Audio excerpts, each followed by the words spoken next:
Taraflava o David Tua le nei, o lo e whaafonga mai pēi le Radio Samoa, tasi lima i watolu a mo, Samoa i amanuia le nei aso.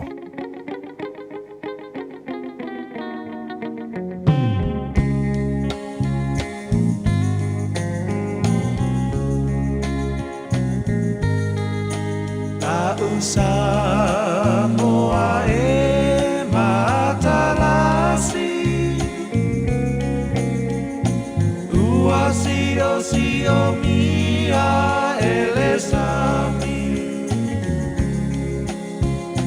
Atu mangalanu lawala Mea I fia o tangata La usa moa ea Mea tua elo Pahamai e monilea Lea oro malo Tali ilangi Samoa ea I malo au fatasi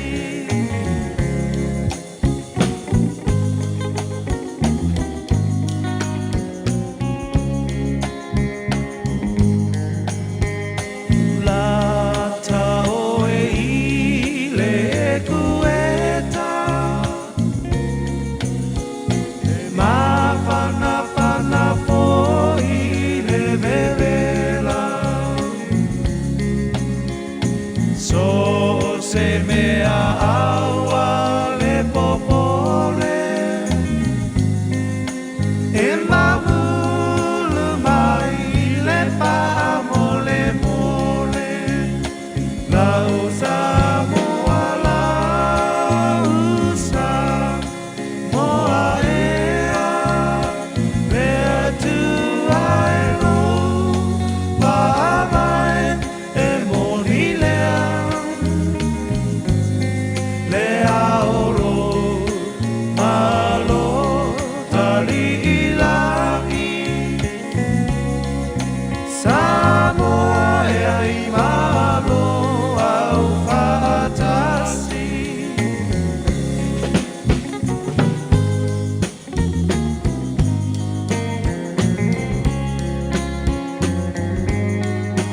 Mali e toa ua malo tau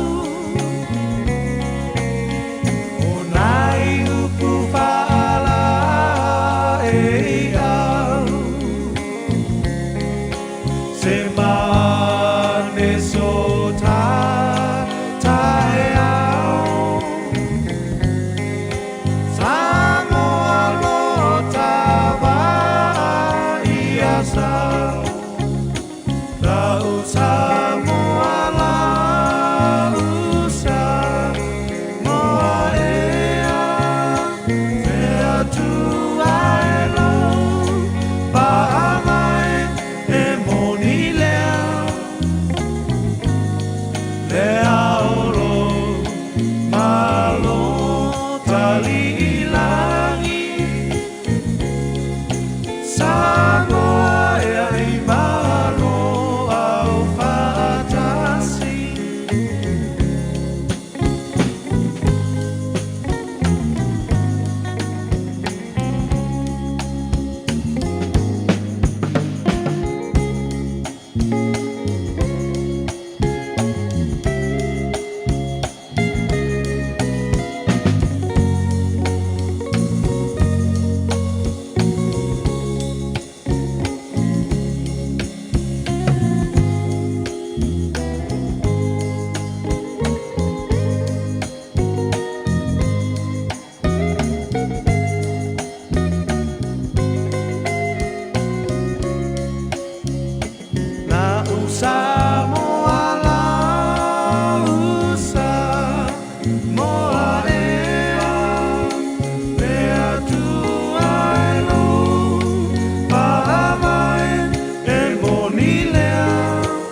na o le Radio Samoa se furulima iwa toru a mo e tautuaina o e ilangu ngana fitu aso le vai aso.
O le ali i o lou paolo lea i lou tū tamatau.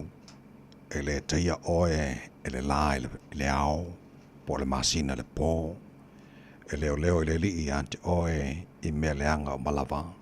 E leo leo mai oia i lou nganga. E leo leo le li i lou lufafo ma lou lufale. E amata mai ni lava, ai o i le whaavau. Batu wala usu ma le loto fia i le nei tai hao, o le tai hao sing-singi, ma le tai hao manino, o le tai hao totoa, o le asafau e a mai ua tele tale manu, ai titi mala, batu tale sa pai au whaamurianga e ala i le nei asafau lo matu tua, mua i le nei tai hao, o na matu pese o vi inga, matu alanga ina lo manu malo, Mātou i fo luma, ma mātou whampe atu e pa ia lava oe le atua malu. O le atua mamana o le atua e pule au ao i mea umalava le ai lava mase tusa ma oe. O le atua e soifua mai le vavau e o le whaavavau. O le atua oe la e le vi inga na malu o le atua oe e pulu i le matango fie. Ta mau mātou whaafatai lau mea lofa, o le ola faua mātou maua nei tahi au, whaafatai lau lofa o le faua mori mataitai mai le wholaunga le tunu, i wa e whaapopol ni asa fau lo lātou se fua mara mātou ni yola, wa mātou o liere ni asa tofi o fitu i aso November le mātou wholaunga. O le nei fo i tau sanga, o mea uma wa e whaia mo i mātou lo mātou atua, lau pule lea, o le wholaunga ni asa fau o mātou tu inatu o ao, ta mafa mole tau tai mai le mātou wholaunga a whainei. Ia, manuia le ala usu fo le tunu i tūta ma whaivara ni yaso i awali tia. Ia o lātou ngaruenga o le awhenga iai i le nei asa whaua e au mai.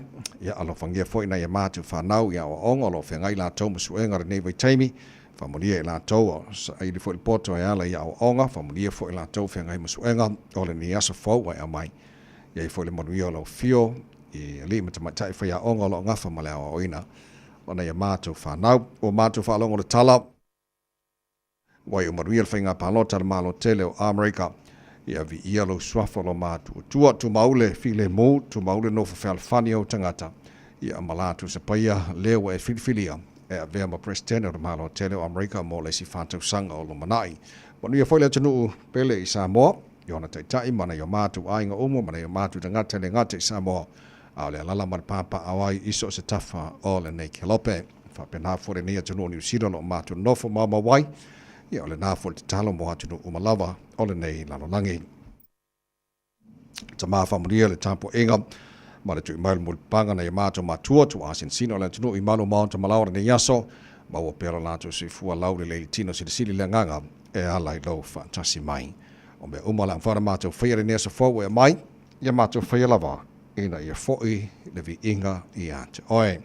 Whamuria mai le tautua, ale Radio Samoa, i le nia so atoa o mātou wole mātou walau, i nei mea malava, e ala swafa manu malo, Yesu Kiriso, lo mātou ri mara mātou whaola. Amen.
Leo me oma a iova na ia whai o le vi inga le tua langina la whepese a le kolisi whawhaia onga i Samoa le tautua mo oi Radio Samoa Sfalima i watolu a mo watatonu i le tulai ono.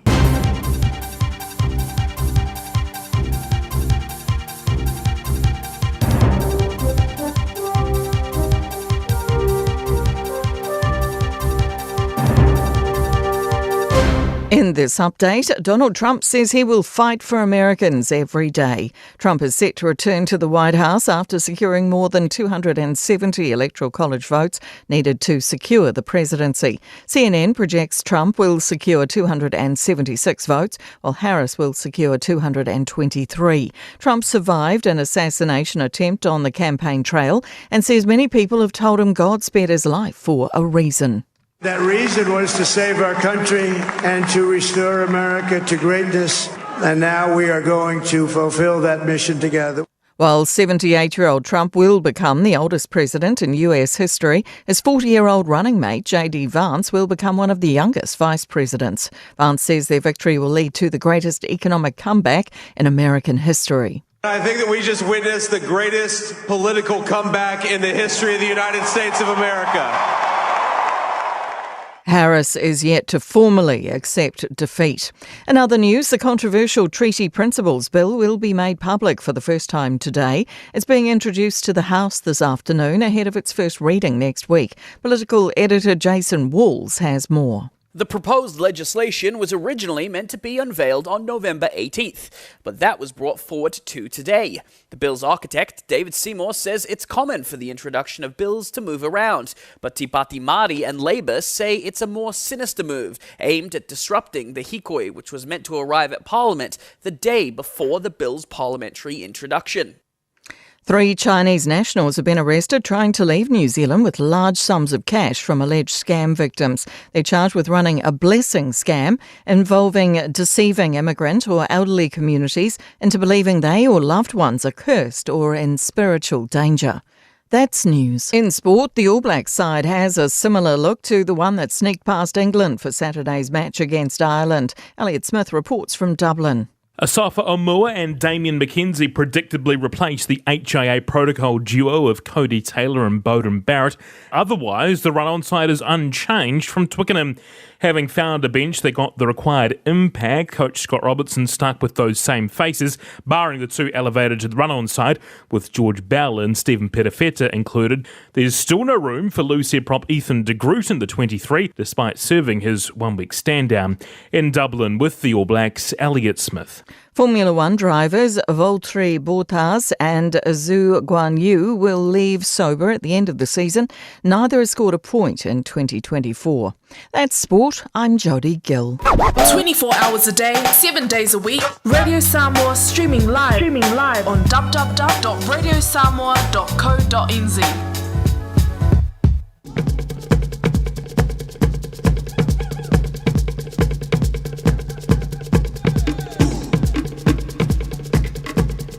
Mobile nei tai au fau ona o whaatalofa ma o whaatulima i le avatele lava ma le whaaloalo sa mola o atinu pele e le pa ia ma le mamalo lau whaafongaanga ma lo le seifua manuia whamalo fo i le tanu ia le whalau tātu awele vi inga ma le whaafitai i le tua e le mabaiolo na lofa o le lofa o le tua e mawalunga i le aino le lofa e mawalalo i le mawuino le lofa lau tele le opoina le lofa leo le tua o leo mamoni mailu tu sifua mo le mātou malosi ia ma tātou o lia le nei aso fau le aso whaia le tua tātou jori ori ma tātou fia iai tātou paripatia le anga le lei o le tātou tupu siri le langi e oi lava le telo meolo tupu le nei lalo langi ai whaasafua pēr lo na lofa e leo ina ma malu tiai lo tu sifua mo le mātou malosi ia whaatau moawa le tātou whalaunga i le whai unga o le nei fo i tau sanga whaaftei le tua leo tātou silwhai i manuia ia le o mala le nei fo i tai au fau tau te mai le tātou matai le tātou whalau ngana nea sa fau ma tātou whalau le lao lona lofa o tātou iai le nei fo i a stofi fitu i a yaso novema o le tātou whalau ngana lua lua se furu man whao se mai lofa whango le porokala me maru le tai au le Radio Samoa Sfalima Eva Toru Amo ni o whalau tuli tu whonga taita taloto insini o le tātou Facebook ma le YouTube o Radio Samoa Sarah Tasi Pantea ma le whianga pesta LJ Losio ma tu ona nei tamai meni tau tuaina o se pa ile tula iwa i le tai o nei malo se fua good morning ni o whalau Good morning Tawai, talo falava, malo ni, and a happy blessed Thursday. Sa mola o tunu pele, fatalo fatul pa ia mawalunga. Ile nei a sofo, vi ia le lii, ia leo tato au lia manuia. Malo soifo manuia, malo lava Tawai? A sofo umau aso e tātou te patpatia i le mea alofa tātou tua. A tono i nisi na mawale manava mai le tua na nafi ua le au lia mai nei tai au. Ia o le alofa le tātou tua. Le wau lia le soifua manuia le tunu nei tai au fau. Ia masio tātou wala. Ole nā lava malo. Ia kako fia mai la. Ia ua wawai atu o le ua whaile paki le Republican ua manumalo mai Donald Trump. I le whainga palota le malo tele o Amerika. Malo le tunu te talo. Malo. Malo le tāpuai. Sa tātou tui nātu le tua te talo. O ai lava tu lai mai. O le presidente ala o Amerika la. O le tali lava le nāta vai. Le si whātau sanga. Ia o le iai mea mānei anō maua nei le saunoanga Donald Trump. Ua o mai le teimi tātou te whātua tua na iai ni whaale tonu mani whewhesia inga, mani whewhaya inga i le whātau sanga ua tua nai. O le teimi nei, ua tauara tātou tūwhatasi ina ia manuia Amerika atoa. Ia o le ngā? Mānei au. La sesi mesi ria kungai rona ngā mātango whira na. Ia, all the best uncle. Manuia lava tūlai mai o Uncle Trump. Ai Uncle! Le tilon whalau tele nei vaenga, pe ona iai, o lo o iai le tantanunga o staimi o la o nei ports fulu o taimi New Zealand. Ia o le am whai ona sau noa ia le sui o le Democrats. Ia, ma tau tino fo i le tūlanga wa iai. Ia le malolo mai le whainga palota pe ona iai Amerika al tūlanga rana iai. La e whai fo ia paki kai minge, ia ale paki. Ale paki, vaenga umale na lango ina Trump. This is the roughest sport I've ever seen, but I began to like it, and he loved it, and nobody's done a better job in sports. And you know, he's a very... le na kalo fai. Ngai ia le lei, ango se umakoi kua kuia, ai wha mole wha mai lau sa ngā Lei. Ole tele no wha longo wha mai tangata o le laulangi nelo tātu iai le fea. O le wingal whamtalanga. E sa ola ia tau mene o tā longa e te makua fwoi mengi o ka longa o inga ka alo. Yeah. E makua i ala langa fia isi e wha ngongoa isi. Ia ala langa le awala e mano. Sa o nei le mua umani wa ata vai. Ia e wha ngongoa le awala e malolo. Ioi. Exactly the same on melen tupu nei. Ala langa fia la tau sa palota mo Donald Trump. Ma supporters o ma Donald Trump. Ia te loa le mo fot fia mo nisi sa le na mai nei. Nei o langa o tātou le lei ma leanga. So not every day e talia ina le lei ma le fia. Ai ai fo i teimi e wha no ai. E mino te o le lui tau mo ora nei tae au o le tāra paklame a reto le ola mai a pasta la whaile kopa o le tāhanto malu o le tae o le whaile nganga 49 e toi kuata le fitu i le tae o nei Today in History tata pawai pari mena tupula se fitu o November i le telo tau sanga pawai le tae ina fitu le tae o nei whaponga telefone ngara Britania pe a tāna fitu le tae o nei o nisi nao tāra paklame o muni mai mo le tula mo mua o le malu o le tae au tāna le poti a mata manu o la wala o le nei foi tae au fong. O loo whaeloa mai ele waka kotahi le nei tae au, o loo mā pisi lunga tatou a wala, vanga nā lunga tatou State Highway 20, o tō umalawa loa ngai mo le tatou malaiva a lele le nei tae au, o lo iei sina a leo feo lolo le pisi i lunga o George Memorial Drive, e whamanatu ai, ina ia lava tā pena lau taimi e alo atu ai lau whainga malanga le nei tae au. State Highway 16 i sisifo le lei mea uma, whapenai o le State Highway 1 i mātū tatou a wala lau papa, whapenai na le lei mea uma.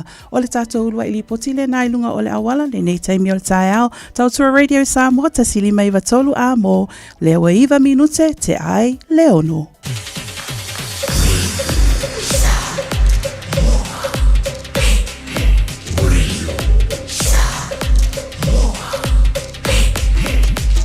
Ta sili mai watolu a mo.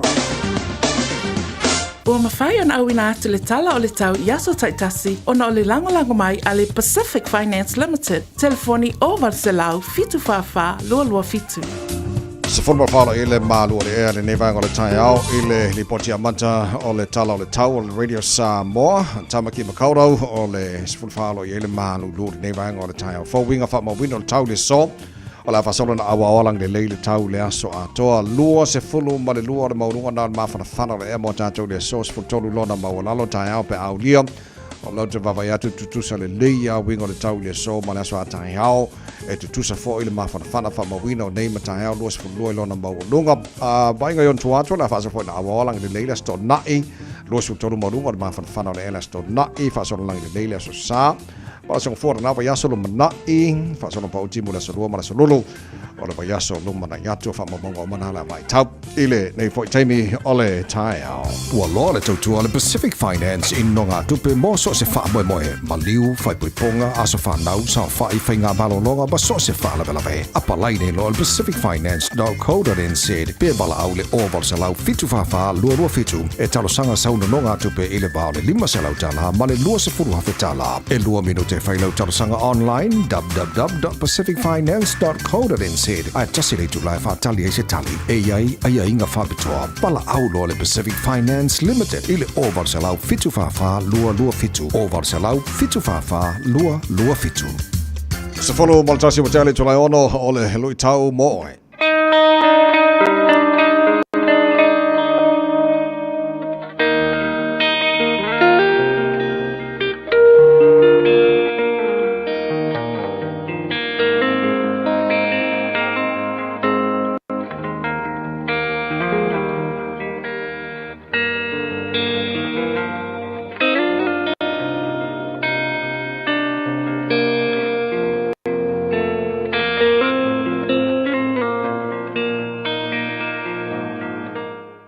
Se fua manuia, maro ni le ngā lue le neaso. Ia, whapoponga nei o le tātou porkalame o le lui tau mo oe.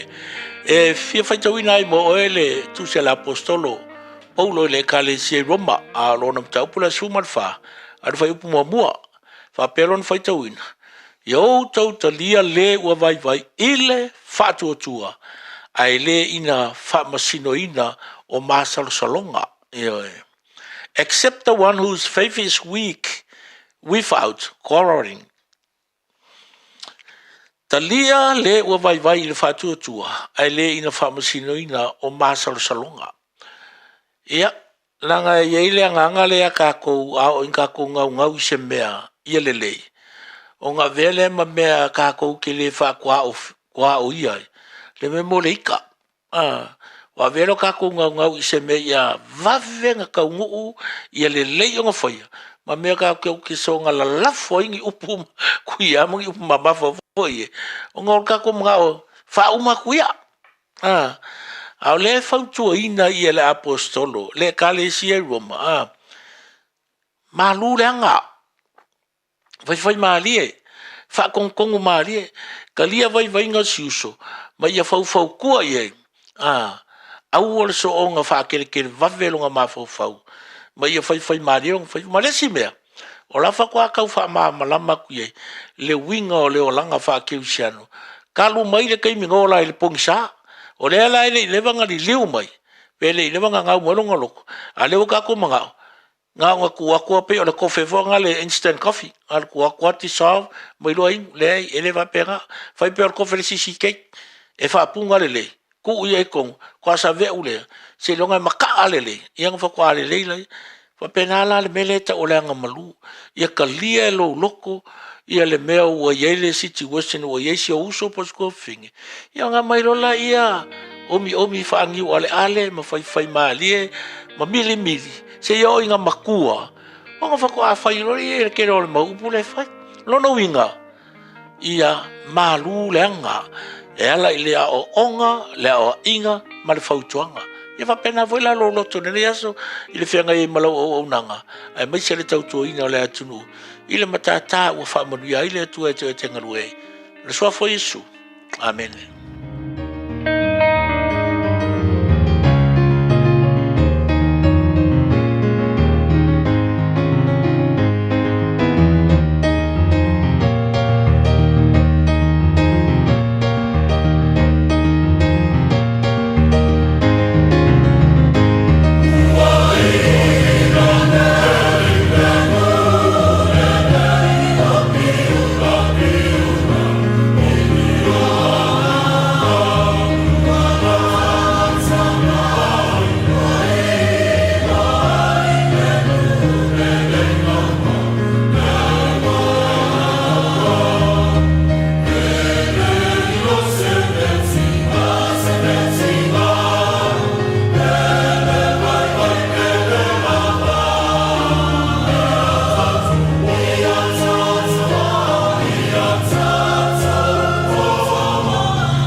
ai longa fa ngi palo tai le no le piu le lunga o le kolisi fa fa piu la ana ya silfonga o le no le mo le no mana ia e fa mai foi pesa le fa ka sa o le malo file mu mo le malo ma mal ia manga ia wai ngi palo ka fa nga malo ale ala ngai no le vi ingo le tua mal fia ia so uma ia ai o tu langa na ia malo fa tai le tu lo fa for le tai fos fruiva lo jale tu lai ono por clame malo le tai au ale radio Samoa for Lima e vatoru a mo na se fa fino ia tu ia le tai por clame pa nga o malava le malo le tai au o le fo fa te smile tai por clame le nei fo tai fo malo la por se fo mo ria o tara no tai por clame le tai au o le termina na mo mato ni New Zealand no whanga wha sa longa Radio Samoa. Ia ala wale vang pāki ma whaile le lancha vaenga lai o i Amerika le tele o vaenga stete. So, yeah, tala noa ia Amerika. Yeah, well, ole na ua mai ale whainga palota ale malo tele o Amerika. Ia le vaenga na ta ua na nafi tala noa ta amatel tai au. Ia le vaenga na tala noa na nafi le sonoanga Donald Trump. O alo Amerika lan whainga palota.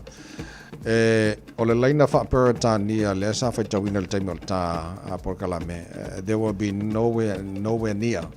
Kusa le ise wala lata o le o le whainga palota i lona whai unga. Ai o makua i sa o le leia i le mele na iai. A titilo i le tele o stetele na wha mo iai ia le whesuia inga o le palota mo le Republican ma le Democrats.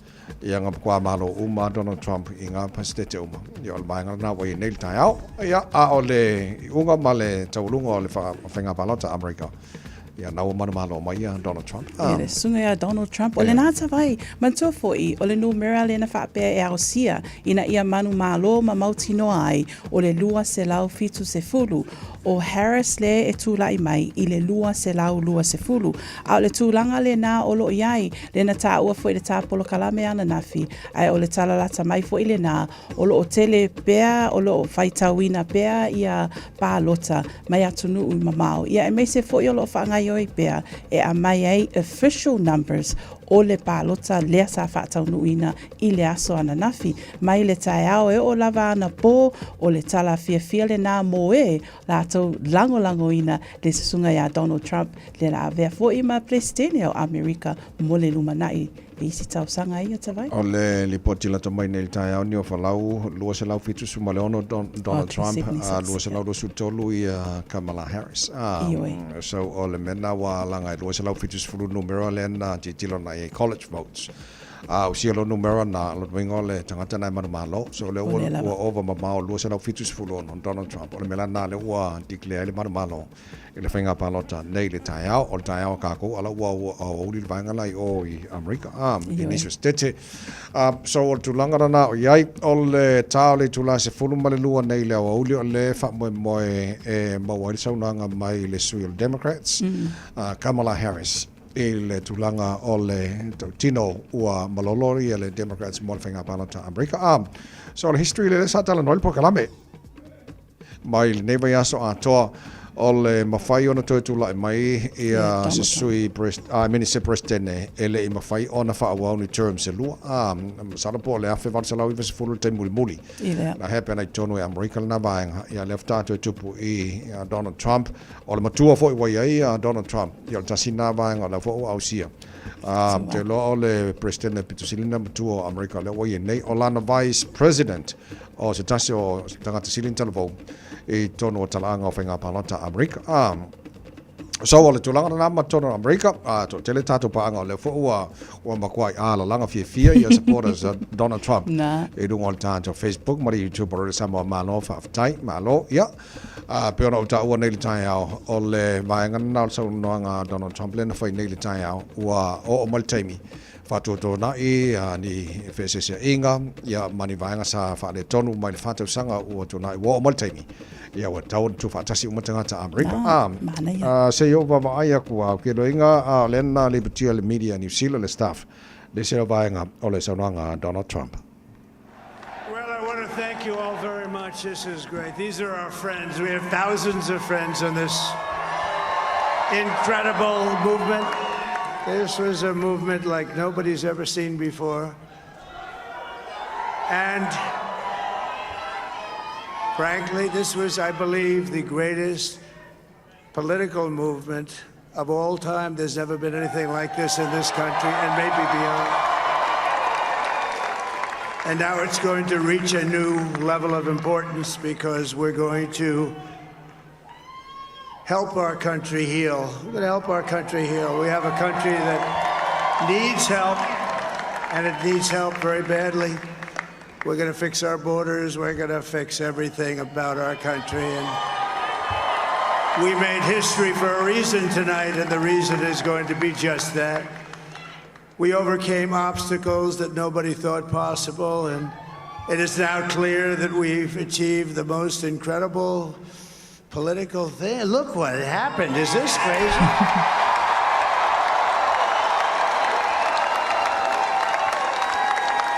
But it's a political victory that our country has never seen before, nothing like this. I want to thank the American people for the extraordinary honor of being elected your 47th president and your 45th president.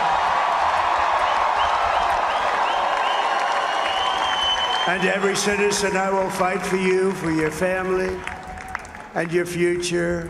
Every single day, I will be fighting for you, and with every breath in my body, I will not rest until we have delivered the strong, safe, and prosperous America that our children deserve and that you deserve.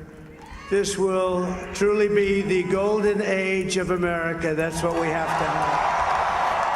Ja, ole na o nisina mai nga le sono nga Donald Trump nei le tai au o teme tatou ina ua mai a il tulanga ye ola e te lo ini so mai nga la tau fa mai al foi to wino palo ta langa le au sia le foi numero le sa tu foi le e no man malo ye le over mau lo se lo fitu sulon o le foi numero le e Donald Trump tulanga na ye so ole president na America le wo ye nei I wonder o le ase langona o iei New Zealand wa e pehonta ua le alo atu mo le whainga palota America. Mo Donald Trump a ia, e le whaingo whira ua la ngai o i le maramalo leo maramalo ai nei. Ta nei ta mai. Fua ngai le tele o vaenga le sa tau tangata balei nai o ia, la vea i le pulfana tu loun whaafong mai le tunuu, ia aina whaasawina ia, le na la vea lana saunoanga, na whaasawina ia e le atua. For a purpose, mo se mafua anga tau. Ia, mai si vaenga, te lo tulanga na iai, mo tātou New Zealand ma to te lo langi, e ina vaenga na o maua, mo tātou New Zealand, le sa tanu e whulpokala menafi. O te le loa le ala whai mai ala whai whātou anga, mai se ala vaenga o lo ave ia tātou ano manafasi whafo. Po le asa lanto na ngona ina ua maua le tana le umana malo Donald Trump, because o le marketi le tono America. E makua I whaare kongunga e le o le lei mo tātou wa ano manafasi. Leisi vaenga o te loina fo ilele e le lango ina e Donald Trump il te le vaenga I amesea le NATO. O le NATO le whaalama putonga fo ilele wa tino. O le e te le na whaasanga tau isi vaenga lo langi fo ilele. O te le oloi o tasina vaenga na o maua e le lango ina fo Trump na vaenga. Le vatua na pasia le vaenga Amerika, Australia, ma Britania le AUKUS. Le fo te le tala no aimbe le tali ina New Zealand fo ilele pe o lalo vaenga le. E sa whaiel vaenga le whawai nei lalo le whainga malo Biden, Joe Biden. O te leo lopo o te le pe whaua wina Donald Trump. Ia pe o le awhai sisi fufuanga. Fo le so nei vaenga o mana e tilo anga iai. Ia maltama ainga lo langi na o maua nei le tahe au. Te leo company ta vale a Shamani. Na te le a whaina mai ale taimi na mai e whainga palo ta nei le tahe au. Ia ma declare le ua maramalo ia Donald Trump. Io e tawai po le a lava. Po le a lava le whaasea o so tele o atu nuu mai whafo I Amerika ma le lato palota ma le whai unga o loo iai. Ia o le teimi le nei pe o na saunoa le saunoanga le atat whaafonga I malo le atu nuu nei tae au. O loo whaapea mai Donald Trump o le teimi le nei tu whaatasi ai I lātou umalava pe o e lango ina a wale anga I luma mo Amerika. E whesosoani ai fo I mo atunu uma o le laulang. Losu varu lo tele tulai ono le tautua mo Reda Samos Falima e watonu a mo le ata tele noi melo tupu New Zealand pe a mai ani se whawhiwhianga o le tai au pe nina te whawhawhanga mai a Samoa le whawhawhanga po kalame manu o le tai au Reda Samos Falima e watonu a mo kia ora. Good morning. Whawhawhanga mai a Samoa I say kaya tulautana Tawa isi onu Wasililo na manaya Otia whang ole malai pono Oitua kau Samoa Olo pese pese ai tamai tio na penina Esi onu esi le hanele Se fuori una wina e una pone Io qui a fare in amore Uola in opa peni E mulino a fare le amose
We're the Katinas, and you're listening to Radio Samoa on 1593 AM.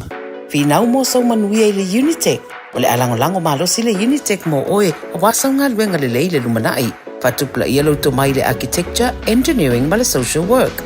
A o tawina oe se matata fau. Pe o le pisinisi mauna baenga ese. Esi dia ma le se lau mata upu e pula lava oe. Tusa lava pe tele I mautonu po le asau mata upu e ave. Sila mamao mo so lumanai manuia. Le sitara nei loa I le Unitec. Tanga iane I le unitec.ac.nz.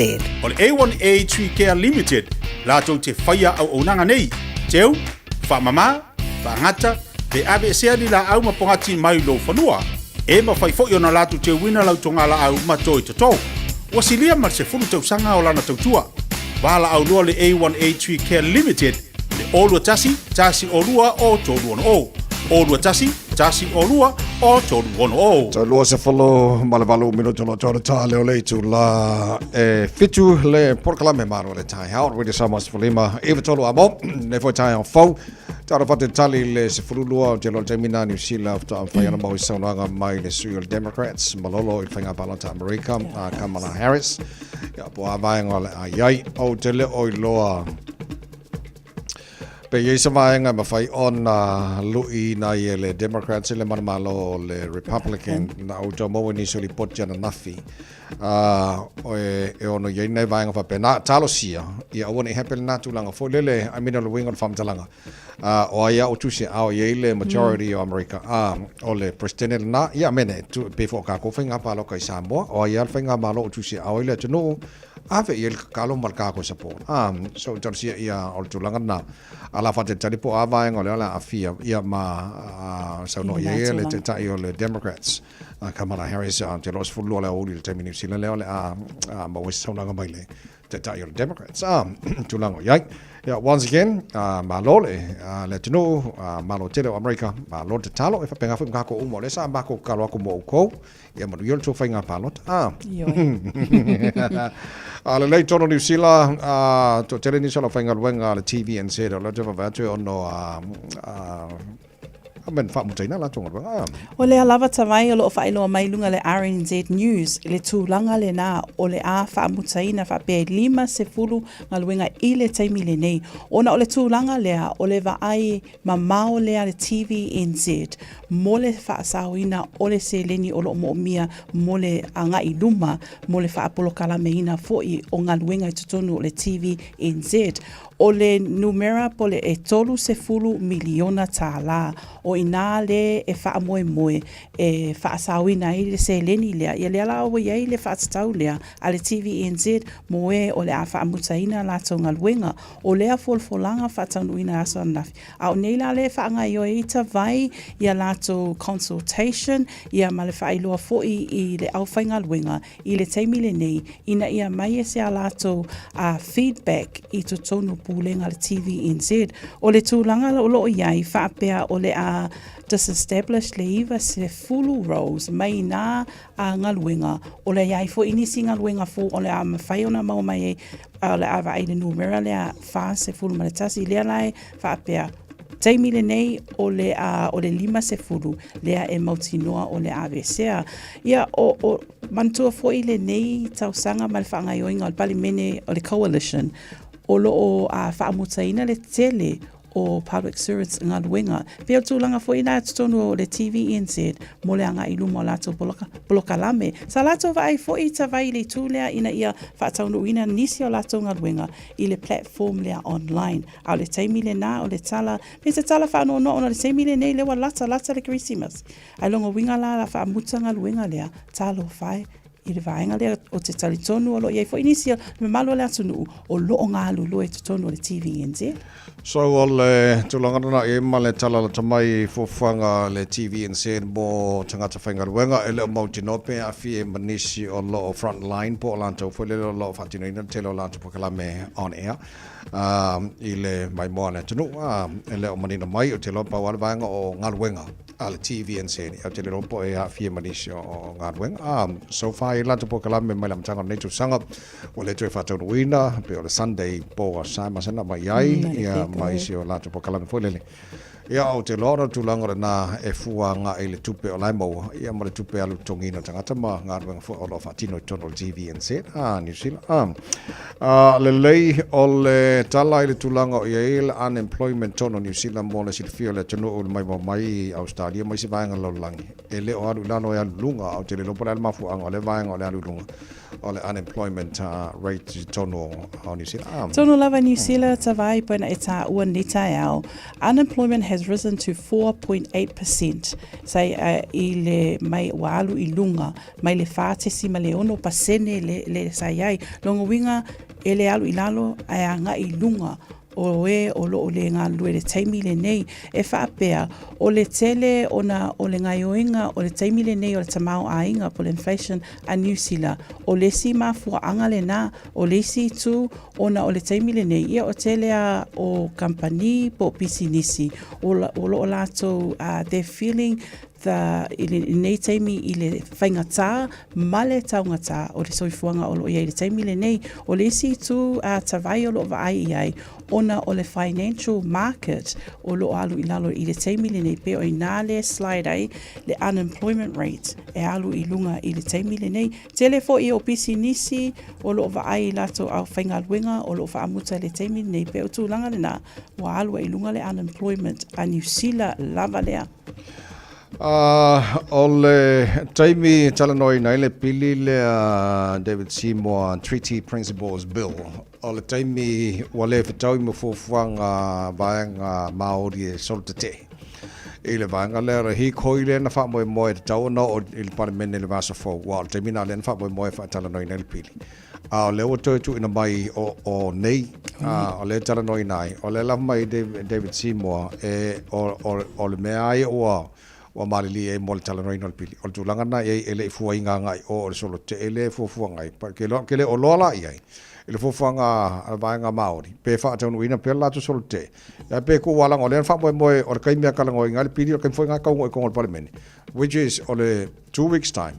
Ya leo kolongo. A leo mai iluma ata mai. Pe o ina mantu fo i o David Seymour o ia le whaoluluina le nei pili.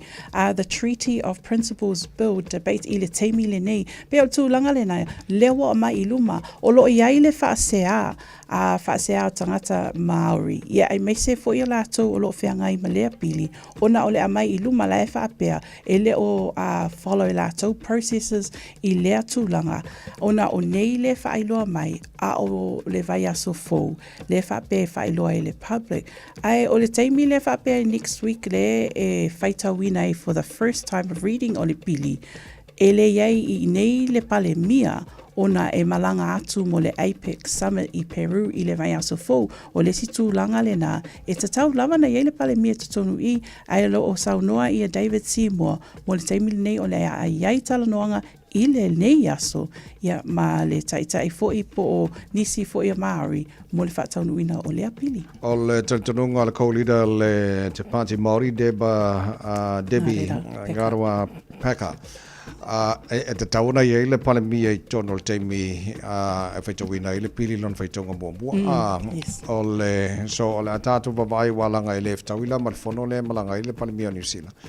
Ia o a kako kalango por kiki o me kwa ile kai yo I loka I ka mala mai ke le lo ya o ngi fala mal fa fo mal tunu ia o me o manga le kupu ko para mene New Zealand pe tu langa na vai pe na o ta ua o lo ia le fa sea ona o le amai luma ona le sa ia le aso e ta tau na fa tau no ina ai ia le o sauni foi o e o lo feanga I malea pili male matangata Māori e fa tu e tonu le treat pili ai lea le wasuia, ai o saunoa mai David Seymour, e whaapea nā ale whaangai oinga o me tutonu o politics, it's business as normal, e whai suinga, e ei fo ile flexibility, e whaatau ina ai ia processes, ia ma o le tala le nā, ia o nei la le e whailoa I le public house. So se fulma leiva mino tolo talo le tula fitu le whafonga le proclame mano le tai o radio Samoas Falima I tolo a mo le se tātu li poti malunga la wala la so ai ona matue lo le tātu malu le tai o whalenganga a reto le mai a pasta la whale kopa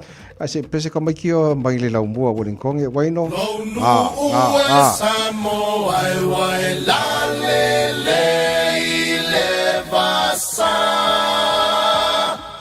la le Oe inu o le vasa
le teine Samoa ya mala mala male taina le sua le palua vama le sula tonga ya manatua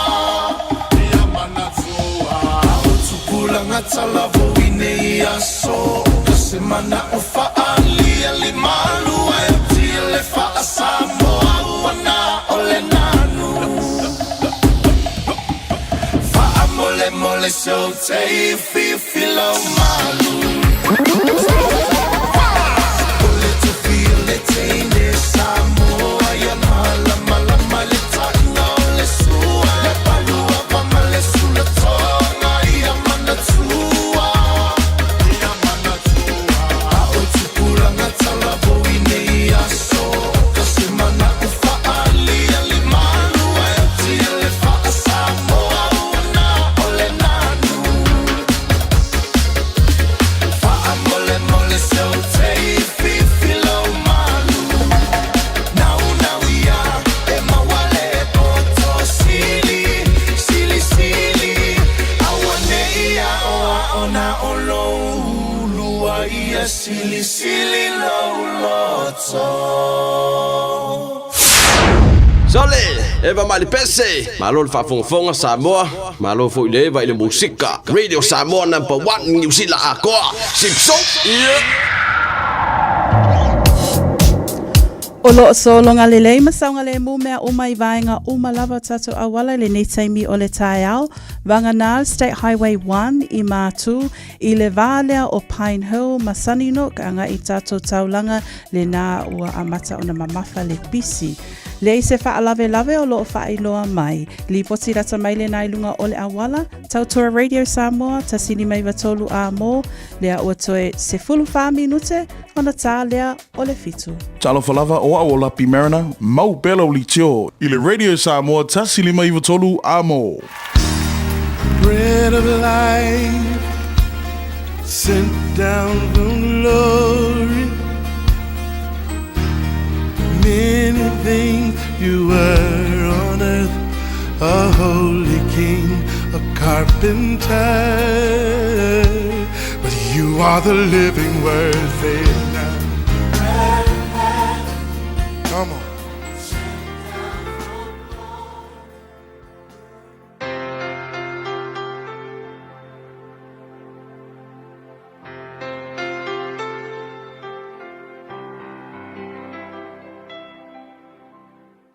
O te whawhiroa I tātua tunu o mai tātua podkalame o le awe tole o leile nei fo yaso I le lofo le tua ma lo lava le soi fo binuia. O ione tolu whaupe tolu sifulu whapea e ao ina tupu pea o ia peita ia unei e tā wau ina I titi o au.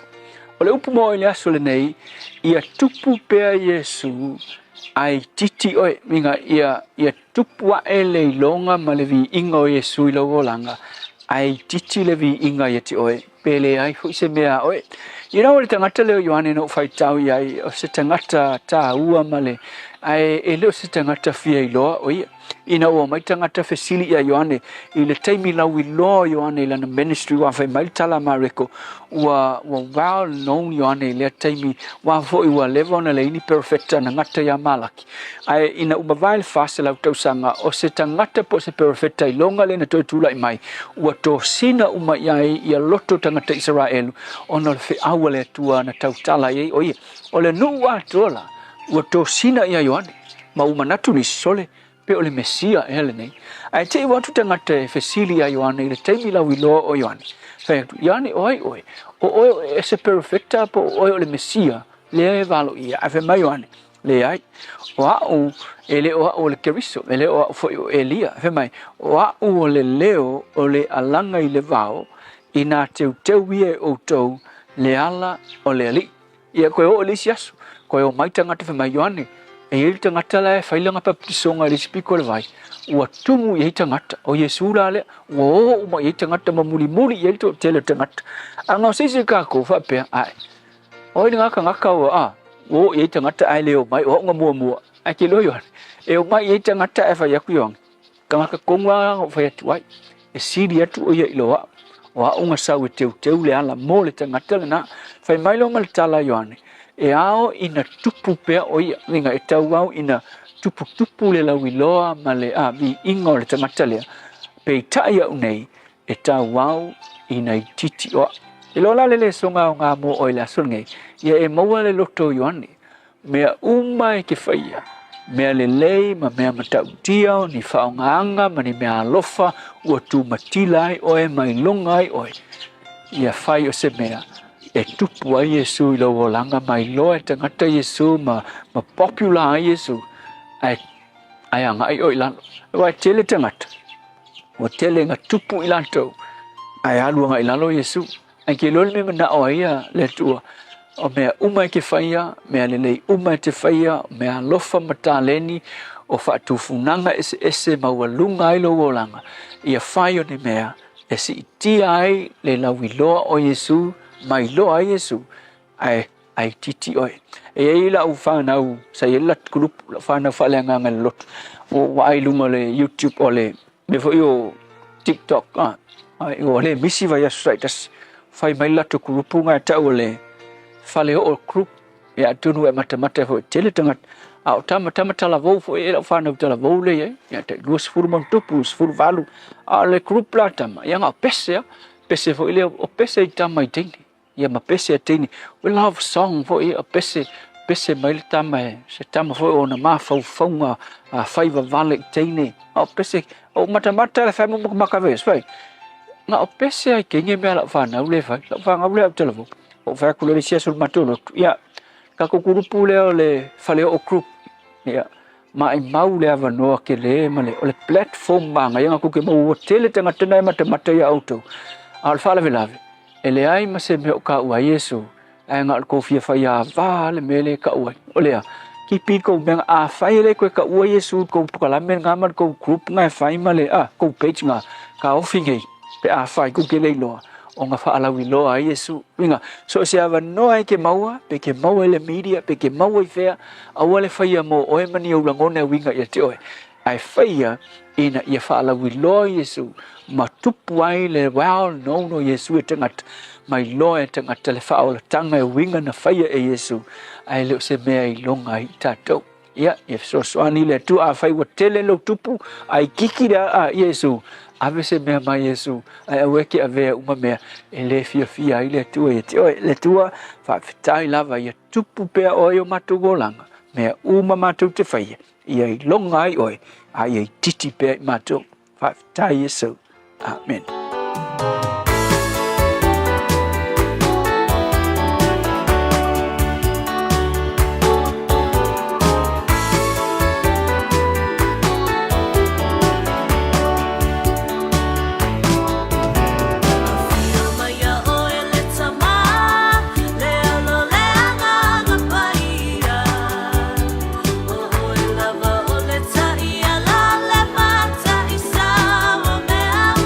Lava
Tina Sauta Tia Mata Tia Fia Maya Oil Tamina Water Tolumino Jolo Talo Le July Fitu Le Sofitu on November Animina Tupurine Yaso Sanga Wama Bai.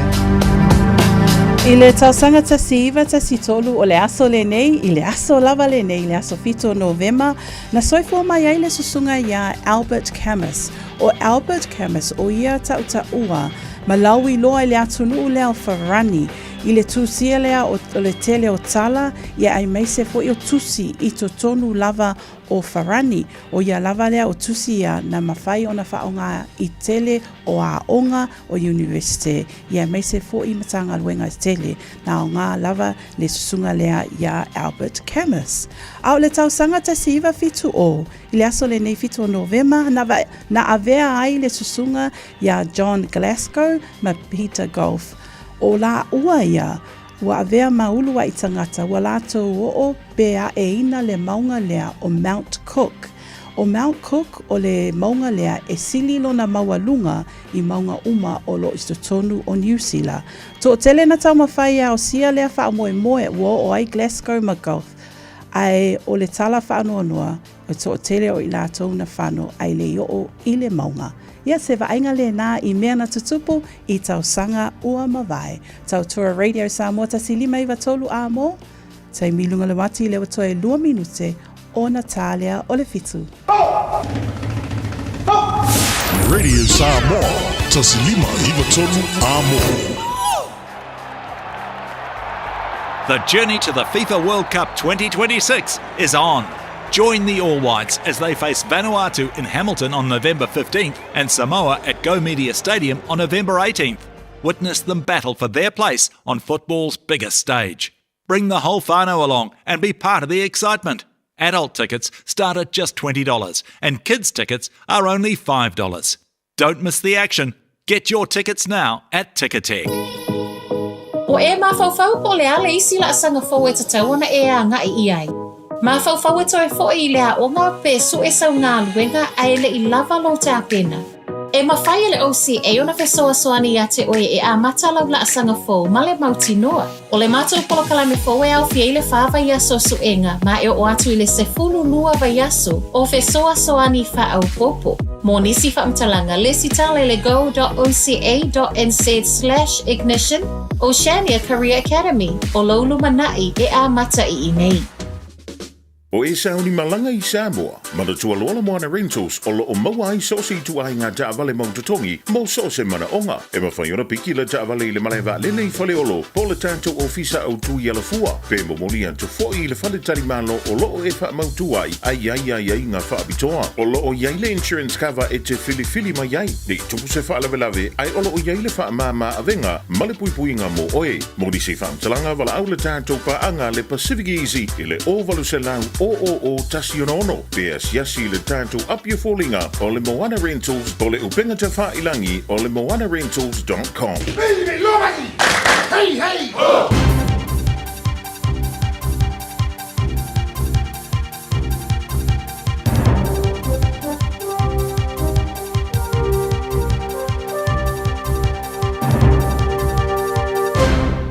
In this update, Donald Trump says his return to the White House will usher in a golden age for America.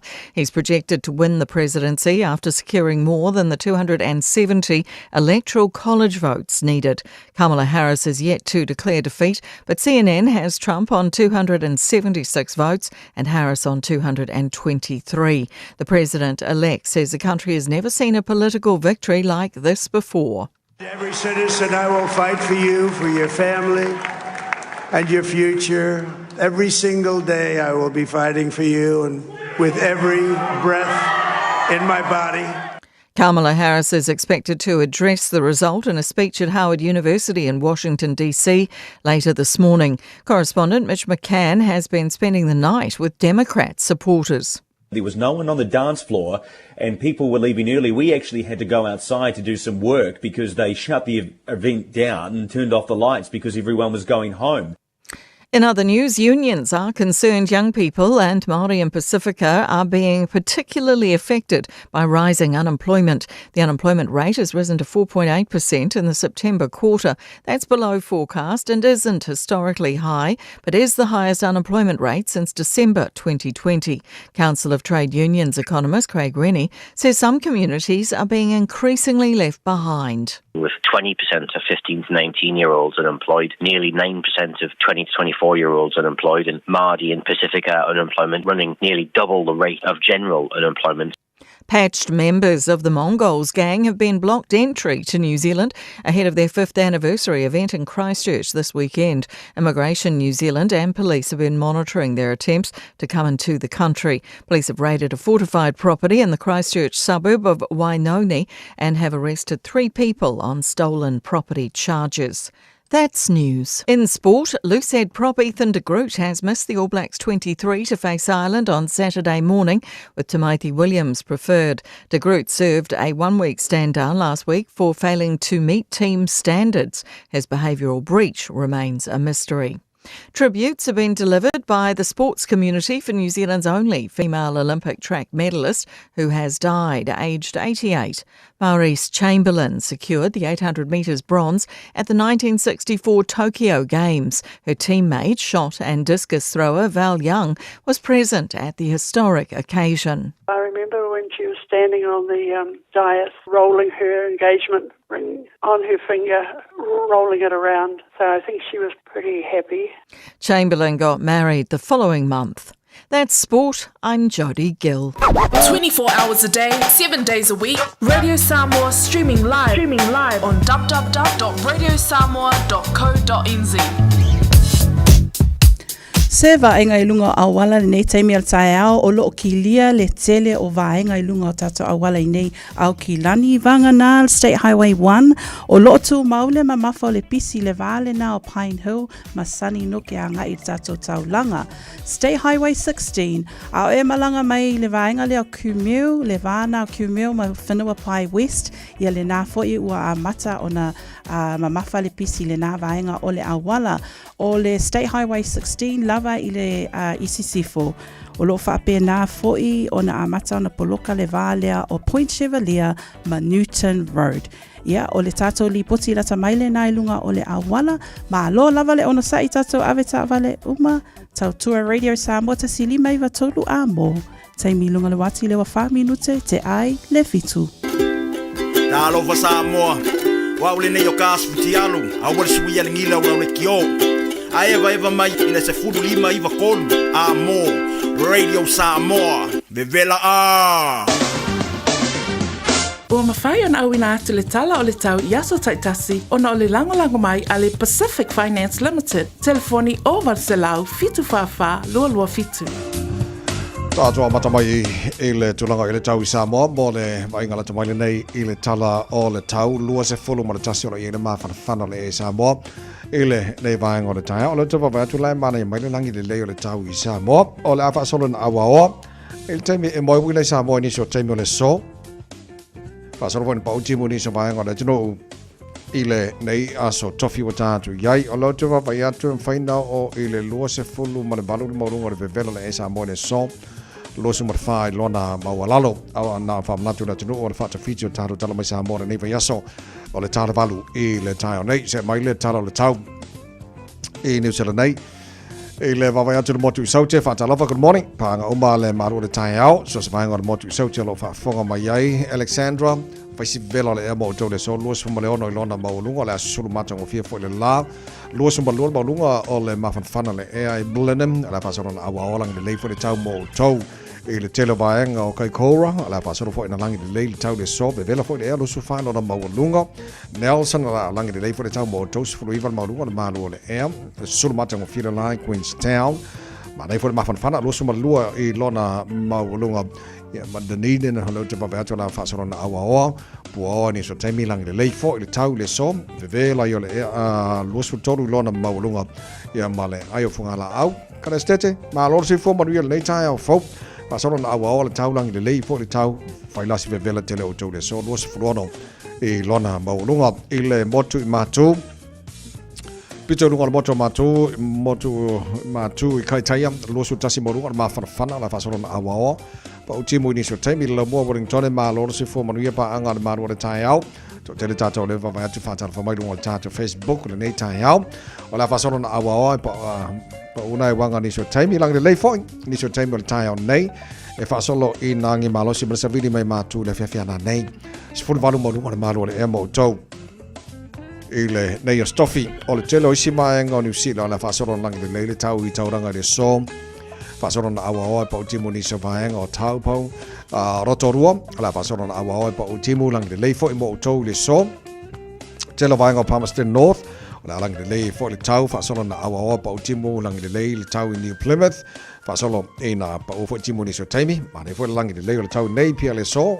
fa si velo le mo to su to lona ma lunga Masterton ma lo se fo Maria fasolo lang le pa o ma el pa o timu ni so taimi le tai nei pe vela fo le mo to su fa lona ma lunga e le telo vai ngo Hastings le so la fasolo fo ina pa o timu lang le tau fa pe na fo Gisborne lang le so kiri ro Hamilton ma lo se fo Maria la fasolo na awa le tau mo to e le nei foi ase pa utimu la oli ma la fia na nei los for lord mo ma fana fa ma wina mo kiri lo ine so tama ki makaura wa kirani no fanga fa sa longa radio Samoa sfuli ma lo ile ma lo e nei tema la tai ava vai atu fa mar mai tai au ma nei lo pa utimu o wingo tau le so la awa lang de le tau le so atoa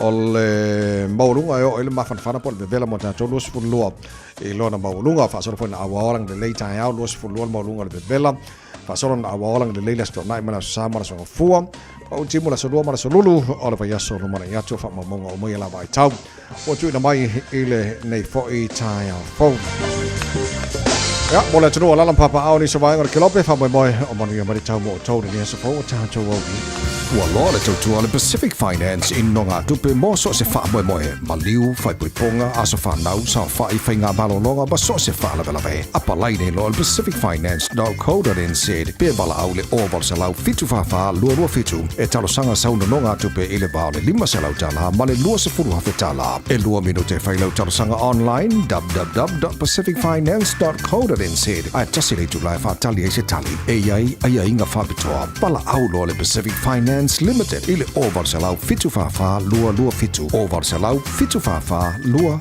fitu Eva mala fala bote ai le tula fitu le porkalame manuel tai out radio samas folima eva tolu amo ya moni sifta pi ama mai tar porkalame nei tai out ma no la versi fo mo ya tai le fata smaile dei fo tai out fo ua sile fiele tunu ma ua fapena fo lo langi ato tulanga wele fenga palota mano tele America ya o tulanga na ye so la tar fata tele po ani vai ngola so no ye le tai Democrats ya male tulanga ye fo ile po ani mena tupu ole au siele malo ya wale sa bawa I polls o le fenga balot ba vana laka leo sa ole nika ia se umakula ukala de fai fo le ole va vala lata tele o suia to lua ia le o umaku ia ka ko fenga palo e fai asi mamaori o muari ia Donald Trump ia no e fa pena se meta vai I le taimi lea o lo anga I o lo ta moe ia sui mole pa lota ai me se foi ia mata upu o lo fa iloa I le mamalo le atunu pe o inala I'm sure o lo va ai le to tele malu I America ia lato policies ma me fa tau uina pe o tu langa le nau te lo ai pause le taimi lea o na life fa iloa mai le taimi le na I le fia o tele o tangata policies le fa alia mai e Harris po o Trump I le taimi le fa tau uina palota So tulanga masani o whainga palota le ngata America o le laulangi fo la to o polls na o ceiling ye o whingalo tangata fo le po fe o iai ai pe ona masani ai matal tono fo to tele la porki o poll silia ona sao o le aso o le whainga palota pela ona iai le tulanga whainga palota America ya so o le tulanga na o mana filfilia la o le peleki mo le talonga ma ai lani le la so nei pe au te loa o le tai au le sto na il te mo talonga te o va le o man fili la o lo peleki mo le talo ngana na tiro le si swinga mai le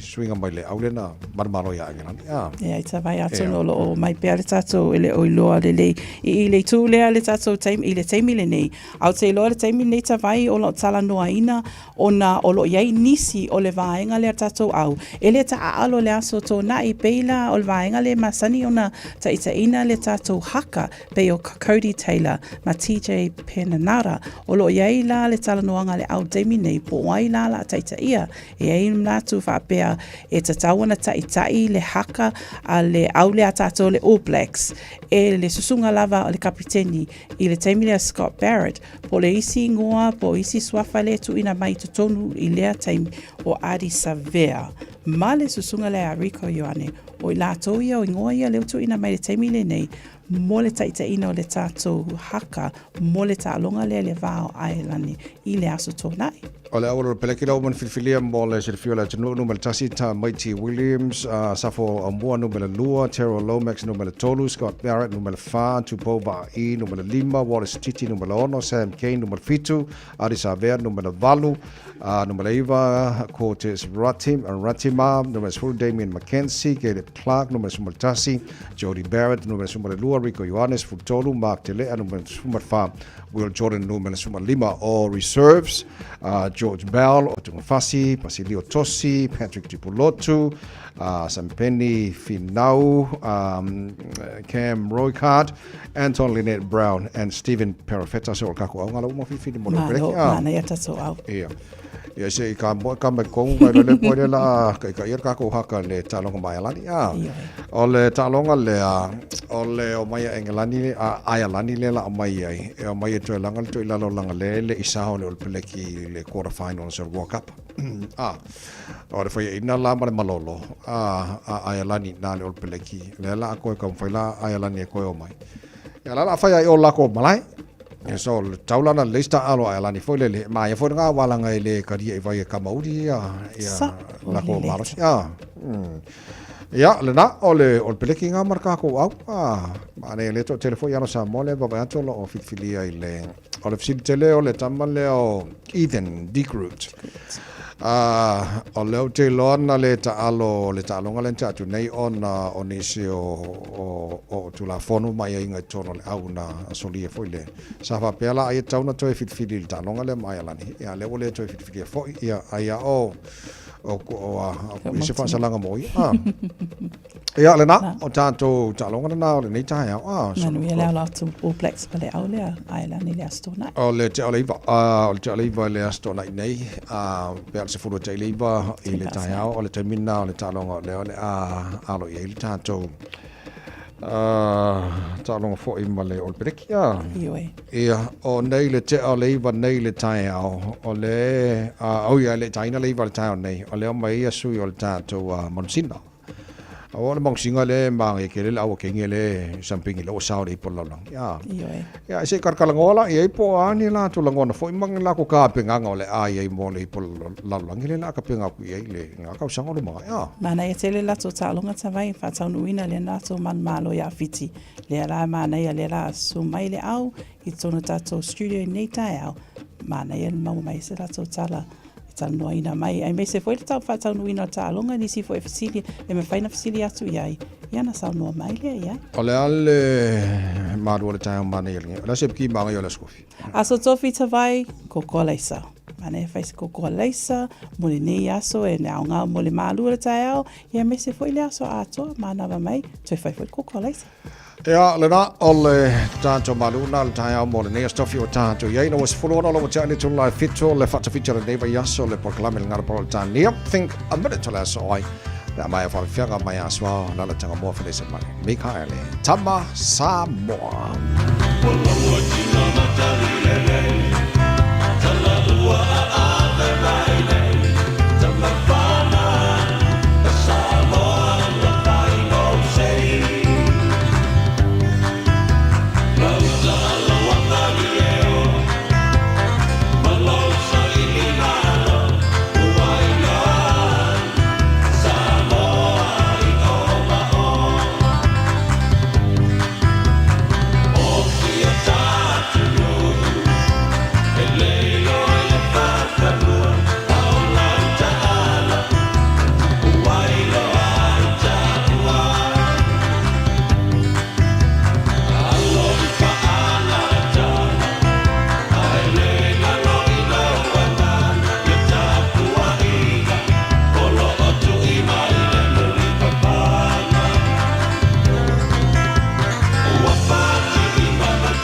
Samoa. Tasilima i vitolu.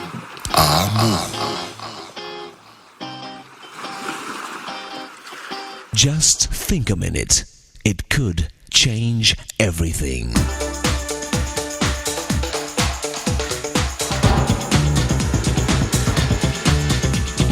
Think a minute. Recently, a small town in California needed to get a new water pipe system. A town member suggested they ask the larger city of Los Angeles for advice, since they were much more experienced. He said, if we can profit by another city's mistakes, I think we should do so. But then another town member jumped to his feet in anger and with great pride in his little town said, why should we profit from the mistakes of Los Angeles? I say that our town is big enough to make its own mistakes. We have good advice around us all the time. There are many good books full of wisdom for living. We learn in school all the knowledge mankind has worked for thousands of years to learn, not to mention our own wise parents, grandparents, aunts and uncles, older brothers and sisters, friends and business people. There's an old African song that says, when an old person dies, a library of wisdom burns down. But you know, all the advice in the world is worth next to nothing unless it's actually taken and applied. Someone said, everyone receives advice, but only the wise use it. If we're too proud and stubborn to learn from others, then we'll never learn how to live better, happier lives. No one can live long enough to make all the mistakes in life there are to make. So there's no reason to keep repeating the same mistakes millions of others have already made and paid for. And it starts with correcting the biggest mistake we've all made. And that's simply been our choice not to live life the way our Maker designed it to work, for our own happiness and good. You see, we have to be willing to live His way before we can start enjoying the good life He made and wants us to have. So today, why not start learning the easy way and ask Jesus to forgive you for all your past mistakes from living your own way. Then ask Him to take charge and help you start living His true way, since it is the way that can give you real success and satisfaction. Just think a minute. If you'd like a free CD of our top 40 programs, write to us on the internet at www.thinkaminute.com and catch us tomorrow at this same time when we stop and think a minute.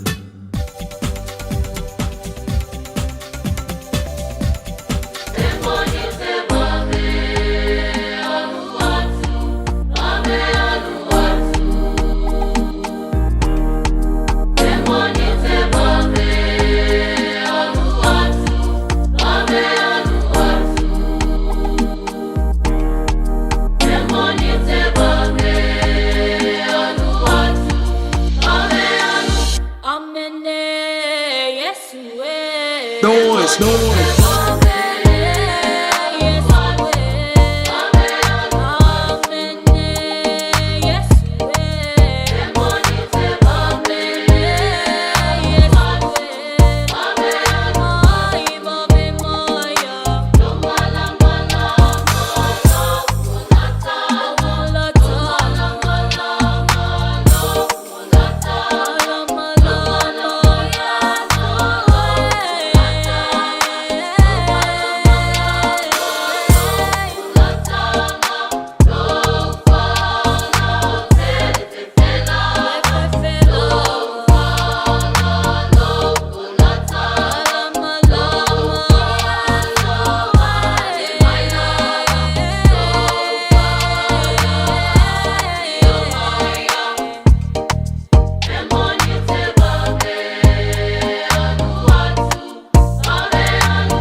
asua. Awawa umautinua. Ole uso monita ua. Ole uso monita ua. Hey. Ua mana ya mutana. Mota totulanga. Mawa fotu mwa. Ole una fa aleanana. Sawi alemo. Moya periso. Moya periso sawi alemo. Moya periso. Moya periso sawi alemo. Moya periso. Moya periso sawi alemo. Moya periso. Moya periso matala. Usoleama. Yesu oletana. Uleama. Matala. Usoleama. Yesu oletana. Uleama.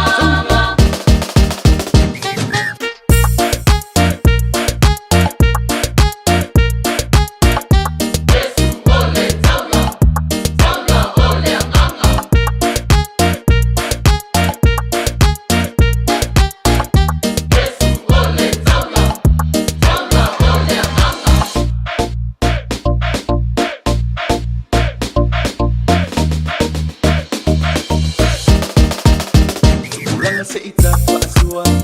Awawa umautinua. Ole uso monita ua. Ole uso monita ua. Hey. Ua mana ya mutana. Mota totulanga. Mawa fotu mwa. Ole una fa aleanana. Sawi alemo. Moya periso. Moya periso sawi alemo. Moya periso. Moya periso sawi alemo. Moya periso. Moya periso sawi alemo. Moya periso. Moya periso matala. Usoleama. Yesu oletana. Uleama. Matala. Usoleama. Yesu oletana.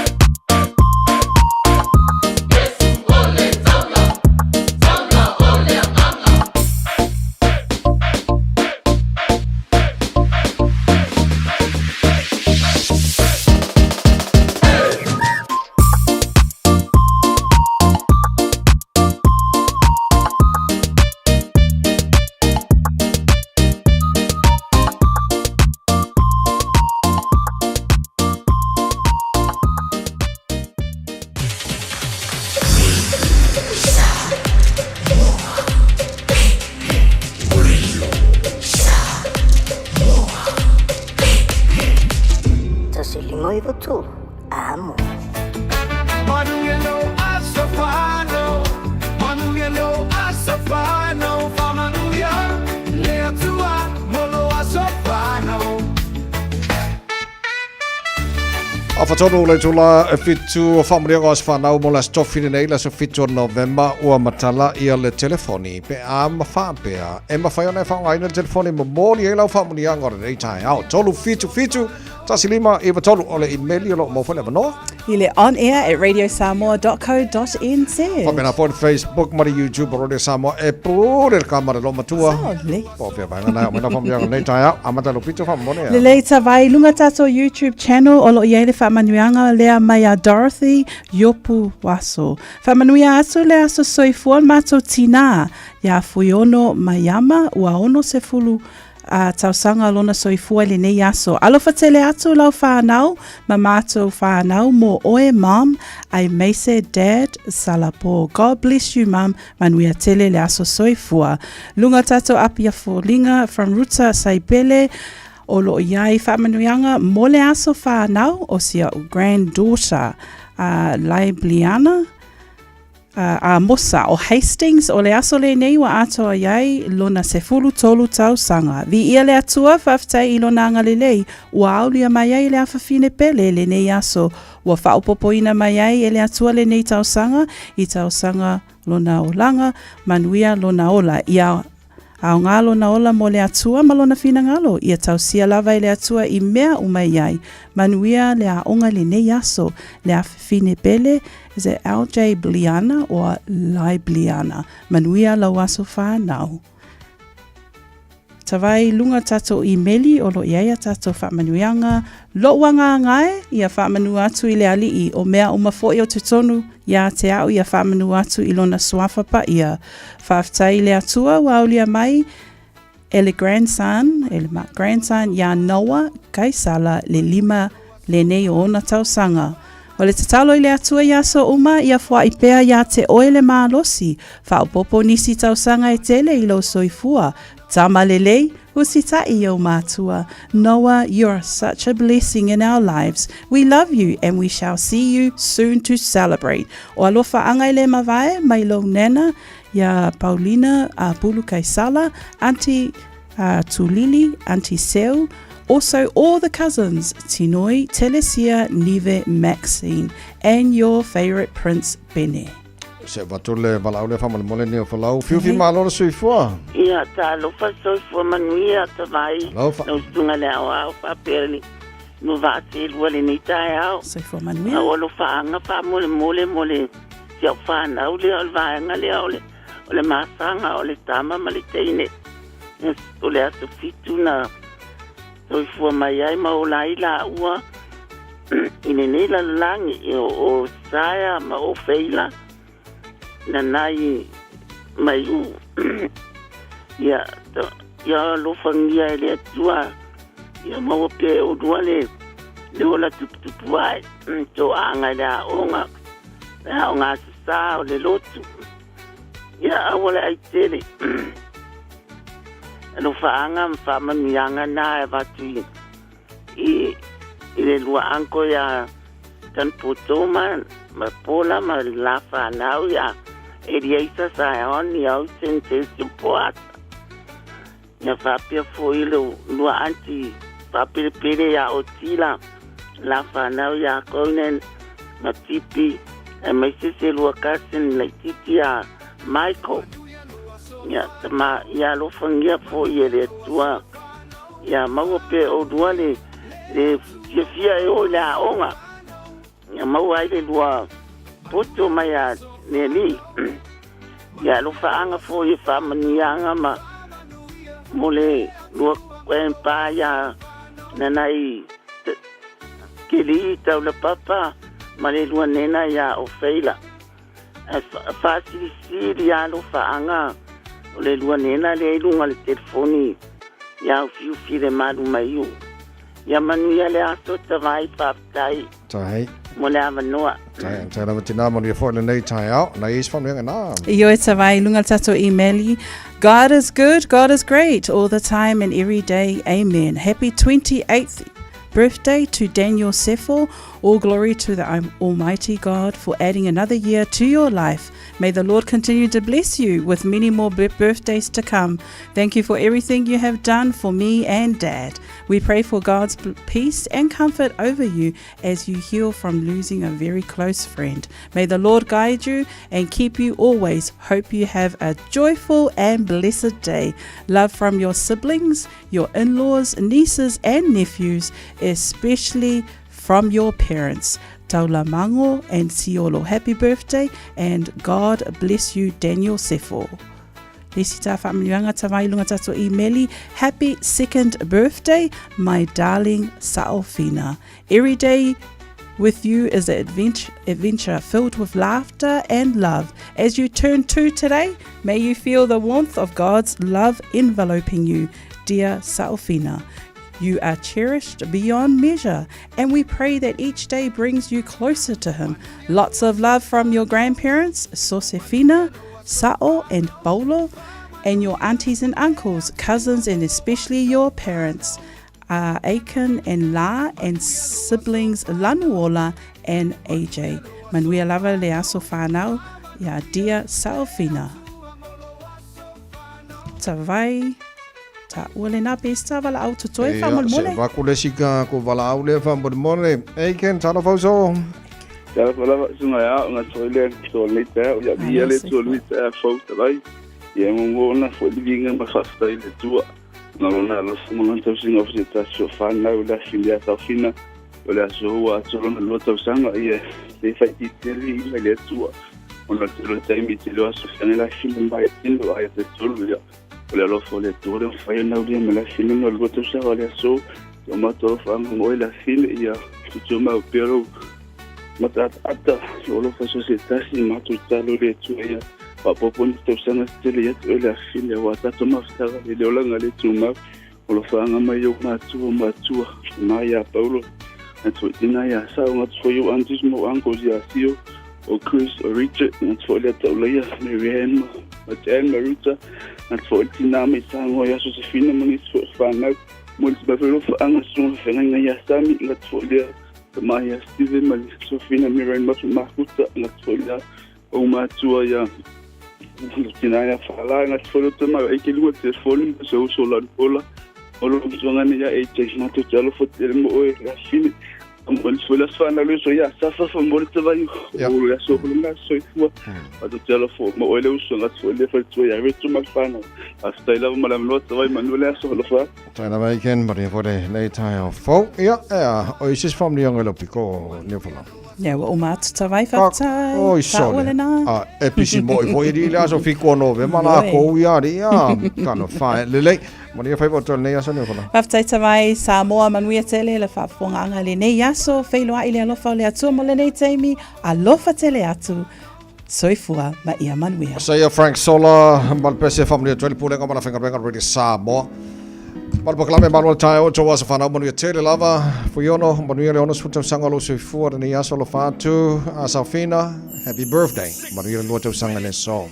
O te mana tuaina si o u ainga ile a matanga sayai ile matitiva si o utamama na matafangota masi o utina ile umukuka masi o mato faleo o sayai etau patu lo na fola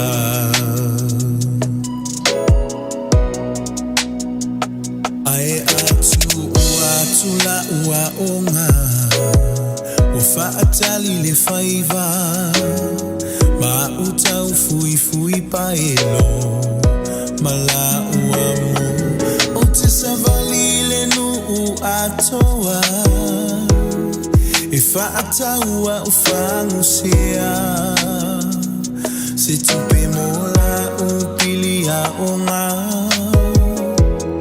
ma mea fai asio ainga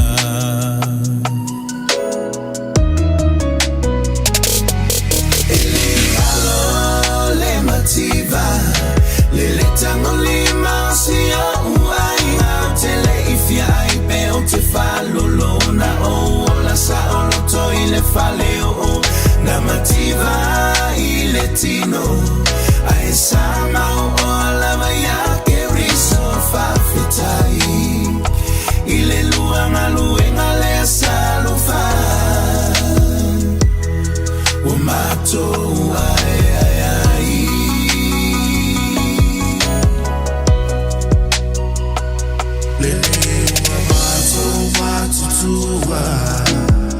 Wafaita ito alua a esusu elava le famalama Mato ete paitua Ile fainga ta ole olaka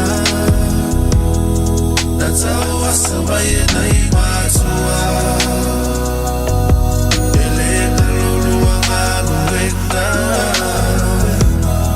Wamanuia ikata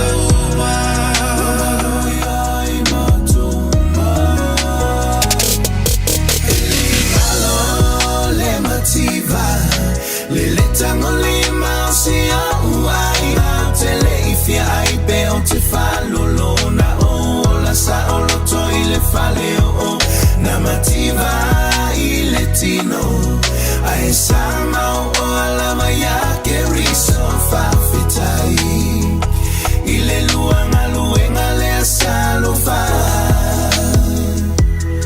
o mato ai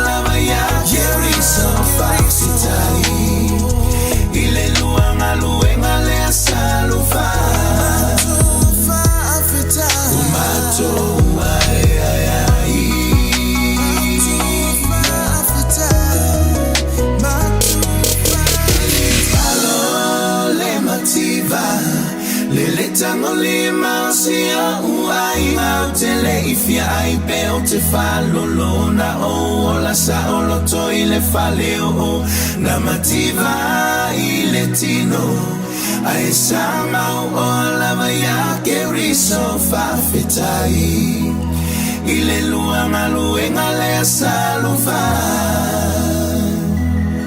o mato ai ai ai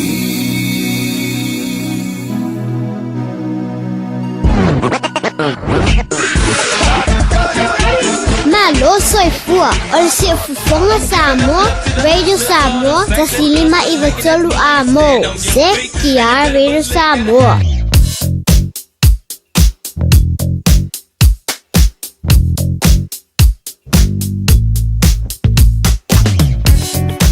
Kala sa paito kala wala nei time ole tai au fo se yo titilo tu pe ma fayonga ku aku lunga ka ko screen o sole ya ngala okay delay ole a tatu amata mai sisifo highways furono le lo tatu yai so le flow le mai le sau mai West Gate fasolo mai Royal Road i Messi ka polo kala kiki i vaenga lea flow le mai Messi anga i Tiara 2 Poloka mai tiara 2, flow le mai pasi mai tiara 2, ia Rose Bank, flow le lea, wha koe pisia, i kai Point Sevelia, ia ma Western Springs, a ngai o le link i le State Highway 1, mana malanga i North Shore. Ka koa koe North Shore fea oe, kana so ki kiro pe whenga mai North Shore, okay, very good. Here we are, North Shore, around Glenfield, Rosedale, Takapuna, Wairau Valley, o vaenga pisi umana nei tai au pasi mai ngā ia flow lea lea, ia se apa ia mai lava le taulanga i Aukilani. State Highway 1, se o vava aku pe whenga mai State Highway 1 nei tai mo tai au, fea, okay, lelei, State Highway 1 lea, okay, lelei, so o leo te vava i atu, o le whaisi poloka mai o le vaenga lea, pasi atu i a Highbrook, around Tip Top Corner. Fais poloka lai titi lava ia on na whaasolo tuaile o Alice Lee Penrose ia no flow de leilea se e pa ili taulanga i Aukilani. Tātolo lunga State Highway 20, flow de leilava State Highway 20 se mangana pasi mai le tano i Mayoro Road ia o lo so lunga le leile nei vaenga o le tai au. Pisi lunga la wala o le vaenga nalo ia lunga la wala nei taimo le tai au. Pe ona tuna mai waka ko tahi i wa fo le sir fia le tino le nei tai au fo le to mo radio samos fo le mai to mo no to se furu no ele balu Tasilima i vatolu amo Radio Samoa Fia i mea whai manga yo inga i le taupito nuu. Ua mawhai ona au ina atu e le pūlenga anu o Aukilani. E ala atu i Auckland Council's local boards. O le Festival of Roses i Pānau. O se wha moe moe mata ngō fia i o tāpena ina mo oe malo a inga. Sila i le au le lei o tongala au. Mai moa i le tele o whaafia fianga. Tau mawhai mea ai ese. Whaatau mea tau lima. Ma le tele o vaa inga e ao ngā mole a inga atoa. Amatalia le aso se fulu o Novema. Mai le se fulu tasi il tai au. Anga i le whaile a fiafi. I le Dove Maya Robinson Park Pānau. Mo nisi whaamtalanga. Tanga i ana i le ourauckland.nz. Ma o omile upu events. O e mo mia sini fu aro po nini fu fa pi e ma fai ona so so ni atu le Chapel Park Dental ini tau tala fia ngai tele awala e ma fai ai ona tongi le fainga o woloa se fulu ile fulu 5% le pa ufa pitoa o tai ni fu fa pi e ma ea ile aso tolu fulu November pala au mai lo le Chapel Park Dental ile o varusilau fa tolu fitu ono fa lima o varusilau fa tolu fitu ono fa lima pe afiu mai ile tasi fast fulu Chapel Road i Flatbush pe tanga iana ile Chapel Park dental.co.nz Musa appointment wa valu tausanga o lama tautua mo tangata Samoa. O le R-Dash Travel o le company numera tasi le taungo fio pasese mo whemalanga inga i Samoa whapea le malanga mai i Samoa i New Zealand ei. A whea de loa i le ofisa o le R-Dash Travel tasi valu lima Great South Road i Marurua. Pe vili mai i le telefoni tolu iwa lua o wha o o. Tolu iwa lua o wha o o mo le R-Dash Travel. Mga umia se maafa mga kosyuk kingalay Samoa. Sisi, le Lifestone Headstone Life fai le lako whaapikoa mo maa e lalo mai le lima afere kau. E mawhai fo inga lafo i Samoa. Vili le ongu se lau kasi valo lima iwa po o le website o le lifestone.co.nz. Whai loe le Lifestone Headstone o le Radio Samoa na e maua aile nei whaasalaunga o na lafo lea o le maafa amanatu i Samoa e au noa ma se tongi. Lifestone Headstone le au nanga ale Pasifika.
Fica gol tai ao mai le fia band sau tao I na ua toe se fulu maletasi minuto lo tore tale o le tu la e valu o le fata pitio tatu tala pe samora neva so pe tala valu I le tai ao nei ona tatu sasi toro lo toa al jimana fia nei temel tai ao fata smai le fionga nela li le pulu jimana mo le tatu le pocha le nei fo ya stofi mar fa lalo fa fia lo fionga ngan mana nei tai ao ma lo la vale se fo maria.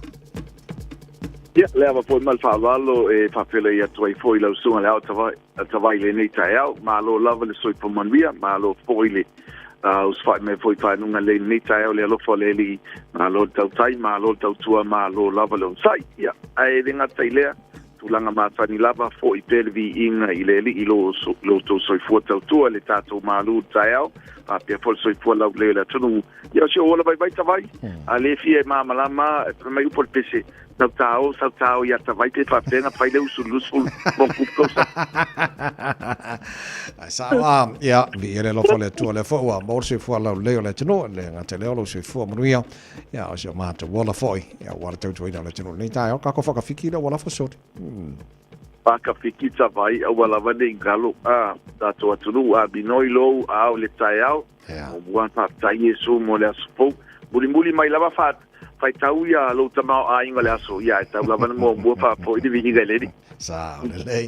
Ja, sa no ia mo tanto di poti, o mo ngan. Whaptai toi muli wha malo mal whaptai le tatou tima me se lava lau sunga le o twai a wala mai pole nei tae au ia pe lava na matani ai pole a lava po tūlanga le a la whai mai le tae au ia I loa lava la lau mai po tawai a whangwhang me pole nei tae au mo le twai le whaptai mal wha malo.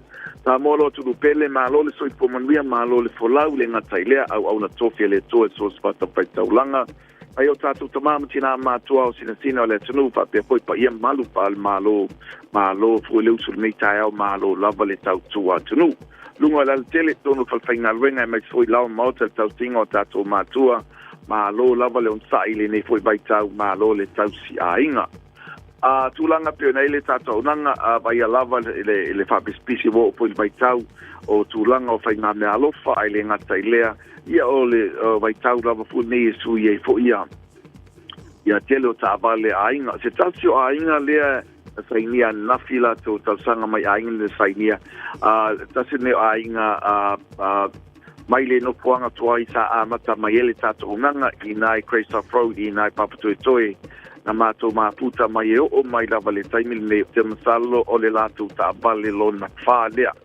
Ai o le lon whālea la tāwale lua lātou tāwale na whātau atu I nei le tātou nanga. Ia o leo atu e trade in mai. Tusa le ma le titua whenima se lau le lātou tupe I lātou tāwale tua I e lua na iai. Lea na maua ia le ngata I lea. Ia o le XUV 700 le na ngai sa o lava iai.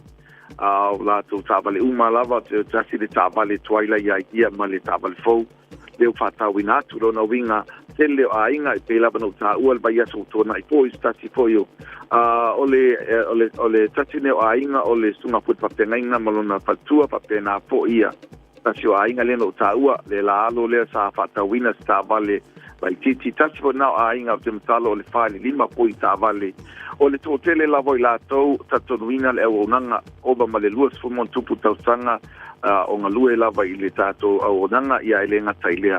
Ia o le au onanga lava lau tam whanau pūdea lava oe maa mana tua foi. E le o le taimi whaatau I nai lau tāwale o le taimi tātou te maa futai o le taimi o lo e mana o mi aile fsosani e fo le taimi e mana o mi aile tūlanga o le vai o le tāwale man tūlanga whapena ia e toi fo I mai lava o le alava e tolo lava le tata unanga le chimana ia e mawhai lava o na tari atu mo oe yo tati nao vaenga ua loa mwhaalevele vaina I o maafuta ia po paanga manisio o pa ia mal mamalu o tato a inga Samoa e mai se pole autonga e le whapeo whapito se manuia I se tasi o lo whapena lava ni whatapue le tata unanga a mna o mia te psaswani stau tāwale tele tato tāwale folk o tato brand new Catherine Mahindra XUV 700 tato Scorpio Piki apu ele ngata I lea o tātou whainga mea alofa nevai tau awhi tāla tātou trade-ins for cash o tūpata tinga o ai tālafu tātou referral ma le tele na una imisi vaenga o le manunga le tātou traini palau mai le tātou ofisa i le lua fitu o wha o lua fitu o wha o lua fitu po le o bal se lau ki mana meritasi o bal se lau pauno lua ono lua tasi o bal se lau pauno lua ono lua tasi le tātou telefoni palau fua ia le ngang ke tia palau roa toi poi ia lewa toi tuina toi tau au le tātou nanga awa po i le te tua pitua marisi le tau sanga ala le lunga le tātou a sponsor le tātou Radio Samoa te taimi o iluma o na palau roa atu lea ai mo le taimi nei pa tai Samoa i lau langolango lo mwhai patino ai telo a tātou ngā venga pofuanga ia e mai se lavo pai ngā mea lofa mo i lātou o lo o whao ngā ina le tātou nanga tawai le nita e au ma nei ato manuia tele pofuanga ma kiutio toi ai le ngata ilea Samoa lo atunu pele manuia nei ato wha soi fuia taimi le poti le nita e au manuia whaiwhaiwa o le nei aso tofi le tautua mo Radio Samoa sforima i vitonu a moho ina uato e 5 minuto lo John Talo le tu la valu o tele o palo tele o umana whaitawina mo le whainga panota Amerika so far Donald Trump o le presidente filiale mo Amerika lua salau iwa suma le lua Kamala Harris sui o le Democrats lua salau lua suma le wha mantua la whaitawal tele o isi panota a mamalana le ui le manamano o Donald Trump pe ona iai tautua mo Radio Samoa sforima i watolu a mo taru tala mai Samoa o le nei tai ala fata fiti foi na tala mai Samoa le nei yaso ya mai fa fianga mai le puni ala ba anga no Samoa Polyfest nei ma tuat pe nei na fa na o le nei tai au ma lo la bona ona sai mo foi so ngar fa na o le nei yaso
talafalava o David Tua le nei o e whaafonga mai pei le Radio Samoa tasi lima i watolu a mo Samoa i manuia le nei aso.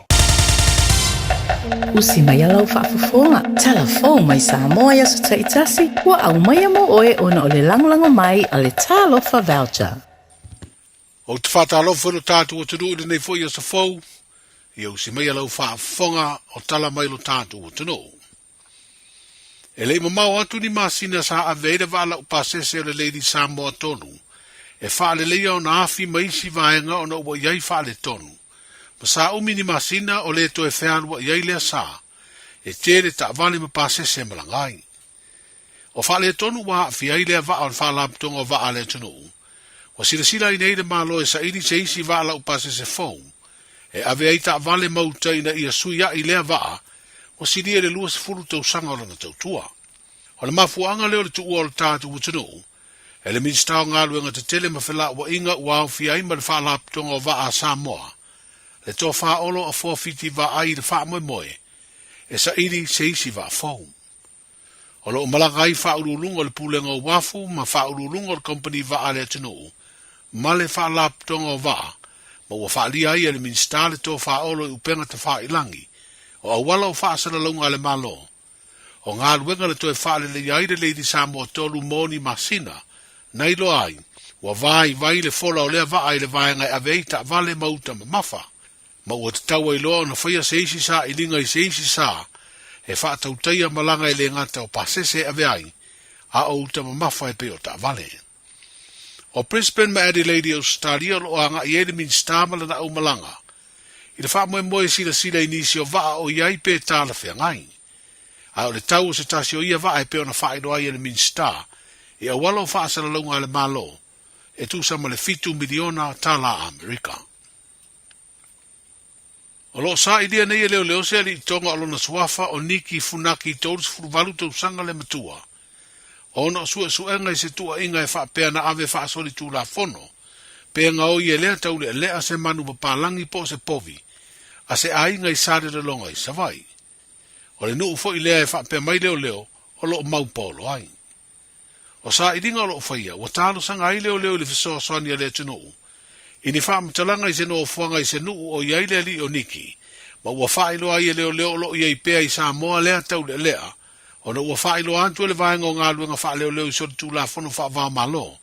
Le Transnational Crimes Unit, leo lo i Samoa lona ofisa tū te tonu, e le ialu ese lea tangata mo lo tātu o tino. O sa i dinga le fia mau o lea tangata, ua ave ai le wha amanatu o leo le tātu o tino. O se sori tū la fono, le tau mawhai e wha alafi se tangata o lo mana o mia ni sue ngā leo. O ave fo i le whau tuanga leo i a Niki Funaki. Ina i o iso o se ofisa o leo, ma wha i loa atu i ailo na tangata. O wha lia fo i leo na wha tino i lea tau le ale ngai o ingo le ave wha ngau i o le povi, maru atu ai lava. E toa lima tangata sa whai ngā ruenga le company o le Bluebird Lumber and Hardware, e au fi ai tamai ta i o toa toru mali i o toa lua, wa latu te ena uma mori anga leo e peo na tua ia i do latu to e sea, o se tino i tupe si lia le se lau wafe ta la, o se meto tino le company sa ngā rurue ai. O le serua le vaya so nei na to e vala wai mori anga i la tau nei, ma tu ina atua ia lo ia e toa lima o lo tu la i mori tangata e toa tasi, tali te te i mori anga. O i la tau lo tua ia lo au fi aiseri in tia fiti, sa veo se tasi o pure se tasi o vaya ngar company. O no latu te eno tua inga o fatu langa aile masina o meo le tau sanga fau, e vala wai mori maua leo, fa pe fo i mori maua le toa lima ua moria, e lango aia latu tali te te. O lo fa au na tala i tua ni aia inga i lantou, e fa tali aile aso le fa amasinonga, ma se fa ai unga. O le toa lima o lo molia, wao fi ai Rupesh Kumar, Solomona Iva, nga fatasi fau ena, milo vale la pana, matalele anu i langi. Wa talia le whaamasino nga siri le fionga whipulea i Amperosa Roma, le talo sanga alo ia leo i se teime e whaamautu ai a latu tāpenanga, i morianga o se ali i luas futasi tau sanga le matua o whale atiu, o lo molia i lona ave ese whaamalosi o se teine i titi se furu fitu tau sanga, lona matua. La masina na te neo o ke topa, na salalau wai lunga le apio fōringa le talo sanga se tasi o le ainga, I le fia maua se fesoasoani, e sa ili ai lea tama i tai te lavau. O le toi mamori ai o le tēnei titi i lona ainga i lena aveina, na pua ina ai loa e leo leo le tau lea o wilo lea lofi faisau vale, ma mōlia i le ngai o inga na ia whaia. O le aso se fulu whao Novema, e toi tu la iai o ia le whaam sinonga, ma e te tau no o atu i ai wa mautu uma mori a ngā leo leo, ma tu ina atua i loa se tali a leo lo molia. O le te mai ta i lo ia ia pefo ne semo, o lo tu la i mo le tau lea wa mori e le nei mata ubu tau whaam sinonga. O le vai o nei le asfareile i Samoa, a o le aso tofi lea i Peletania, o le aso muri leo le fono lo na iwa se furulua al wha tonga wha wao malo, mo ngā luenga wha leo leo, na amatalia le aso ngafua o le vai o nei. O le autu o le wha tonga e ta ua o le International Criminal Police Organization, le e ta ufa pupu o le Interpol, o le ngā lulue wha tasi leo e tali atu i ngā yo inga solitu la fono e tutupu, i te tonu o atunu o le rolangi e peo Samoa. O le aio Glasgow i Peretania lo tau au fiaine nei fono tele whaavao malo, e peo na ave ai masui o Samoa, le komisina o mtanga aluenga o leo, whalipui ma le toe fuataina, le sunga au apa au longo i tino Filipo. Se lau iwa sfuru ono atunu o lo awai o lātou sui, ma o lātou uma o tangata o lo avea ma wha ululunga, o tautua wha leo, ma e umia fo i tūlanga sinia i to mai tautula fono. O se whata singa wha le tausanga e talano ai whinga wha vae ma awala, e si tia ma wha le ai to mai awa o ina o leo i le wha tinonga, o ngā luenga e tari atu ai ngā o inga sori tūla fono. Wa wha ilo i se pepo wha asara launga, o le tautua wha leo le malo Samoa o lo lango atu ai ngā luenga le nei wha laptonga, o tautua wha leo le langi, o se pine leo pongi o tātu o tunu, o taumu whainga uma e tau fi ai whainga mga o inga tau sori tūla fono. Wa wha moe tau walunga le fono, i le sa idia o se wha urulunga o le wha laptonga o le Interpol. Wa whiwhiria nei le tamali i sa avea mwhai o ngā ulu le tātu o le kapia le manu Samoa, le fionga wawasa mānaia sei lala mapusua, e avea masatasi o whai o ngā langolango le te pena ino le au le kapia le moana Pasifika, ia mao se fianga lea i le pulenga o le au le kapia, ai mai se foi o le whai o ngā ulu e peo na lipu tia ai e le leitioni usina. Wa whaalia wawasa mānaia sei lala i leo wale si wha asara lau, se mita mitanga ia te ia le toe maua sei siava noa, e whao ngā ilo le tangata le ati na ina o alo ma whanau le Pasifika, i le tā longa la kapi, e ala le tuwhinga watu ina atu e ngalue ai, i le au o le moana Pasifika. E peo le sila fia, o le tausanga luafe lua sifuru le masino o kuso, na whiriwhiri ai mapusua e vea mawhaia o ngā uro le tātou manu Samoa. Ai o le mai, a mai o le ipo le rolangi le tausanga le te nei lua o lua tolu, na leto e whiriwhiri ai o ia e avea, mawhaia o ngā uro le tātou o le kapi tele le tenu. Tala ia o le nei aso, saifua. E silia ma le se laufala o loa i Samoa e mawhai o na whaanga i le talofa voucher mo whaatanga alu a inga. E le atua lava se 5 minute lafu antuai mai New Zealand, Australia, Amerika, mai si antunu. Ai tau nui telefoni maolo e whaanga le talofa voucher e whai e le whaatau. E mawhai fui o na tungi atua i le cash power wha pēle pili o le vai iso o se taimi. Angai loa i le www.pacific40.com e lafu ai se talofa voucher mo loa a inga i Samoa. Mo nisi whaamtalanga vala o mai le olua tasi o valu tolu, lua tolu, po info at pacific40.com. Talofa, we're the Katinas. Talofa, this is Pat Lam. Talofa lava o aola pi Mariner. Mau pelo li tio. I le radio Samoa tasi lima iwa tolu amo.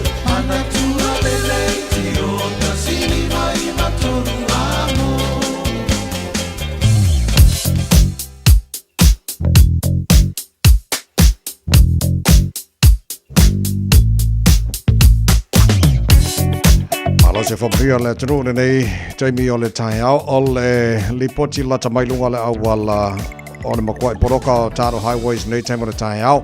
O e malanga mai around Kumeu, anga I whenua pai whaisi poroka nei taimo le tai au. Whasoro mailunga o le State Highways furuano. Te roa le flow le mai o West Gate, whasoro mai Royal Road, Lincoln Road. O le wā Lincoln Road, ma te ara tū, whaisi poroka nei taimo le tai au.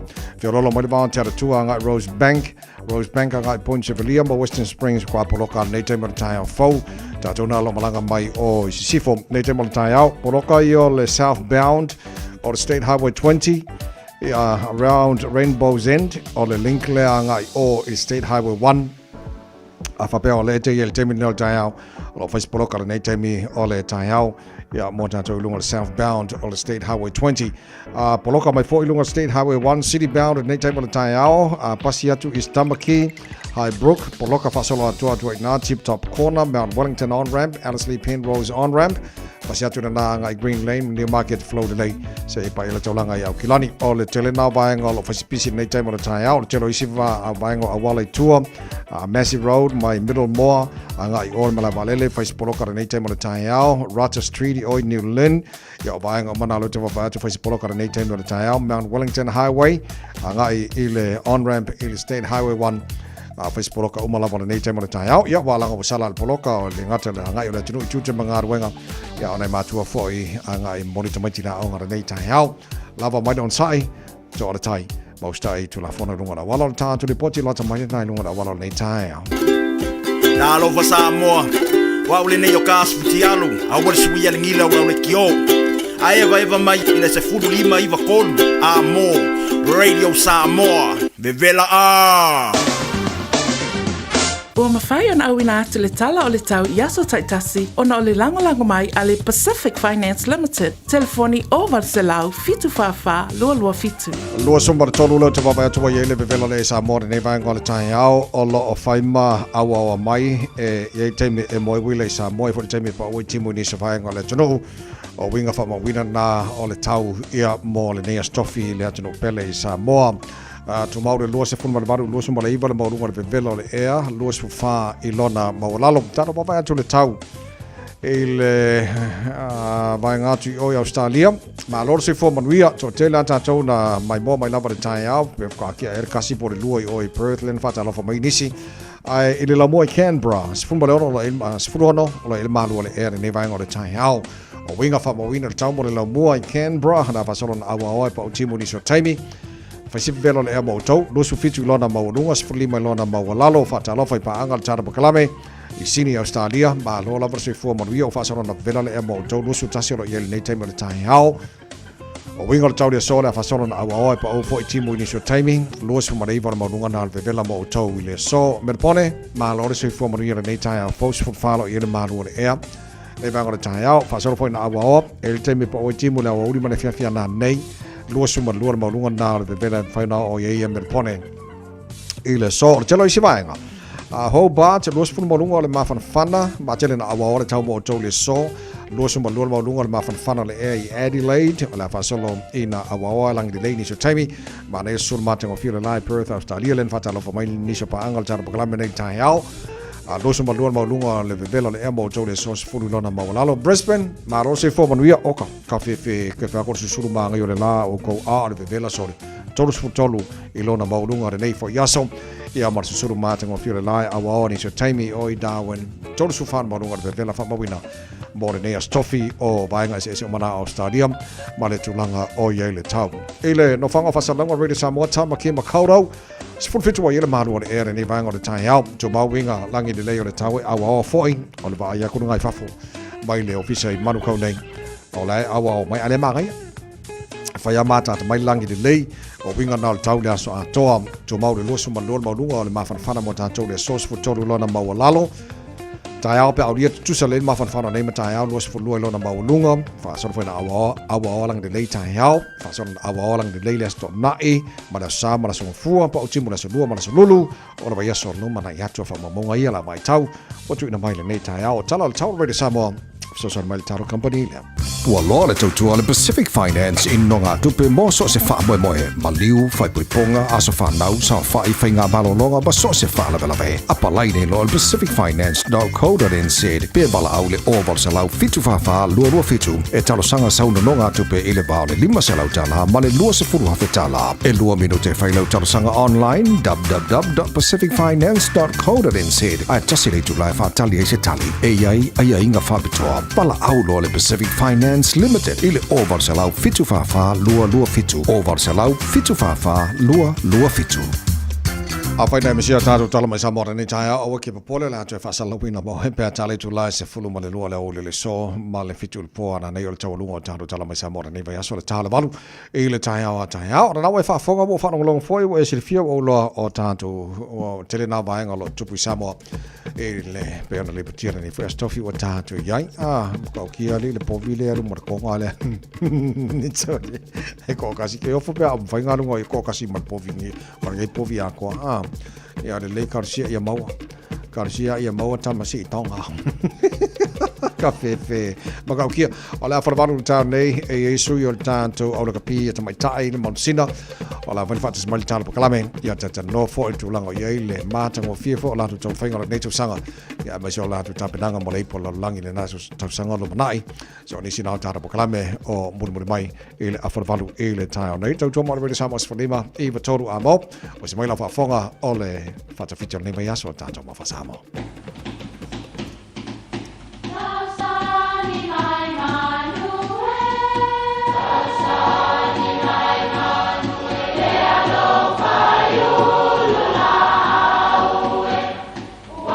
E o whanga manu i ululu o la au, awa e whawhanga i funga o la au. A o le tangata, e whawhanga i upu matala. O le mawhileo o alanga upu mamuanga ngana Samoa maona whaapongai, e a fua i lona sio mianga. O lona lea sao i le whaatufunganga o le iloa whaale aso, mai le tautua se ia o ina pule.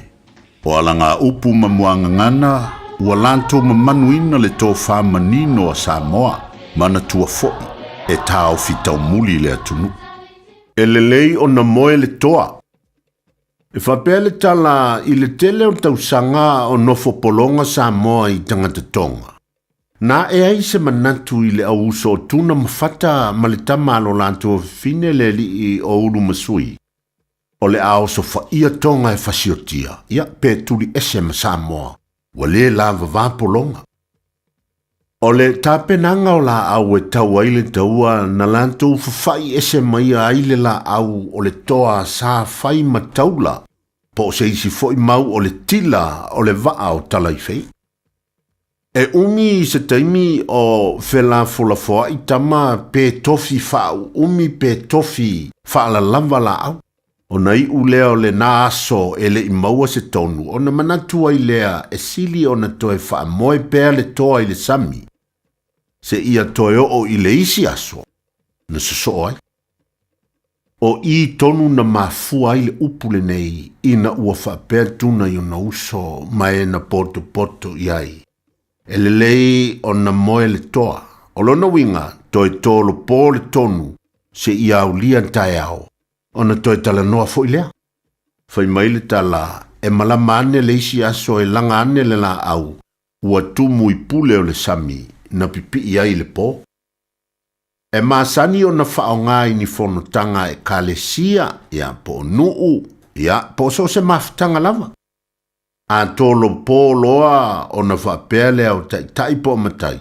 E sili o na moe le toa se ia ulia tai ao. E mau ai nisi mana tufou. E le lei o na moe le toa. Ia manuia lau whasonga Samoa ele ne yasu. Yeah.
ka e ka fe I pese nga makua manga ia sole. Oi lau make ngai ai, oi la fio anga si ufofonga mari e le nga pepese aku ngai. Oi, e makua le anga ke le malau makeri o le fio anga puapua le motele sala fai. Ia la nga wa silfia, nga wa silfia le kele oi tau tomo re sa mo soli mai betolo a mo luas futasi o te aile tu la e valu. Tai amanuia Chris. Morning, my friend. Wa me o tu ni fu te a vi yele ro fa mana le le tu ni te ma tangu fi te le ro fo le tu a ne fa me ren ma do mo ta tu ni fu te a fa mai a le ni se sa ta tu pu de ni me a fai wa au mai ta tu le tu wa se fa sang tau me ya te ta tu a imena ne fa me ren fa ma lo si pola wa onga mo ta tu te ni fa me a me le ni le sta tu pu a ide nei me a fame a fai wa au fa mai ta tu le tu o se fa sang tau me te ta tu wa no winga ta tu au fa ta si ma de tu no winga e a to au fa ta si ma de tu le ya ma se si e fa sang tau me te ta tu what if friend ta tu au fa ta si ma de tu ere a different ere ya ma se si na a different no fa sang tau me te ta tu wa friend ta to da so ni ta to mo tino ta to wa a fa pe au fa ta si ta to mo le tu no winga ere ya ma se ta si e fa sang tau me te ta tu ba ta to wa au fa ta si mo le tu a different friend ya ta to mau na mo ta to ni ta fa mo ni te le to mo to ko please la friend ni ya so fa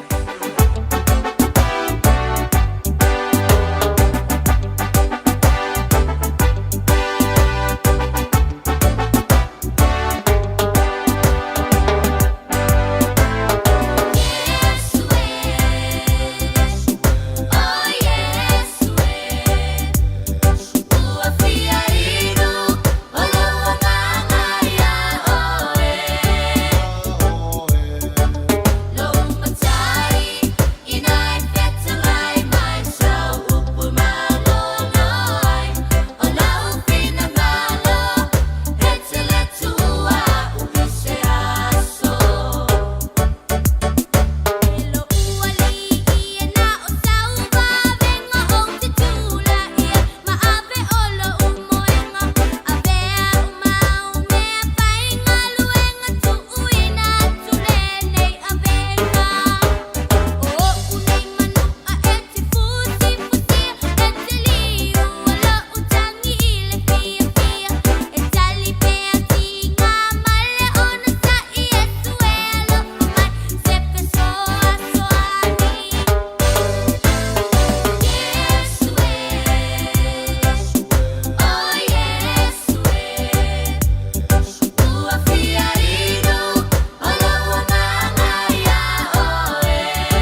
tu amo. Talofa Samoa, I mawhai na whasoasoani atu Dr. Chen pe a whai te a whiele mai suka. Tōta mawalunga, le maua se whanau, mai sela, whatungao, ti ngā le ua po tuli, whaalusi le tino puta, kānesa, ma le tino mangeso. Maua fo'i le kulini fulunifo mō nifo ti ngā, ma toi whaafilesi ai lau mānama. Tele nisi o loa e whasoasoani lo soifua maloloina. A whio ane loa e wa ai Dr. Chen, I le tuatusi lua ono Great South Road, Orahuhu. Telefoni lua fitu ono tolu tolu fitu fitu extension numero lua. Talofa, o Salmasinga, fale lua Tim Toidolo, o le loia Samoa. Fapitua la o unanga I mta uputau immigration, pepa malanga, tangata overstayers, so ngā visa. Apena foi le taxation, por tu la fono tau la fonga. M5 foi on o tau aveina mta upu faal tu la fono I Samoa. Famal mole vidi mai numera, o iwa lua ono o tasi lua lua. O iwa lua ono o tasi lua lua. Faftai. Mo so mana onga tau palamba po le kesi wala au loa le Seal Plumbing and Gas. La tau te whaapipi na ma wha le leia paipa o le fale. Fale le tā ua. Boilers o ngā umu kesi. Paipa pe a liki maisi. Talia wins quotes. Wala au loa fui maono mai umpulusi. Ma Steve o le Seal Plumbing and Gas I le o lua tasi fitu iwa tasi lua. O lua tasi fitu iwa tasi lua. Tau iaina e whaafonga le Radio Samoa le nei whaasilanga e tōro se ai le se 10% mai le tau o le itu la mua o lau ngā ruenga. O e mawhauwhau po le ale isi la asanga fau e tatau ona e a ngai I ai. Mawhauwhau e toi fo I le a onga pe su e sau ngā ruenga ai le I lava lo te apena. E mawhai le OCA ona whesoa soani ia te oe e a matalau la asanga fau ma le mauti noa. O le mātou polokalame fau e au fia I le whāwa ia so suenga ma e o atu I le se fulu lua vaiaso o whesoa soani wha au popo. Mō nisi whaamtalanga le sitale le go.oca.nz/ignition Oceania Career Academy o Lolo Manai e a mata I nei. Baby, lomaki! Hey, hey! Oh!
Mai le 5 stars in order lua se fulu malavalu minuto lo tole talo le tula I vole fa fonga po kala mano le tai al we samos lima e batolu mo tale vole fa mai fo lo tala po kala mo nei fo tai fo lua fe lua sumar fa le tau sanga matuasi tia I lunga le tulango la kapir vai ngota mai tai le tātou tunu le tātou au le matusina whai te le isi le fia le tātou matusina le ua mau nei lewa noa mo le taimi mo tau vai le pola langi lua whilosu malima tono ingalani fifia nei taimo le tai au whatas mai ni sualo o le tātou matusina nei tai au ana ma mea o lulu matafo lau po lulu leuta whapena fo i a ti tawa sori le whai taimo le tai au ia malo la se fua manuia tau sala o le tai au tātou matusina malo se fua ia malo se fua talofa lava o lo ingo ti tawa sosi e tolu sfulu fitu tau sanga o te sau mai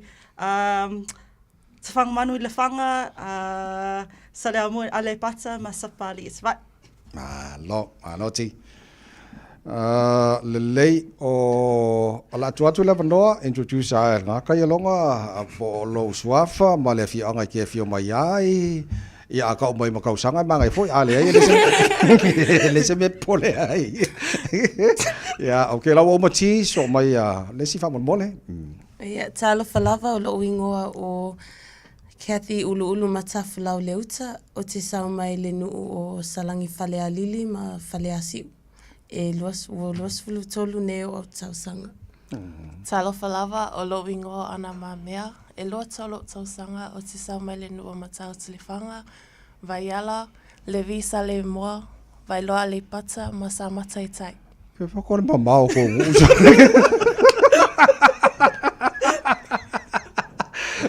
Malo se fo o mai o tolu nei tai au. Mang we fafta. Yeah. A bit nervous, but mang we fafta. Okay, le lei malo fafta mo le fa no mai te mi le nei fo i tai au fo. Le lei ti tal no mo lan tu langa le te talo le Montina. No, mate le loose forward, our sifi i le loose head prop. Wow. Yeah. So amaka me loose forward. Ngomere fiku po le ono? Le ono. Ono. A lewa e ta alo le loose head prop. Ola me ofel ngasui. Was size. Was le size. So are you okay ta alo le loose head prop or ke manga ko e fo le? No. I think I found. Yeah. Okay. Good. Na tu langa le ke karo ili ana. Prop. Tie head prop. Yeah? Yeah. Okay. So oila le si piko o chile piko Yeah. Okay. O mo marka ko huka pele. Ola ka la kulanga le ka lo di o le huka. Oh yeah. Orka ko tie head le la. Ma ngai so le okay le le ma lo. Lua fema le fa o le tausanga sa tausini o le monsina e su e se avanoa ia o lungo le World Cup. Okay.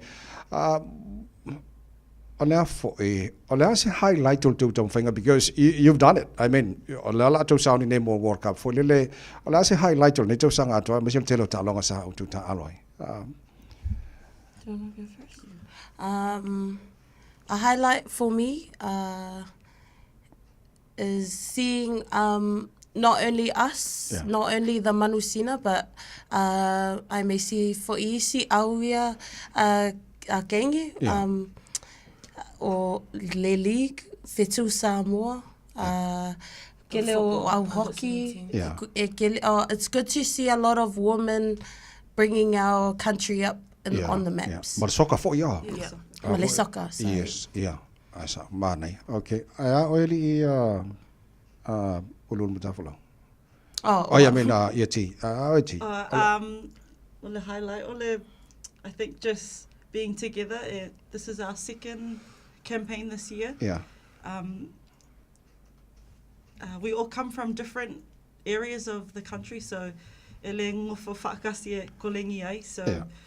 we gather only maybe 2 days before our campaign, and then we go together and try and put Samoa on the map for this competition. So I think it's just getting together, friendships, the sisterhood. I think that's like the heart. The winning aside, that's the good part, but building our connections. Well done, Marlo. Yeah.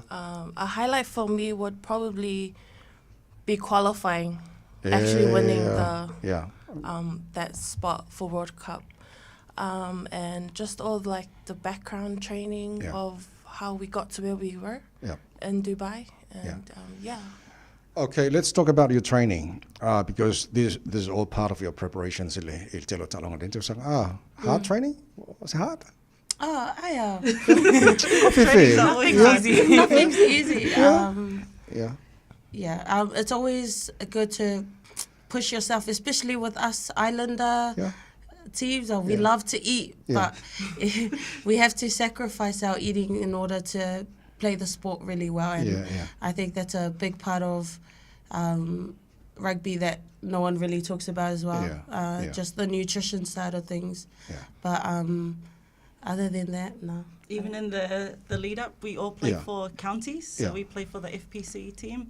And that's, we kind of all train together anyway. Some play in the Auckland Storm, some play Tasman, Hawke's Bay. So they already do their FPC training before going. So, my club in Aukilani? Yes. New Zealand. Okay. Which club play counties Manukau or Eti? Yes, counties Manukau. Okay. Ekusa uma counties. So they say, "Well, you find counties Manukau." Very good. Okay, so Lulu Matafalau, you didn't mention you sacrifice. Or what are some of the foods you have to sacrifice? Kalo, pisupo. Kalo, pisupo, sapusoi. Everything, all the Malaya food. Yeah. All of the, just our traditional food. Yeah. Sometimes isn't the healthiest, but tastes the best. Yeah. Those are the types of food we kind of have to give up. Right. Or maybe like portion. Yeah. But we come from big families, so big families come off big foods. So I think that's really hard sometimes. But in order to reach your goal and to put Samoa up there, we really need to sacrifice something. And I think that's something I need to sacrifice because I mai but yeah. Okay. Lele, share with us the culture. I mean, you mingle together with other girls, other players. Wow. Tell us about the spirit that you have. For Lele, togetherness.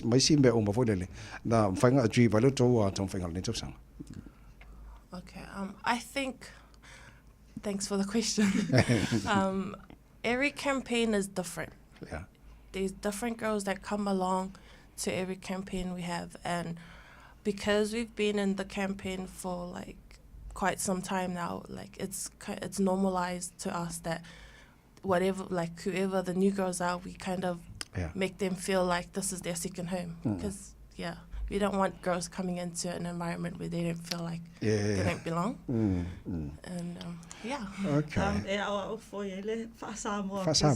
Like we do vala'au for mea ai. We learn all of that. We do our local. So usually each team is split into groups.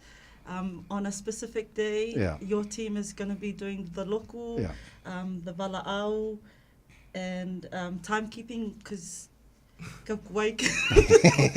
usually, we run on Samoan time, so we have to make sure that everyone's good. Like we really put through the culture and like making that important, not so much the rugby when it is team stuff. Okay. Inisio players al tanto mansina mai Samoa pe nga players yes.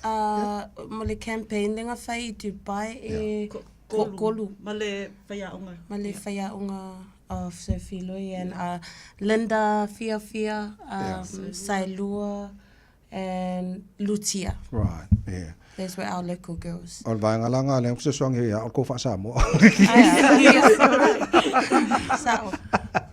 Okay, talking about Dubai.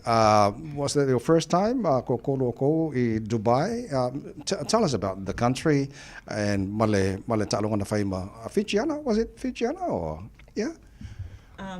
This is my third time in Dubai. In Dubai, yeah. This was the longest campaign that I've had. Right. Fava Yaso. Yeah. Yeah, and wow. I think if you think about just sand or like Aladdin, that's what like Dubai. Just real sandy, super hot. We were training in like 48-degree weather. Wow. So yeah, just and of course the different so in terms of everyone's covered. Yeah, yeah. If I look off where Yes, yeah. cover wrist and the ulu, so Yeah. But Dubai was like, yeah. What do you guys think? Yeah, it's a nice country. Yeah. Yeah. Yeah. Olo kai via kolingi fa. Oh. You It's need too water hot to every sing on my every window. minute. Yeah, yeah. Okay, so the game against I mean, kako nei bale fiki a o ia wa ke lenga pe a fiki ma Samoa a wal Pacifica le sa compete le a. So your preparations against the Fijiana, did you know that Fiji is a very strong team? Yes. Yeah. Yes. We know that they're our toughest. They were gonna be the competitor. Yeah. I think that game in particular in Dubai was one of our best. Yes. Score line we've ever had. Exactly. 45-17? Yes, and Yeah. because normally it's a really tight Yeah. game for us. I think we knew going into that game that was like our last. That was our last game. We had to play like it was our last game. Right. Yeah. Okay. Rugby World Cup would kind of be lost. Wow. Malo. I think after it, everyone was just so elated. Let's talk about the coaching team. Is it Tomakino? Ramsey? Yeah, Ramsey. Mata'afa. Yeah. Okay. Yeah. Yeah. And then I think this team is quite in terms of we've got a lot of female coaching staff. Oh yes. Yeah. It's probably not really common in the rugby scene. Whereas sorry, the mic, yeah, please. sorry. Our team is predominantly made up of like females in the coaching space. Like old Manusina players giving back to the game. Yeah. We've got an analysis from One Pacifica that helps Renee. Yeah. Lei from Melbourne Rebels. Melbourne Rebels. She's our forwards coach. So Ramsey's he's been coaching for a long time, eh? Yeah. Pretty much taken this team to where it is now. Okay, so Olewa Umaya Talongo Le Lua Felosumalfa, and once again, congratulations to Lewa Bukling or Monsina for the first time on the World Cup 2025. I'm sure you're aware of Audela Ikong Pule Talo England, Australia, and Japan. USA. Oh, USA. Okay, so far. Okay, your first team will be against Australia. Okay, are you looking forward to it? Yes. Yeah? Yes. We definitely have a chance, I reckon. Yeah. I don't think we're going to lose. Yeah. So. I don't think we're going to the World Cup with a mindset to lose. Yeah. Everything we go with, we'll just we go with God. So as long as we know He's on our side, that's all that matters at the end of the day. Yeah. Okay. Na este min kaaluma mo ko Australia, or this will be your first time kaaluma against Australia? That's the top team. Yeah. Because all Australian alien kaalu Samoa. Yes. Yeah. Okay. Mako kalangmumungai Samoa. Yeah. That's our first ever game in Samoa. Yeah. So that was such a highlight too. How long? Yeah. And how long? Malusina, yeah. Okay. Good. So all total mo na Australia alelei la facility te tasi auto amakamayati. You know when you wear that blue jersey Sambo fulele, how much does it mean to you? Olale ta uole ola la male uniform Sambo mo. I actually got asked this question at work the other day, and if you know my office, it's predominantly European descent. And I think it was just I broke down. It was so funny, but I didn't realize till then. I always know how much this jersey means. You just think about your family, like all of Samoa, your villages, God that you serve, like it all, especially when the anthem goes. Yes. I don't know, just it's something like in your soul that just says you're in the right place, you're representing the right country, and I think for us it's a lot like service tautua. So one thing in our campaign that we talk about, if I can't do anything for Samoa, like my service is to be wearing this jersey and playing this game for them. Similar to T. Yeah. But I think I think it's because I was born here in New Zealand, and my family, my parents came here from Samoa, and this is the least I feel like I could do for them, for my family, for my country. It's just I'm a very proud Samoan woman. And I think just being in this team feels like, a service. Just something I could give back to my country, even though I don't live there, but just to keep me connected to my roots, I think. So, Kind of similar to what Lulu has said. This jersey does mean it does mean sacrifice to me. My parents sacrificed moving from the islands here to find a better future for me and my siblings, and I feel like this is a way for me to give back to them, is put their last name up there. Right. Okay, malo lava girls, malo le whae atu no fo malo tau sisiol fo Samoa lunga tulanga lakapi. Okay, T, you didn't mention the national anthem. Share with us the feeling.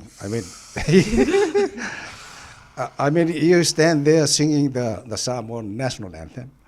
What was going through your mind? It's not. Come on, girls. It's not the fear of the game. It's just like, I don't know, like you get this tingly sensation. You can see, like, you envision your family. You envision like your village. And like before we went to Dubai, we actually went to schools in Samoa to promote the sport towards young females in Samoa. And what went through my head at that time was those girls looking up to us, thinking, maybe one day this is where they could be. It was like kind of like a pathway. We're setting the platform for them. Malo.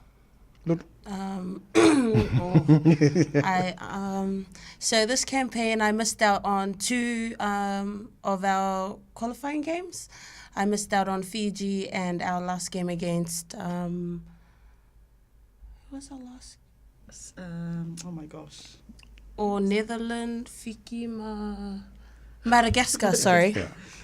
But even singing from the sideline,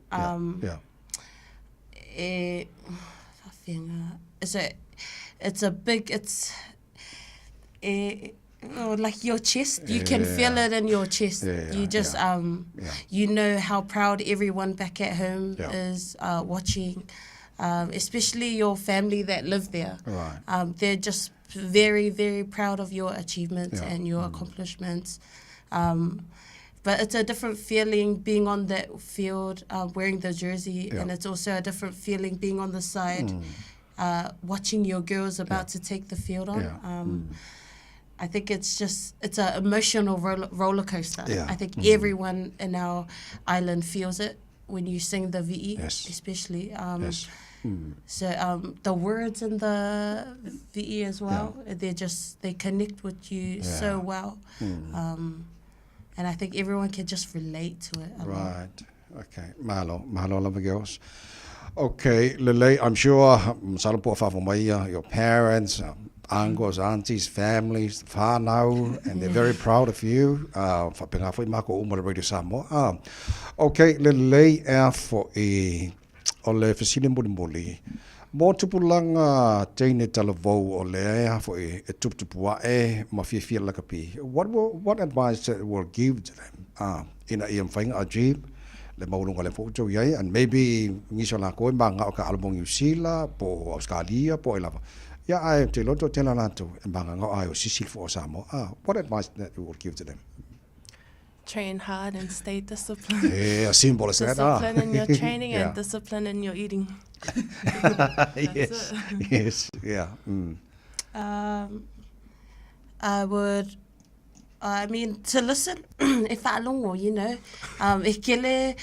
get a lot of information, and people don't really see that side of being in a campaign where you can go from having fun to you have to be focused on certain, just to be able to jump in and out of switching on and off in the game, because it is a professional level. And I'm not going to tell you that it's easy to get in. It's not. It's not. You have to work hard, like Anna said, work hard, and definitely it's a sport. It's a very hard sport to play, so it's a very tough. You have to be very tough to be in this game, and have tough skin. Yeah. Because it's you come back out. Well, you go back in, and your body's nice, and you come back out, and it's might let you love from, you know. Okay. But yeah.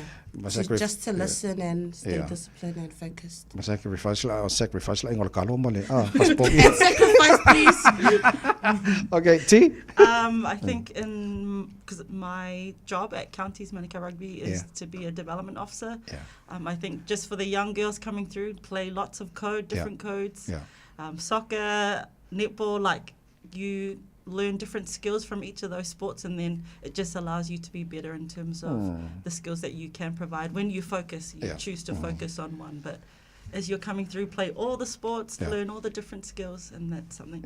And there is a pathway now for the girls, so reach out to your unions if you're wanting to pursue some of those. So. Yeah. Okay, malo. Okay, T, tawa soli fa pena ana mamea tawa sosi. Tawa sosi. And Anna Mamea, Ululu Matafalau, or Lulu Leuta, Malof after Telelava Molinata out. Well, once again, Malol Tower Tower, Malol Fire to no, Manuelo to allow to more the World Cup we England in Nato Sangalumana. Yeah, so low Amaka calling on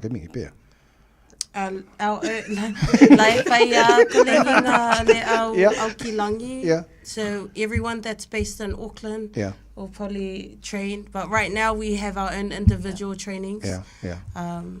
So Lela, come afai. The next time I come back on the radio, I'm gonna be skinny. Okay, well, ladies, malov after telelava molinata half after molinata mai ile Proclamation Radio Samoa. Okay, from all of us here, all the best. Ya lela maka ku TV do ko ka mo ya. Ya o ko kise sela mai ko ko malai wa e fa ya ko kala. Aba wal mangala ko bagil le ki wala lo sela mai ko malai. Okay, girls, all the best. Thank you so much. Okay, le fa fonga le tno oni sina walo tanto awar monsina. Ana Mamea, Ululu Matafalau, or Lulu Leuta, and T, Tawa, Sosi Malo, Lava Faftai. Yeah, I'll present a sweet Fatwin as well, Lalatangamo, Felicity Mikael, Moalo, Umala Chunu, Fire in a Samoa, a Metal Talonga.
sa bola tunu pele ya mailo au watu lo lima ta o fatu fa o le taurunga fo na o le malu o le tai au mo le nei fo ia tofi fa te tere lau te talo malau tapo inga te tia whaila tus te tia lea le a so mai fa wau le tana po kalame fia mai ia wale tautuina mo oe tautuina o le nei fo ia so fo mo ria la wala nei aso tu ona nei ta 5 minutes so i fua mai ia manu ia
Talo falava o au lapi marina, mau belo li tio, i le radio Samoa tasi lima iwa tolu amo.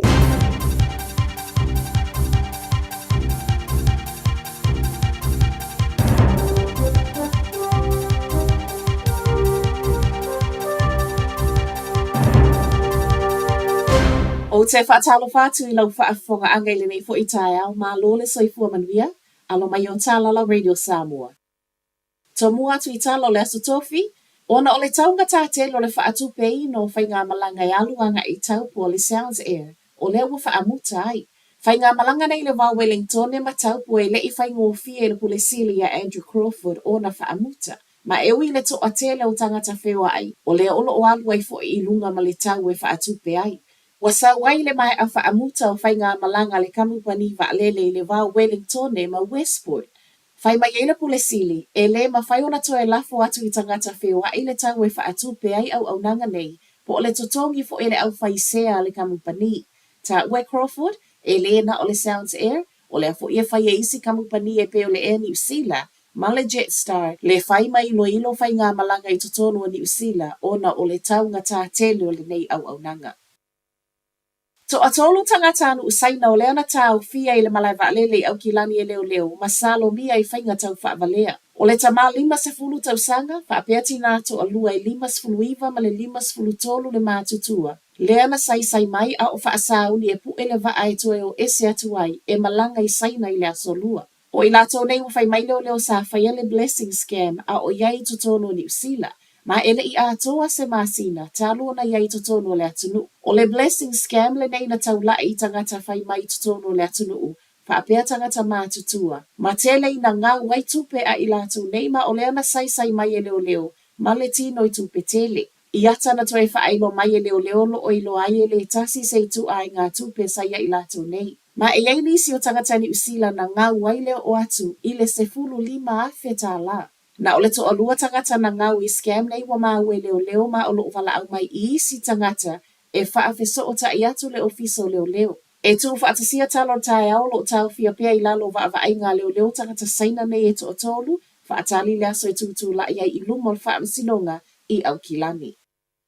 Ua iaile mana o ngol pale mi o le atu kuki, ia whaia lava ni o lato ia tusi folau, suia mai le whainga o lo o iai nei, lea o lo o umi ai na o tusi folau New Zealand. O New Zealand o leolo o iaile matafa yo I fesoa soani le atu kuki. E le ngata o mata upu tau le vai fafu. O taimi o whaalawe whaale nātua ai whaapele pui o le atu kuki. Ma olo o anga wa afo I ona tangata anu I tusi folau New Zealand. Peita I saunole pale mia Mark Brown, wo mana o ia sui ma ia mana ia o lato lava tangata anu. Mana ia ta uai ua na o ni sui ngai totonu la. Na o fo ile saunoa ngal pale mia. O le alava fo iai isi atunu o lo mawhaiona tau ave uma pea tusi lau e lua. E ui ua avea o ni tangata anu uma City Seni New Zealand. Mania mai ai le so upo le mataga luenga le vai fafo New Zealand. O le ua o mai le malo New Zealand le talo sanga ma e ui o se mata upo lo fa solo tala noanga. Watali le so upu so o se tusi lau fo e whaia mo tangata anu ua tukuki. E mauti no le ai lava a fianga le whainga whaapa anga whaapito lo o iai nei. Ma e matua mo o mia le va ili ma le wha ai tete. Wa maui wha maunga le ofisa wha maunga New Zealand e tusa ma le tasi vai tolu o tangata whai ngā luenga. O le olo o maua le awa noe ngā lulue mai e le whale. Wha maunga nei na sau i tuana nafi wha mauina mo le kuata tausanga wha ai ui le masino se tema. Ma o le au wha i o tangata na ngā lulue mai le whale i lea kuata. Valu se lau ivas fulu valu wafe ma le fitu se lau. O le kuata o le au wha i lua se lau fas fulu wafe o lo ngā lulue mai le whale i aso umo le vai aso. A o le ono se lau limas fulutasi afe ma le valu se lau, e iai aso e ngā lulue mai ei le whale, e iai fo i aso e o ei tutonu o ofisa. O ngā luengo lo maua lunga ai ma o le ai le tolu au pito i lunga. O i lātou i le vaengo wha maunga ma feso o ta inga, ngā luenga i tūtau tupe ma ini siwa, wha apea i tūtau te konolosi. Ai i whale whai ngā luenga, o le silia ma le whase fulu pasene o pisinisi, o le e maua le avanoa e ngā lulue mai ei le whale. Whai watu i tala mai Amerika, watoi filifilia Donald Trump ma perese tene o le malo tele. Pasia le lua se lau fitu se fulu palo ta whai tu malo e Trump, ma mauti noa mai iana nafil le filifilia ma perese tene lo na wha se fulu ma le fitu a Amerika. Wa whaalua ia Trump perese tene sa iei mua le tofi toi fo i mai. Ma olona toe manu malo ai fo iana nafi. O le whaalua ai fo i leona ia whaato i laloina sui mo e tama ita e le Democrat. Maya Trump ana po wa ia whaafetaia tangata Amerika ai mo Kamala Harris wa fiu tangata e whaatari ele i toi fo ia ne tali. E ia i lato na lango ina ia mai reporti o le tai au nei lea whaato a maua ne ailo na vanoa. E swing o le maketi ana po ele whaato a sawai o reporti o le unga le palota whaamawina le alu i lungo le tau le Bitcoin whaapea maketi o whaata wa inga. Ai mai New Zealand nei whaapea le teno taitai o laulangi pisi lungo le social media i le telo whaamanianga mō lia, mō Trump, ma lona tū lai mai. Talanala Radio Samoa, manuia le tau. Ua mawhai ona auina atu le tala o le tau i aso taitasi ona o le langolango mai a le Pacific Finance Limited. Telefoni o Varselau fitu whawha lua fitu.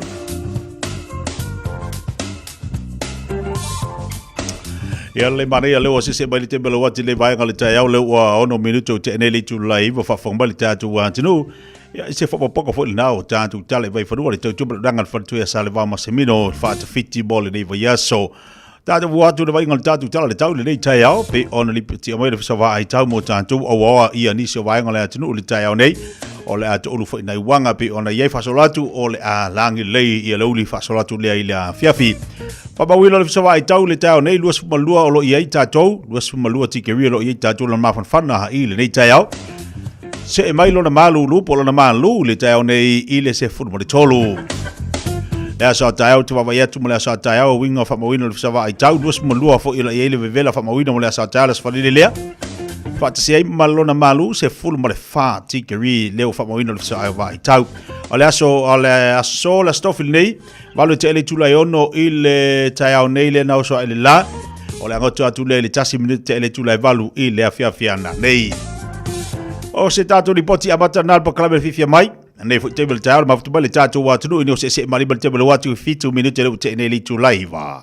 Ua loa le tautua le Pacific Finance in no ngā tupe mo so se wha moe moe. Ma liu, whai puiponga, aso whanau, sa whai whai ngā balononga, ba so se wha lawe lawe. Apa laine lo le pacificfinance.co.nz. Pia bala au le oval se lau fitu wha lua fitu. E talo sanga sauna no ngā tupe i le bao le 5 se lau tala, ma le lua se furu hafe tala. E lua minute whai lau talo sanga online, www.pacificfinance.co.nz. Ai tasi le tu lai whatali e se tali. E iai, ai inga whabitoa. Bala au lo le Pacific Finance Limited ile over salau fitu fafa lua fitu over salau fitu fafa lua fitu. Aloha, we're the Katinas, and you're listening to Radio Samoa on 1593 AM. Ia, ele whai lawan tu al wha talo wha mara whawhelo i atu pa i molunga o tātu wa tilo nei tai au le tau neo le asfalaile. Aso fito le foi masina lo tatu to ia fanga pot tatu te fei loai. Ma futa foi lunga po kalame fifia mai po na ye le tautua. Ma le onanga fa o pelo si ale si fonga radio Samoa mo lima tulu a mo po kalame mo tatu ia so taitasi. Ma lo fa tai le o tatu to mo le ni tai au fo fa po ia so lo to se fu ma sama to wola. Foi to wina foi o aso le ni o langa lo tatu iai. Ya mana tu lo po kalame ia tatu lunga lo fa penan so longa le ma manuia me uma le lo fo le li fa ma lo fa tai. O le tatu fa tai iai le tu la pui puinga ma le to singa ia te tatu.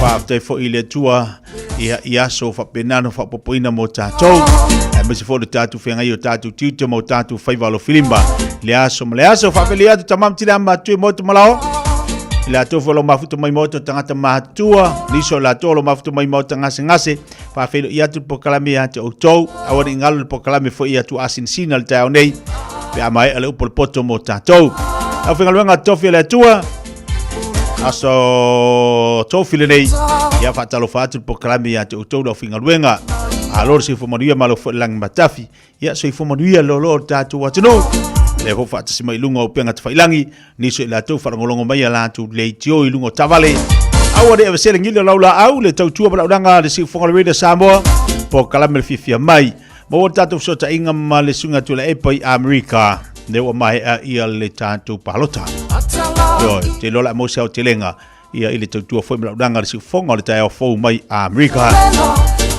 se banisio tatu faringa le vanga le tai au mai tatu faringa tatu taliua tu polpoto mai ro polpoto tatu se atu ile pokalame mo le nei foi astofi fa filio ai por fatalo foi tu asin sina E tolu sula fetala le tino i tupe wata pena le Digicel mo lana fa apitoa. E fi soso ni ai le tonga tau so i fuanga wa nei. E tolu fa ilonga tupe ta i lima se lau tala cash. O le ase ina ya so for wele ta itasi mo New Zealand ma au se talia. Fa tau so top up luas futala pe silia tu mai fala olo masani. Pe lafo foi online i le Digicel Pacific. O le mawale olo wabanoa i le se. E te anga va foi pe a lafo so se le ni le my cash a le Digicel i Samoa. E faunga ai le ClickX Pacific. Mo nisi fa amtalanga vala au de over se lau tolu fa lua tolu sekia Digicel. Fai mea alofa I a inga mawo I Samoa, e ala ili whaatawina o se hotel ta alofa voucher. E mawhai ona whaongaina mo aso ta ua whailongaina. E pe o aso whanau, whaipoiponga, pe fai malolonga mo ta whawhawai whaiungo vai aso. Whaatau e oi New Zealand nei, ai piki e lau a inga I Samoa. Tanga I ane ili pacific40.com/hotel. Ma whaatau nei loa. Pe vala au ili o lua tasi, o valu tolu tolu, lua lua lua tolu. O lua tasi, o valu tolu tolu, lua lua lua tolu. E, mga umia se maa mga kosyo kingala I Samoa. E sisi, le Lifestone Headstone Life wai le lako whaapikoa mo maa e lalo mai le lima awhile kau. E mawhai fo inga lafo I Samoa. Vili le ongu se lau kasi valo lima iwa po le website o le lifestone.co.nz. Whai loe le Lifestone Headstone o le Radio Samoa na e maua aile nei whaasalaunga o na lafo lea o le maa whaamanatu I Samoa e au noa ma se tongi. Lifestone Headstone le au nanga a le Pasifika. Fai tauina le upo le poto no le tautua matavela linga Fusi and Sons Funeral Services I Mangele ma Samoa. I taimi o mawhatianga ma whaanoanoanga ona o le maliu. Mana tua linga Fusi and Sons malana au nanga o le a whaamama avenga atu mo oe ma le ainga. Vala au I le telefoni lua fitu lima tolu o fitu.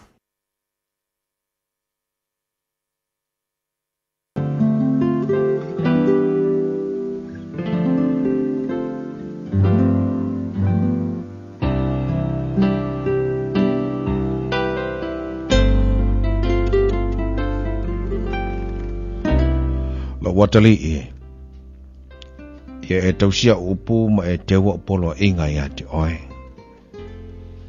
Ia e tausia polo inga e te olai. Ma utula fono e pei o lo tamata mai mata. Ia e fusia I o tamata mai lima. Ia e tusia I le papa o lo loto. Ia e fai atu le poto o oe o lo utu fine. Ma ia e ta uale ata mai o lo ainga lea. Ina ia leo ia te oe alfafine ese. O alfafine ese na te wha ole ole ia na upu. Awa ole wha malama o lo fale.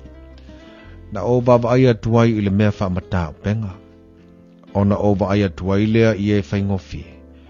Na o I loa wa I taulele ale tasi tama o le isona ma whau wham.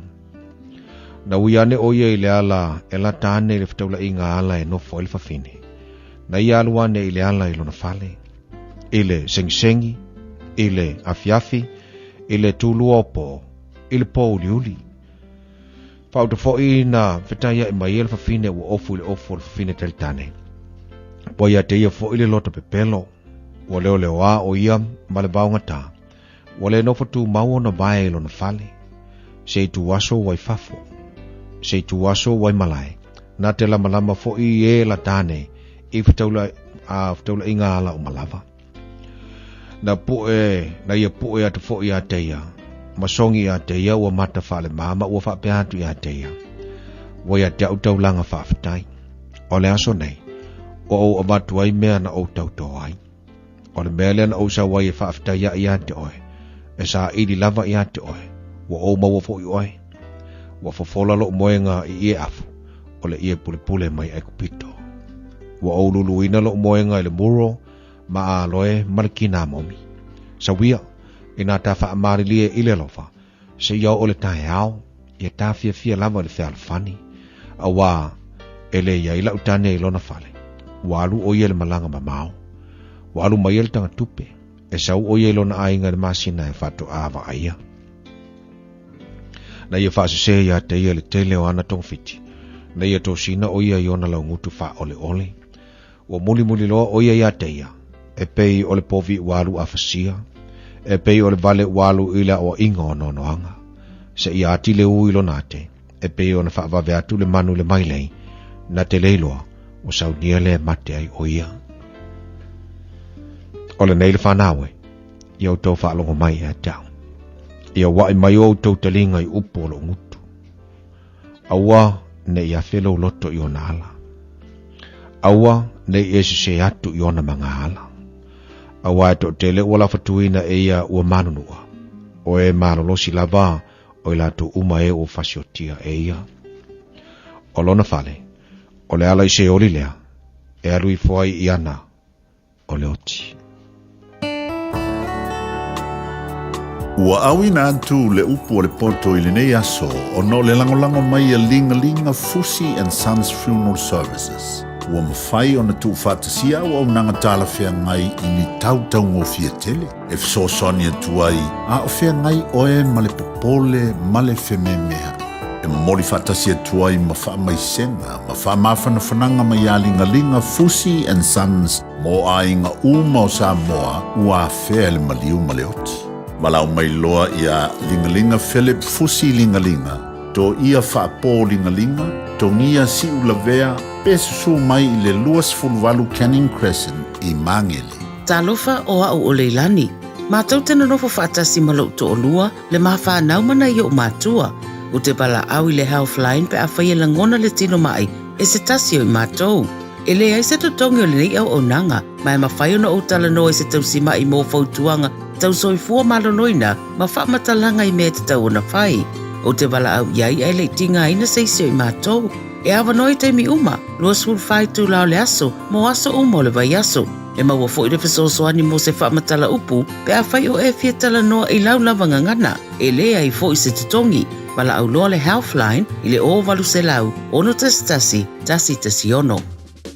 O e sauni malanga i Samoa, mana tua loala moana rentals o lo o maua ai sosi tu ai ngā taawale mautatongi mo sose mana onga. E mawhaiona piki la taawale i le malewa lene i whale olo, po le tātou ofisa au tu i ala fua. Pe momoni atu fo i le whale tari malo o lo o e wha mautua ai ngā whaabitoa. O lo o iai le insurance cover e te fili mai iai. Nei tupu se whaalawelawe ai o lo o iai le wha mama avenga, male pui ngā mo oe. Moni se whaamtalanga wala au le tātou paanga le Pacific Easy i le ovalu se lau o tasi ono. Pea siasi le tātou apia fōlinga o le Moana Rentals o le upengata whailangi o le moanarentals.com. Are you at a crossroads and not sure where to go? Thinking about studying or getting a new job but not sure where to start? OCA can help you get on the right track with new skills and confidence. Our Ignition Work and Study Skills program includes 4 weeks of full-time study and up to 12 weeks of additional support. To find out more or to apply, head over to go.oca.nz/ignition. Oceania Career Academy. Your future starts here. O le R-Dash Travel, o le company numero tasi le taungo fio pasese mo Whemalanga inga i Samoa whapea le malanga mai i Samoa i New Zealand ei. A whea de loa i le ofisa o le R-Dash Travel, tasi valu lima Great South Road i Marurua. Pe vili mai i le telefoni i tolu iwa lua o wha o o. Tolu iwa lua o wha o o mo le R-Dash Travel.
Siu funga bagi sunga pida kroi tum le pese o mai so mai le au soe o le o fama tuai le tatu pokalame na le por poto foi tawina le sunga le ia tawai meni ia swinga foi o sau fa fonga le taiao le foi tawina le upo le tua pi one fa fonga ba yai i le taiao mo le taiao ia o le tau o le o se fa singa malosi o se tau le mo tato au tatu yai pela mtaino tiu te manga luenga le malo le tatu wa tru se bali bate bela wati le o lua se football tasi minute le o te nei ia leitu la iva ia mana tu la tatu se fa poponga nei o tatu pokalame o fa ingoina o le fa talofa po le fa felo ia tu fa felo ai ina tu asin sina pokalame maseni tatu ia stofio vasti tasi tala foi le tulanga o lo iai ia nai to ina mana lo matua ia ilaso yo e toi mana tu ai ia te mi o aonga o mea sa faito no la tu ainga o le vava ai tu tono le sisio manga sa soifua e ai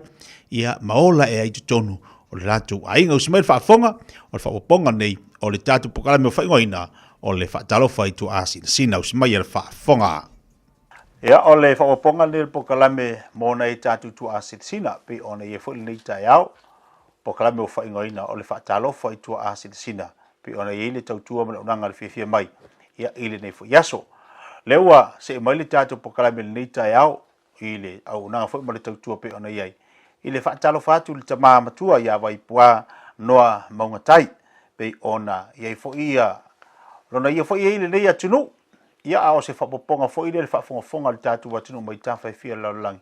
Pe ona maua manipo kalame u whapitoa manoi mō nei o tātu ta ma tina mātutua o lo whapenau na taputapoa i mai i mauta malawa ia ile nei fo i tai au.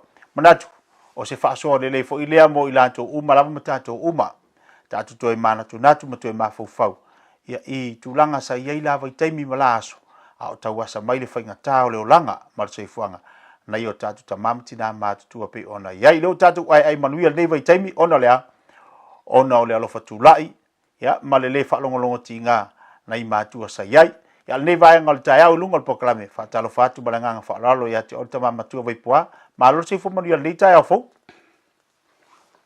ia ile hava mal whaaloalo ok whakalofa koe le suafa mang malo ka koli o Yesu Kristo lau whakaleinga kia leo lo kūru foe e awar whapoinga o Paul Kalame le ki o Samoa e a pe on kako i eringe foe Paul Kalame ko a singa i le tunu e mo le koe le nganga whafkai o ngā wafea foe le ngeko inga i Paul Kalame e a sei fai foe si ngā mo li mauru whafonga anga le tunu wa o kele lo ko si le fie se o nge foe ka mai ko inga i lunga Paul Kalame le ki o ia al kala anga o lo so i fuanga ma lo o langa ia po fe ko punga mai ai ma o sau ai dinge la langi de ko mau ia al kala ku le ba nga fa kai le kolega ki ma la ia sa o le sa no nga o tamam tua ia si le fiel tatu wa tunu tu langa o lo nanga ma le tua ia ilunga o tatu po kala me le to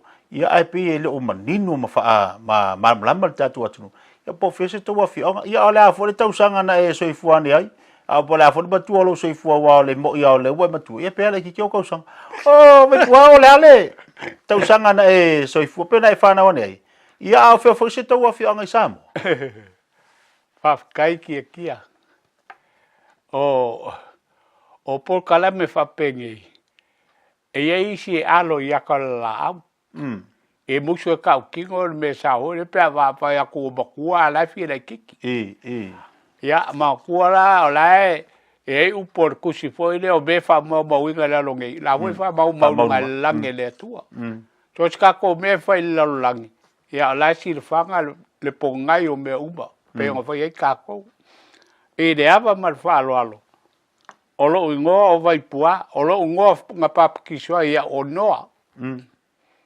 o lo ki nga o le wo fa ko fanga lo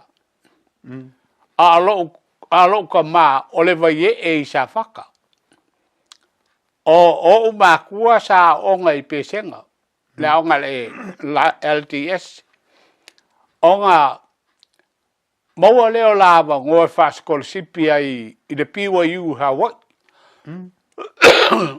sa walo o ki nga mai o fako a o ngai pesenga ta fo lo ka ma mai vai e a o ngai pesenga ka foi mo le o la scholarship o la ka upunga ave ka foi fa ya o ngoma ya nga lo le wa i mo ngui mai la ka mfanga ka sanga ka si va ko valu o nga foi mai lo le sa bo mo la fa longa o le ka sanga le nga kwa fa poi lo o ma ku e pesenga ba fidi ai lo le komike wa o nga le loku ale mamonga e o la ke pulea o nga ngof ku mawal ma monga saunyaku a o nga kama le a o nga sidiva a o nga kenge o nga losa ya e pule lo ki nga ya o nga kenge e pule lo kama ya o nga losa ya o nga fa penga lo le nga ngofo i saunyaku ya ole kausanga fast food fa nga welo uso mokua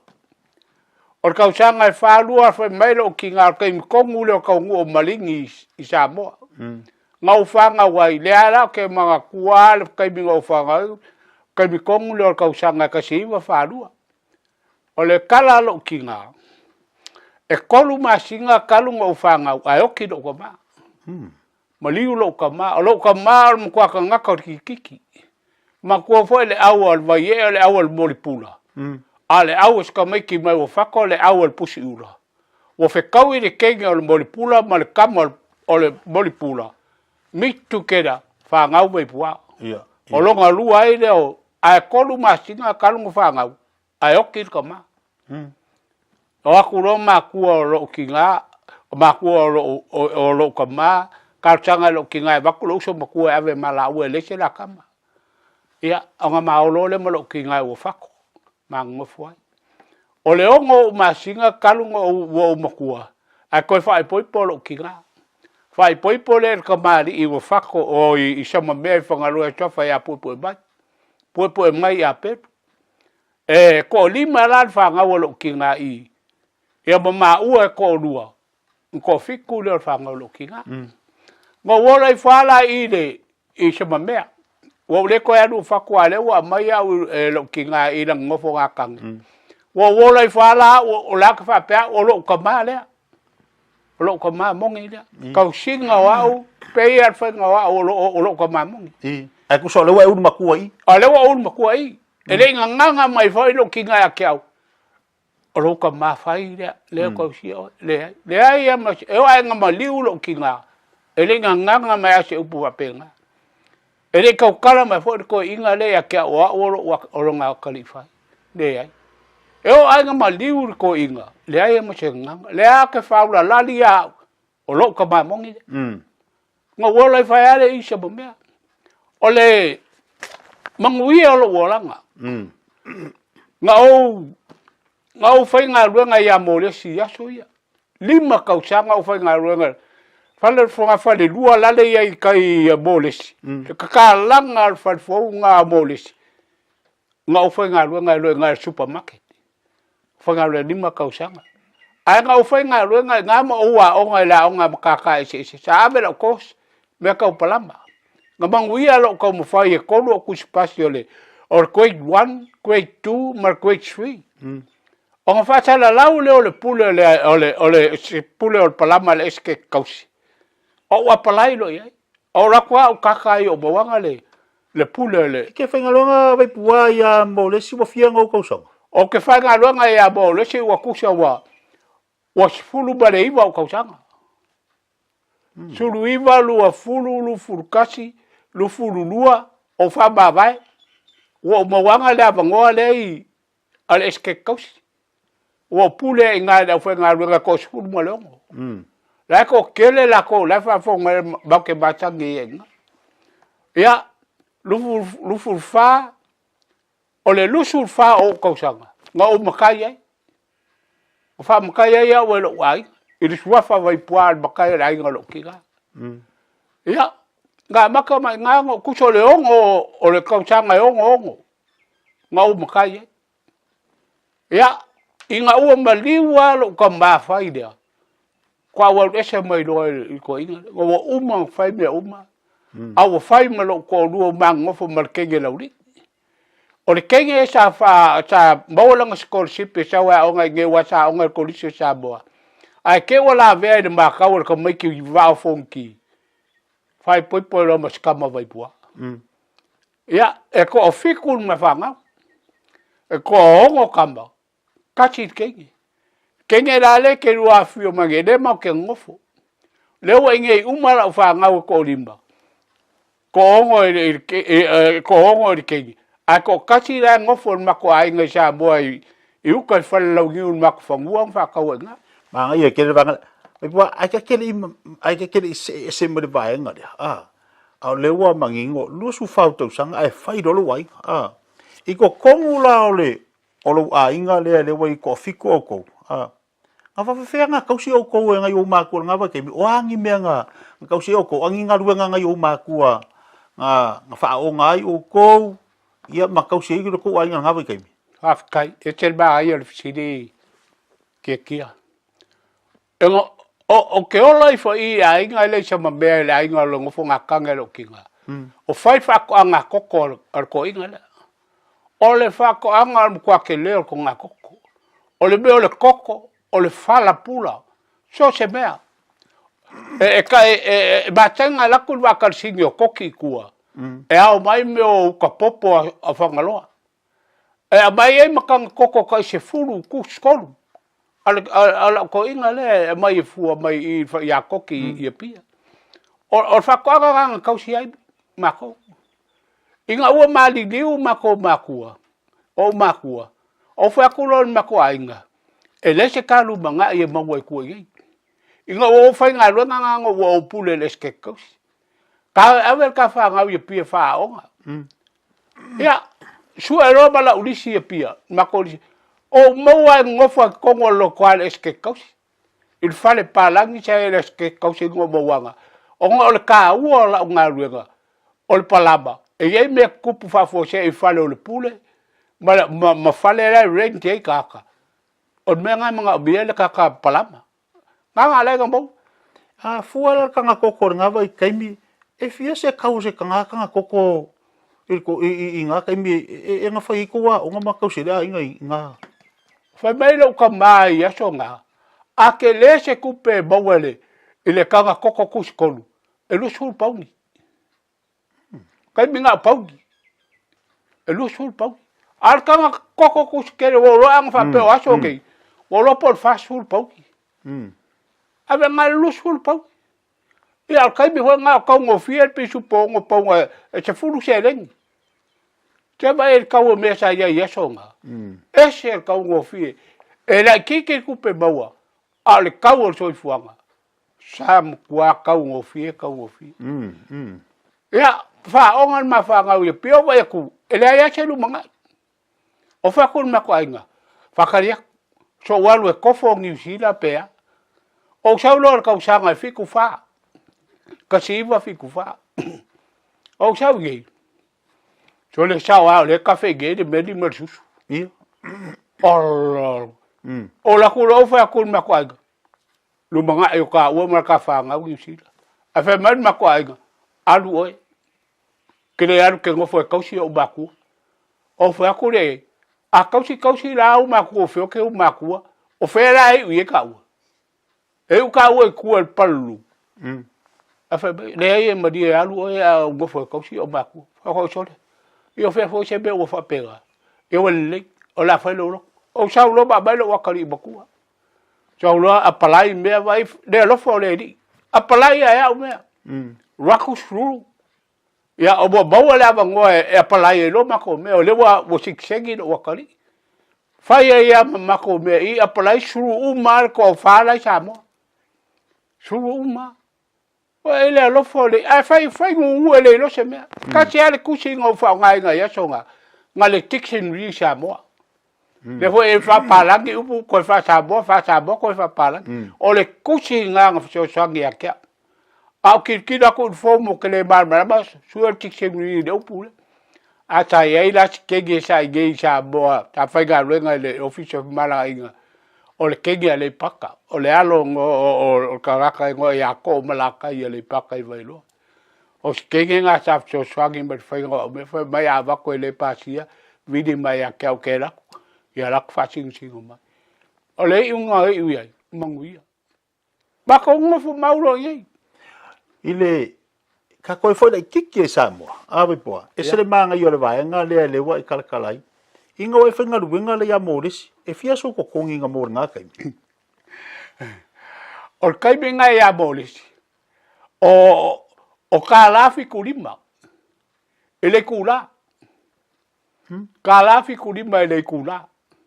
Se fua mai la po la sa fua wha kau e pe a whai e valu kula.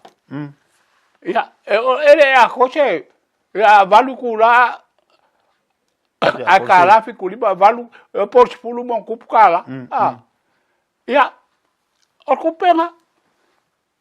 Ai go mo ora ngo fai nga runga leski kosi. Ka kolu kala le kula lo koki. Bo se ilu wa ho la kol pude. Kolu kala le kula. Ia kolu valu lu fulfa, ia fa kele le ol fa spulu kala lu fulfa. Wa lava si gabe ola. A mo wala ko kongi e we pe ave umaku. O kai me ga wala ngi umaku. Maldiu. Maldiu umaku. Kai me la nga ta kau sia le fanga. Okay. Pa o nga le fanga. Ia ma fai e mako me fal ngu, me fal lu. Sa ma fai re nga ku penga mo ko kongi nga fa soa i lau fanga ko. Lau fanga nga kaimi. Ia me se foi o me le ngu o me fai lu. Sa ke le lo fiso swagi a unga ruenga kua.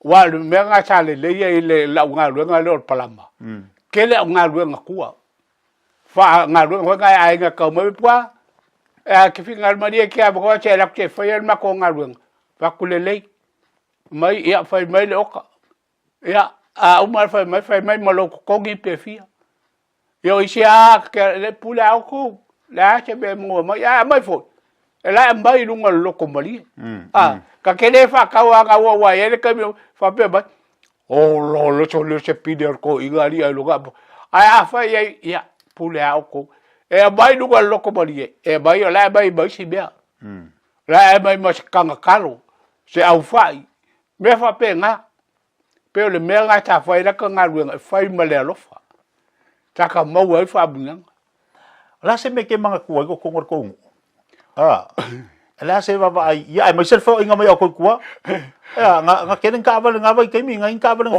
ko sole ai me kongule ka ul polonga sa ya so ya ai ya me kongule ka ul polonga ol ma ko mu wa fa ko va ngalo ko ke a ko fu le ai nga mar kudula va fo i e kudulo e ka fi ku fo ka yongo o ya lo ko le ai nga la ko fi o ya pia fua la fai la ko be baka po agi be uba uka saugi balaga ya e ba ya fa ka lo ka ba ya pia wa ba ya be sa e bako ya akale po le fa va veao fa eva ya pe ka uba ya pia po kale valu po kale va ya ele ya la pe fa ye de bakangi male so ai a makangi lo mo so ya wa ko pu fa la o le sia ka bi o fe aus tot o si ka ba pu bo ya o le ka bi wala fo yuka pe a ga ba ku wa fa ke le so wol vas si di lo la fo yo be a se fe le va i ka u ba wi ga o be ga che ba ko o kai be ka aga ya so ya el bako o be e ba ga i po a ba se le ka lo ga le i ve ia e ke fi we a ka lo ka e ai si ga i ve a ba go fo ya e fi we mala wa kapken kas wa ka ul be ga wo fi fa kalia ko lo le be ga e va ve ga ba kapken i lua kapken ko e ka lo ko lu fa pe lo ba le por ka le ba ya o lu fa lo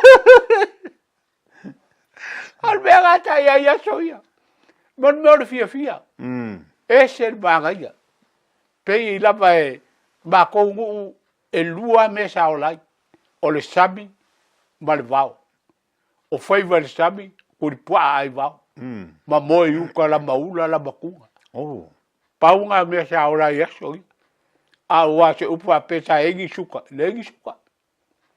mo me o buki ho ia le ka o ge o buki vao o ki nga mai kau ai mai la muna mo pe ala ai lo buki la ngu lo buki o hangi me nga fai kaulanga i ko ma ku la vai kai mi kau sil fai fe au male ya war gi vai kai mi pe o seling ya la vai kai mi la o fo i va ai ko mo fa ka si de vai nga kau o le bea sa wa ai i ma ku ya so ya o le kau si fai fe au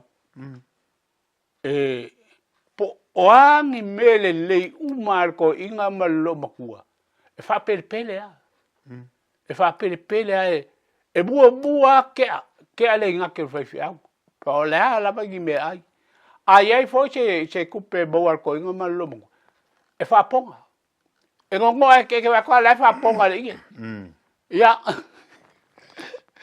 ba ya ye kai biga e fiu ko inga chuan fa po o kepi walkie you know pe aba ga bi wa ba lo ya wa ba lo si bo le ka pasa bo o so ga ta le si ka ya ta foi meu kipi fo ga lo ba ku fa ka ya o le bega e ke lo ba ku ka ku fa po ya cha ke ba ka ba ki po o ki pi fa po ai fa por polo e ave a mar fa fiao o konga o fala di o a uma me pecha fa mua le foi fiao o le kaulanga nga ba ku ia fa mai so se me ave mo le ku me si e le fai ka langa i me fa pa ole o ga pe ka wai ga fai wa ngai ma fu mai si upu nga le tunu au le ko le u le nga ke fai fi au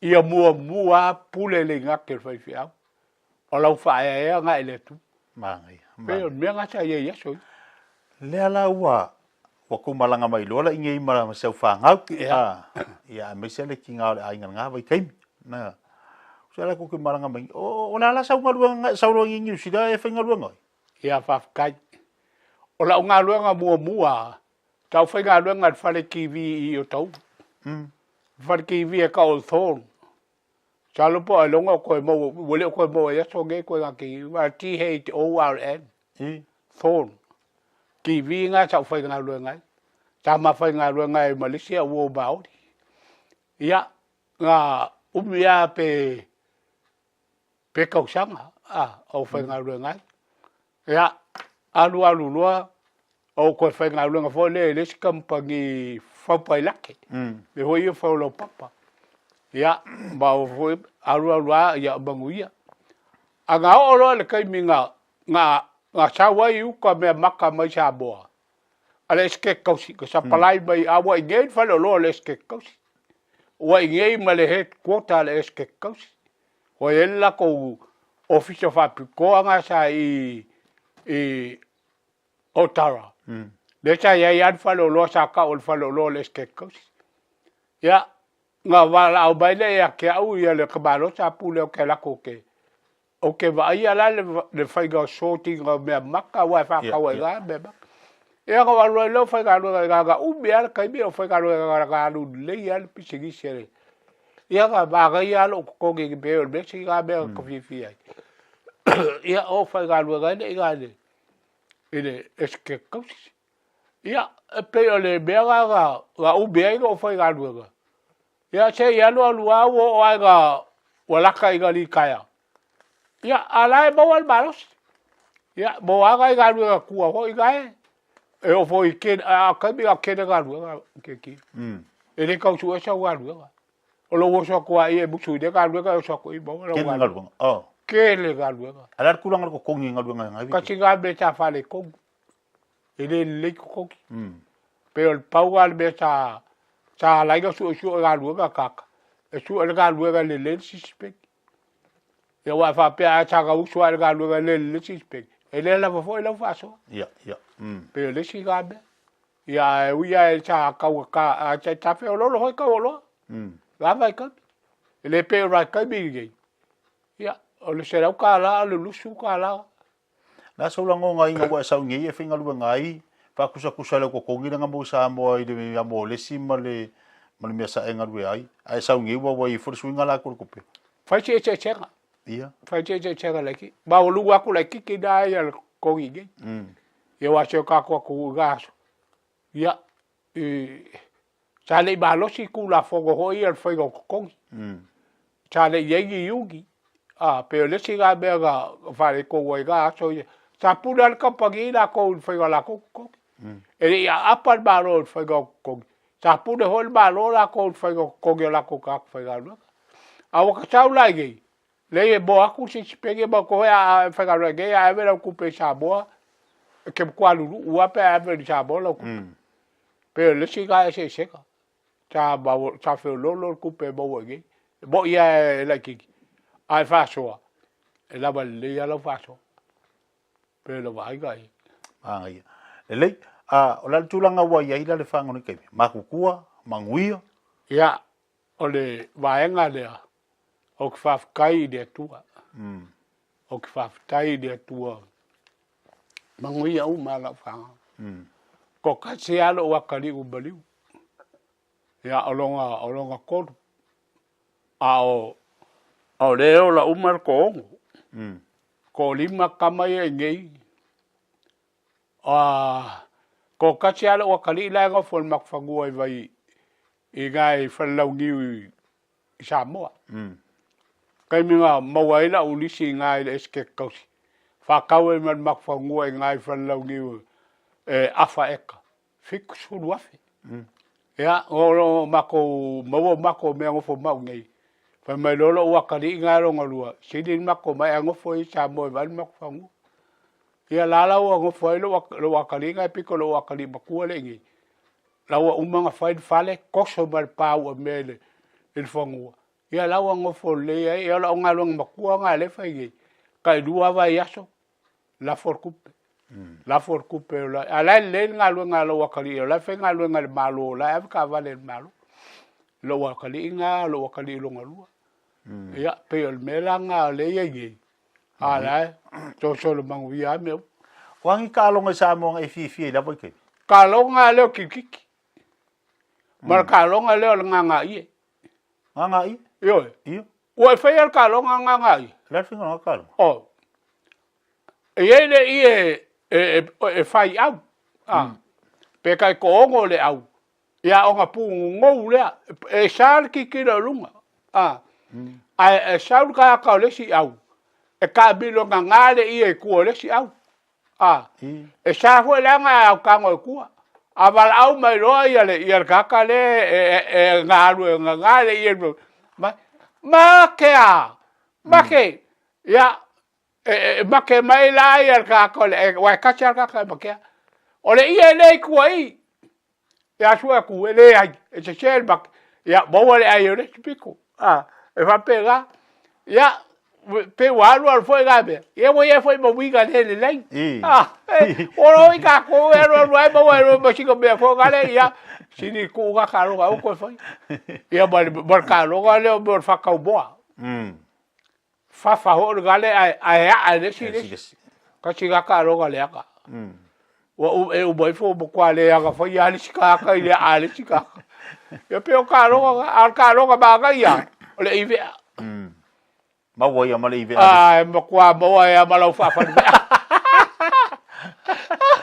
ya mai mama ya tatu wa tinu po kala me mo nai tu asini sina pe ona ele tai au au tala fo ta mama tu ya vai pua ia ilo na foi vai taimi e mai se ia tulanga la tu foi ia fi anga pi ona yai e se ta ua foi o tulanga sa ia la aso mana yaso la se meu e fi ia nei taimi vai pua ilo se fo wa lo matua lo se fua ya o la se meu e fi nei taimi ia te o foi le lo se fo matua lo ye ole ke mal fa sidi ole mele wa ave ela fa bua o le vala winga wa o le di il por calame le ole nglu va fit a kongo kasi le me nga lai fa o la u me o le di o lo yengi fe au nga mo ko ki male fa fong anga la tunu o la si de fie le tu fa ko lu ngo ko ngo ko ku nga mau fa ko o le lo se be o le venga mo au fal ba nga mai fa dinga fal ma I la u fa nga u malo wa ave ko inga ku o le nga isko fiki ave ko ke ngo fo po singa kasi singa luas fa ko kala o ko inga o le ko nga isko fiki o mai kai me longa o vai fa ko le lo wa figi a mai mo lo wa figi fal ma vidi fa fiao ele se foi fiao con woki al foi fiao sa faola e vai vidi foi fiao ka ye o la so valei de le a sa o foi fiao fongo mal e vidi do o finge foi fiao a vidi ko foi fiao e ku u alo le loku le sa o akuroa ma ku fai loku mu fa ma vai e o ya la sanga e no ku alo loku le sa ma kua mai o ke le mo le mausao fa aso fa po le ai le ingu fa aso fa po le ai le ingu le moe o vai me ngo wo ko ya ku nga maul me le o le sele malama lo ka le sa ai ku wo lo ku ve me lo wa fi tek fe au le wo mai fa ku le o fa la ko fa fe au fa felo ya fi fa long ma o le chelo fa mo kala lo wa fi el me lo e fa me lo mal fa la fa ka kolo fa lo mal lo que lo ki se ai el me kongu le ka le va venga nga menga le loku fa mai ma do po fa fiao vai boa a pe mai le ole amao e kere oki e make fo i mai wa e malos upu ai nga fa mai fa fiao ke ai kua mar fia ala mau ole kai me ma ka ngu mai ai mau ma sha wa i lo fal kia lo pumongi or kai mi anga mako fa ma vai mar fe or kai mi nga pe wa e se ko ma wo ko kala ku wo ke do wa figure fa long ba lo o vinga ko lo wo fi ai ko pe me mo sa wipki o ke do wa figure ma wo yu fe de di o ka kiel me ma ko mai ai da so du da so fu ai ku ya ma sa or kai mi anga wo mar fa au kau mai sa ma ko fa le maloso mai me pua wa fa kai me lengo manga ai ke rak se va ku se fa lo kanga mo wa vai sa le wo wola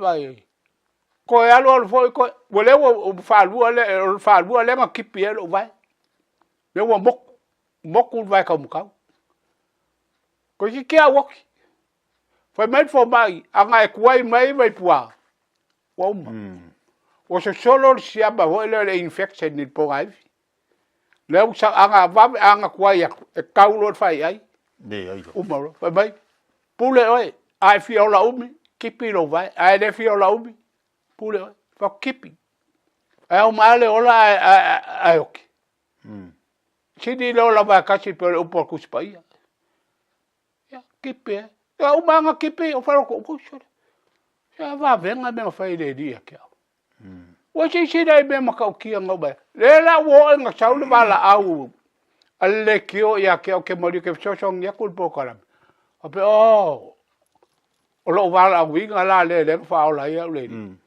o si la ya de wo ko sanga o yel pokala au e fa fonga le lo le vai que fa fonga mai lo mala pula mala fa longo pa wale be ngolo vai o buku ar kai minge ya ku inga o lo ke ka fiki fa fi ka fi o fe ya ora fe lo fo ke le fe se fe lo fe lo ai lo ke e fa ya lu inga ka e vai ba ni wa fe aga ko ku ye che ki wai ma o fa o le loco fa ya i be ma ko kala ko ne ku lo e para mo a ve o sopo le ai e kala fa ko inga e ka mi la yo kala ga fa i lu le kyo a wa ga ko se si a mai pua na ko fa pe mai la fe lo ile witia a o li mai pe le alu do aki polo le alu ana ya e se le mata ngo fia la ngono fia i va venga o le li u fa tala le tamai lo na seifua le wa si de malta to wa tino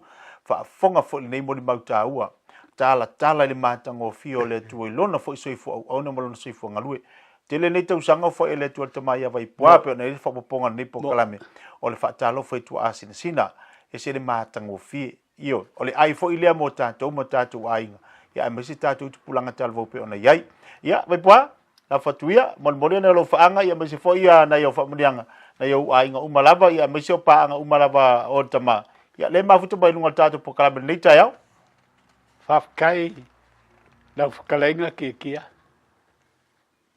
e la ngonga le nganga fa nga e kia o nga wa fianga lo finga lo mga ia lo nge ko inga fa ka wa po kalame mai ele se upo e vange ai faftai fa lo alo fafkai lo mga kumai saboa o nga wa o ko fa fonga mai se kau kingo ngal ko inga ile kai miningi ya kiao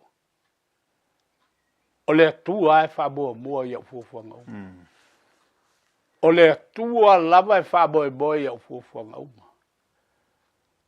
ole po lok ole ao pe lua pe kolua lok ole po ole kai ke ka o ko ai fai la lok se kai ke alai fai la lok o skai mi kai au wala mai kai au ave de vi ga ile o fa wo bua le ku le wola ba ka ko fo le ala le bo lo balos tama machida ai mai se ale malu le tunu fa mua le mongi au fa mua le tua o nga punga mai ai manguia mele uma okay fa malu lu aku la fa fo anga sa boa a foi e se upor ko iga wa le kau kamali i paua sala foi se ngana ia fa malu lu aku a le nganga ia o le kako fa soa ia e maua e foi le makango fia me uma e moli ako o lo faanga ile mfai ki o lo faanga le ki o la ufioga le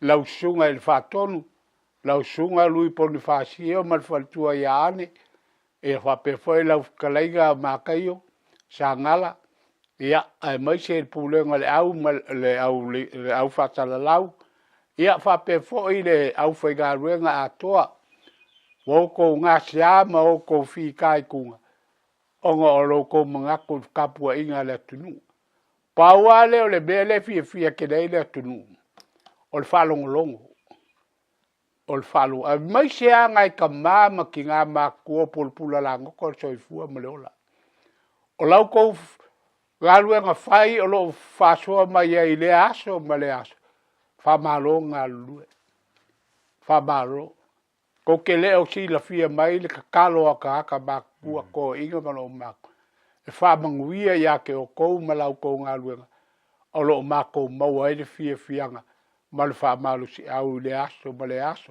ya pa anga umar ka ko le kio ya ka ko fa boy a wai fa tasi de tu al ka ko folauga wa ko o se anga ya nga ka ko ngwa ku le unga ka ko fa ga balanga ye ka usanga ya ka lo sia kako folau pea bol kako makai na ia kau ngu manguia kako fai nga balanga kako dia nga kau sanga folo nga lofa ia fa kai kia bole avangoa fa manguia le tua la nga luenga fai malau lua nga luenga fai malau soa ia ai mai se kako le kio so i fua ba ia manguia saboa alo saunanga maningo no al tamama tua ia vaipua pe ona ye fu le nei taimi le tai au lunga le tatu poklame ia o le fapoponga fu na le tatu poklame o le fatalo foi tu asina sina pe ona mafuta mai le tatu wa tunu awani emisia tuli tatao mai poklame ia stofio ve asteitasi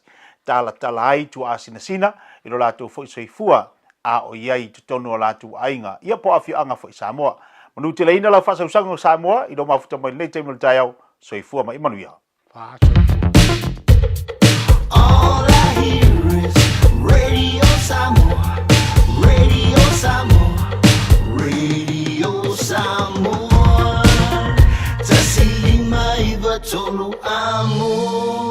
Radio Samoa, tasilima iwa konu amo. O te whaatalo whātu I lau whaafonga angaile nei fo I tae au mā lole soifua manuia, alo mai o tālala Radio Samoa. Tō mua atu I tālo le aso tofi, ona o le taunga tātelo le whaatupei no whainga malanga I aluanga I tau po le Sounds Air, o le ua whaamuta ai.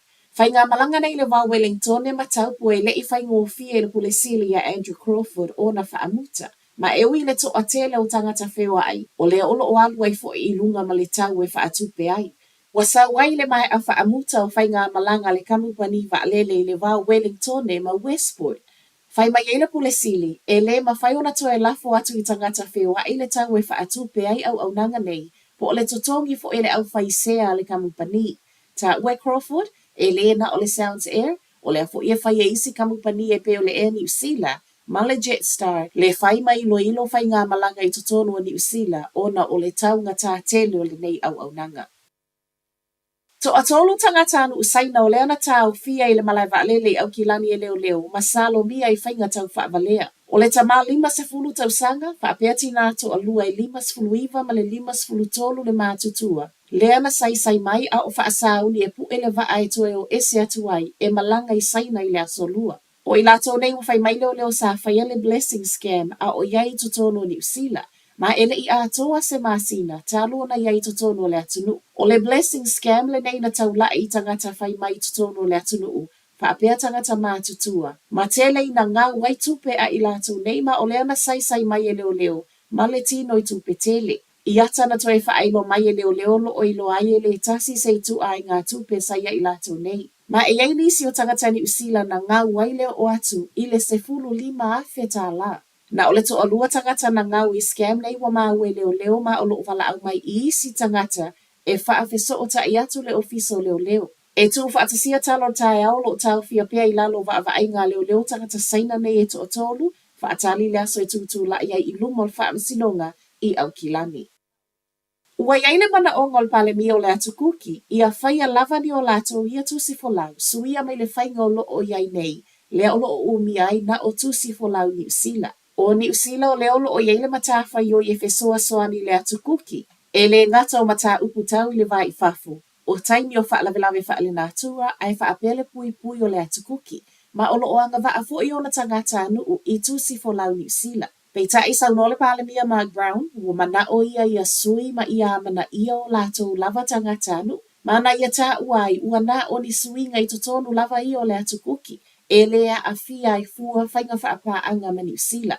Na o fo ile saunoanga le pale mia, o lea lava fo ea ia isi atunu o lo mawhaiona tau ave uma pea tu sifolau e lua, e ui ua avea o ni tangata anu uma siti seni ni usila. Pa mania mai ia so upol matanga luenga le vai fafo ni usila, o le ua o mai le malo ni usila le talo sanga ma e ui o se mata upu o wha asolo tala noanga. Watali le so o upu so o se tusi fo lau fo e whaia mō tangata anu ua tukuki e mauti no le aia i lava a fianga le whainga whaapa anga whaapito o lo o iai nei. Ma e matua mo o mia le vā ili ma le wha ai tete. Wa maa ui wha maunga le ofisa wha maunga ni usila e tusa ma le tasi vai tolu o tangata whai ngā aluenga. O leo lo o maua le ava noe ngā alu lue mai e le whale.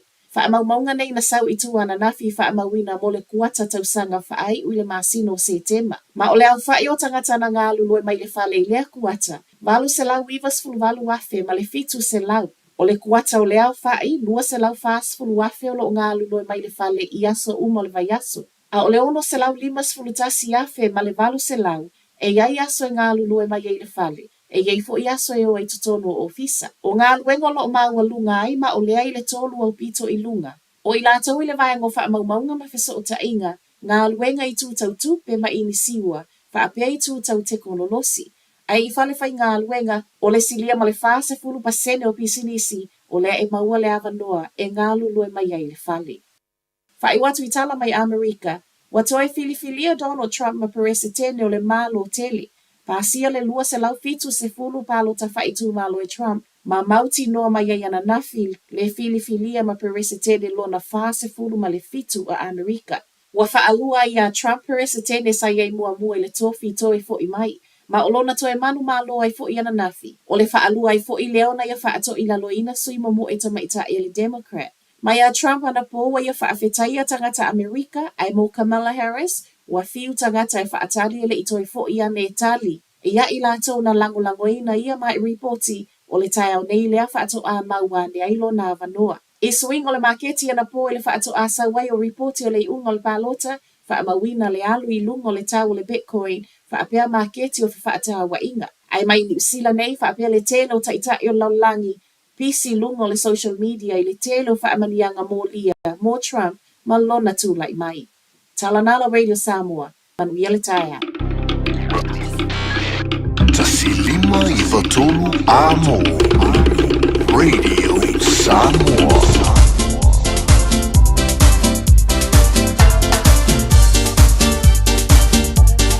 Asa se bali atu te mele wati le wa fitu minuto te ele tu las fulo niso po kala me fanga solo fifi mai pe ona fa fonga mele te bali ta yao.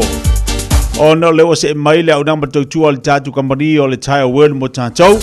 Patalo fatua ile le tatu o namba tatu tu ai mese sunga Victor. Ya ole alo fa pena na tolu longo pe le tu mo nanga tatu Francilia. Ai mese le tatu Pampensini. Te la tu tawale la fa tawina la tu lo toa.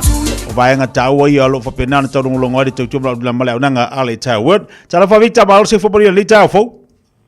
Ya so fo mo malangi balo. So parte tia ya malo la bana sa I malo fo to to no lo sunga. Ya pasalo fo to mo ngo sa mo mas te ama ki sa mai to no mo sa malawa.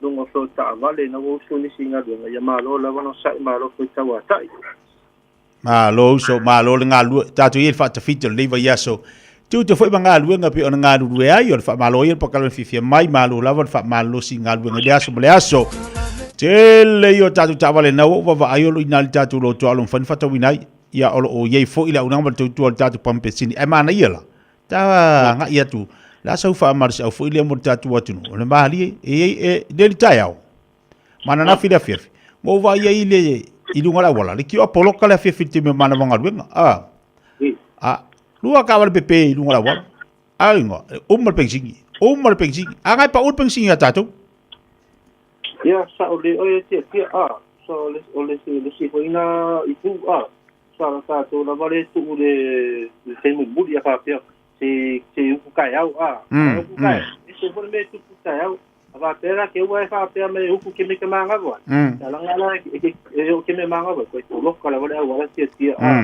ale la va terminer lo su mai ole ho e tau ke lo tise ngala wala i le tato complexini a fa pe ne se su mai ke un tro ta vale ana no ambia po de ko sia ke ole so a u tu na fa pe na re sa ta ne se to a felicilia na so ne ga va tato complexini e sia ke lo ta vale sia ke so a u Pero na si aquí está o que mata vale por falta un ia matou ore matou to tu si la tato palcine ore tasili matou sta makio ya telefona la udo telefona ido e lisi po malo tu e te na i tato palcine le tato tu si na ti suma e da pe no mia fu service ro ta vale partino foi matou de transmission service e ngata foi de Ili fina foi matou ta vale ta ko ta vale foi ta to ki apu ta po wili di fina ta to termine do inisi mo lunga to inisi ore poli list ore low Luis Primo ta to smoka mo to pulanga yang ta foi lo ta to asnoko ava pe ta to polisidio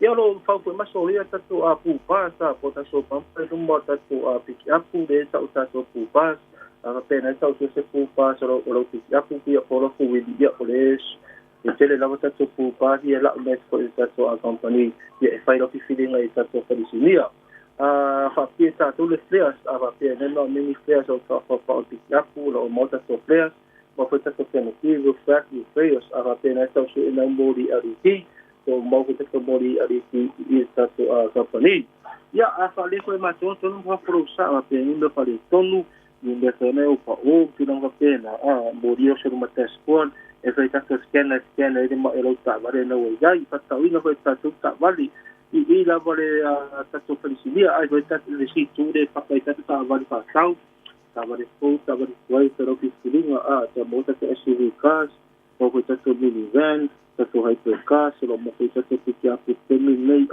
o le Forventure Hilux me Nissan o le 2-year prime 4-year drive umana listi tanto ki afu mo foi na tu e pa na po duas tudo baptized mas no como no fi mas pu pas fa pela tu e fia palai sa ku yapu e su mai foro nem na mia mo le palai no ta vale le reisene ta vale tu ma singa Thanksgiving a palai sa me ma tu e mo ko lo que aspect ile ta to ta vale fa pela ne so ta vale tu wai que ma tu i to po ta vale tu ai fa que o vai ma o la vai o ma ko pon no ora che ito go e per ma per nang so swani go e nati langa ya le na valu su mai ta no ko initial a ko venga polisi ko o tama kana sa mo pena tenga venga ma tu no so swani mo oi ye se stulanga ora pe pe su mai me telefoni o ibar fitu pato do o ibar fitu pato do o mena sa so fisa o le tato po pe sindi le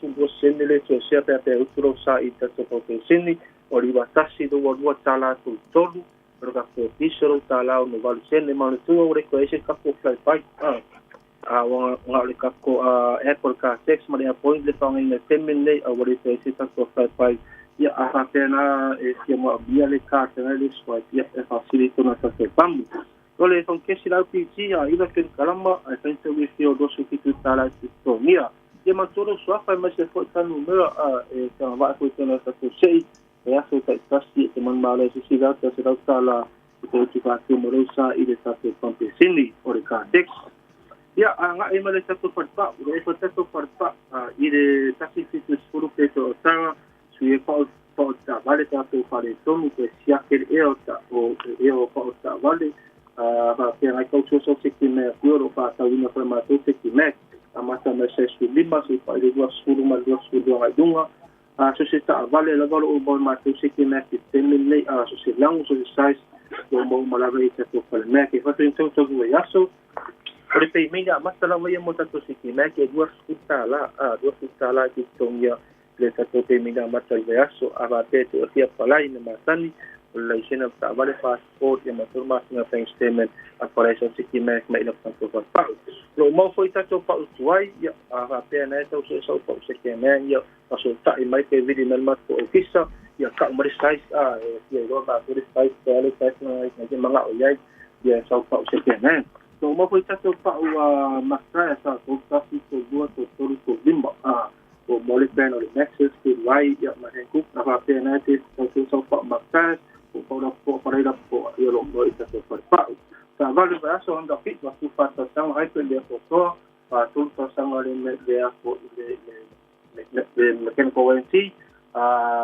test all the warrant ya ma full service solo pun tau sang apa te ta sang ni ta vale se pensing without hybrid. Yeah, finance now or yes finance to car finance to finance or pang temin sa polalay do fa pa mata to paris. Ni ang metefoni o iba fitasi to todo o iba fitasi to todo imerna ta to kisa itivala mo yai. So sanwa fela mati tia mo mato lo. Alo wa taila sunga Victor Boltato ni poti le foi taya mo ni fa valo flima per fenga ia i vala wane le lua fitasi to todo Lua fiti tasi tolu o telefoni na sunga ya Victor male telefoni fa ya Victor lava ia ole so mai Victor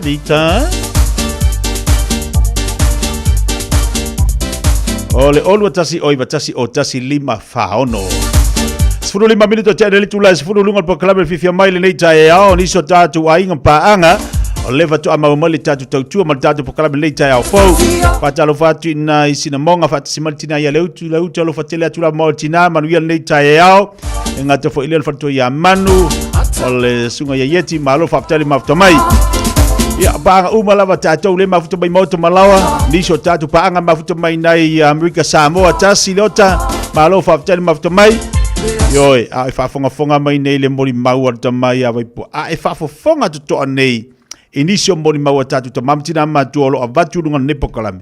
E maofo tatu loto ili le yo le li. E maofo tatu loto le fa maoni o le tua i lou a inga. Ae tatu te fa afitai fo ile atua. Ile fa inga ta sa tauasa ma yai tatu matua ma ono sa ia maina vai taimi. Ina ia manuia tatu le nei vai taimi o tatu yai. Le hala le moni maua le te fa afonga mai yai. Ese le taua. O mea ele mawhai na ngalo. E le taitei mawhai na ngalo. Moli mauola langa le tatu te tiro i aso sa whainga tā o upu tu talinga. O tala tu talinga sa tu mai e tatu matua. O nei vai teimi o whainga o fie.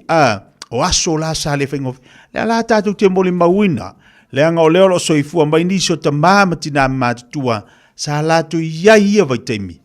Leo se maleta e fitu se fulu anga ia tu lunga ta I valu ta I iva se fulu tausanga ta I se lau tausanga o leo wala tu moli mawina leo wala tu tala le whainga tā tu tono ainga ai sai whai maile la tu moli mau sa whainga o fia me uma e uile lai titio le tupena maua e uile tau wha asoa ai sa whainga o fia me uma ai ale nei vai teimi wa tele le tupe wai au lima au wa whawhainga taha nei mea uma. Tango ftutu na I mori maua ta mamatina o lo awatu lunga le poklame o le whaatalofa I tu asina sina.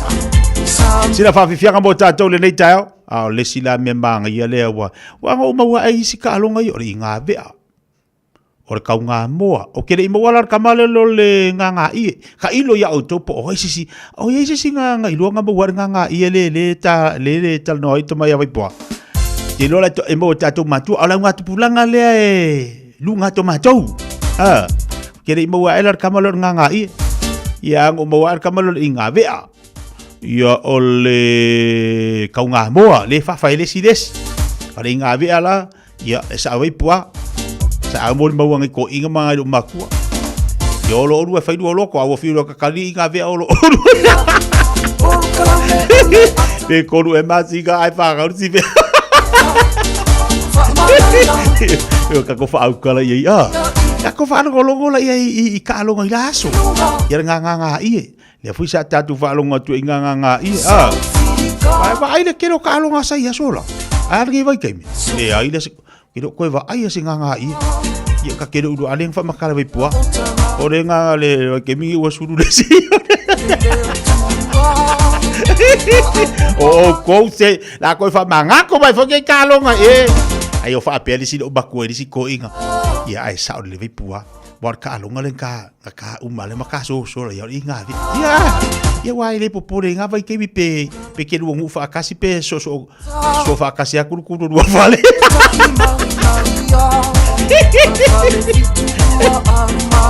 O nga vai kai mi ri fa pe e kiri kal nga me ngale wa la lafi ya bala uber ka pe ke.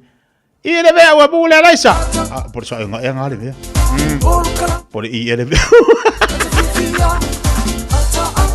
E aka vadiziro ko ziko ya inga vapia wakamisia sia kalo makua bwana o I ko nga mama sangel ma inga vi ya lele ngai ma ngai o or ko fa mangaku e si me foi ko ka waru ngai ngisi ngai vai kai ya oi ngai do por casi dia se ia solo vai pu Luas por minuto tele tu las follow Umal tatu whawhiwhianga la tatu se I Amerika. Si tatu whanongolonga se nipo ki mai ata no Trump. Kai nilei angko leo koe ku mai.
Ia whawhiawhianga nā le kolisi o vai maunga pēnei whaafonga wa iele lei tai au tali li tātu whsota inga ia ma Amerika pi ona iele tātu whsota inga ia stofi o vai asta itasi ma le sunga tulepa ia pole tautua whoi malauranga a le si ufonga o le tai au fau pi ona masari ai tātou e sele maanga i o le lei tai au whaatupu manatu te le ia la ngona foi ia ai meise o pokalamea nei ta mama nei tina se iaso ana ia fuli whamatala ina mai niso tātou o tālonga leo nganga ia.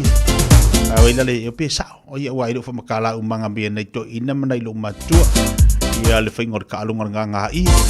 E aluru ko inga ngalunga ia e lako luma kua sui mai.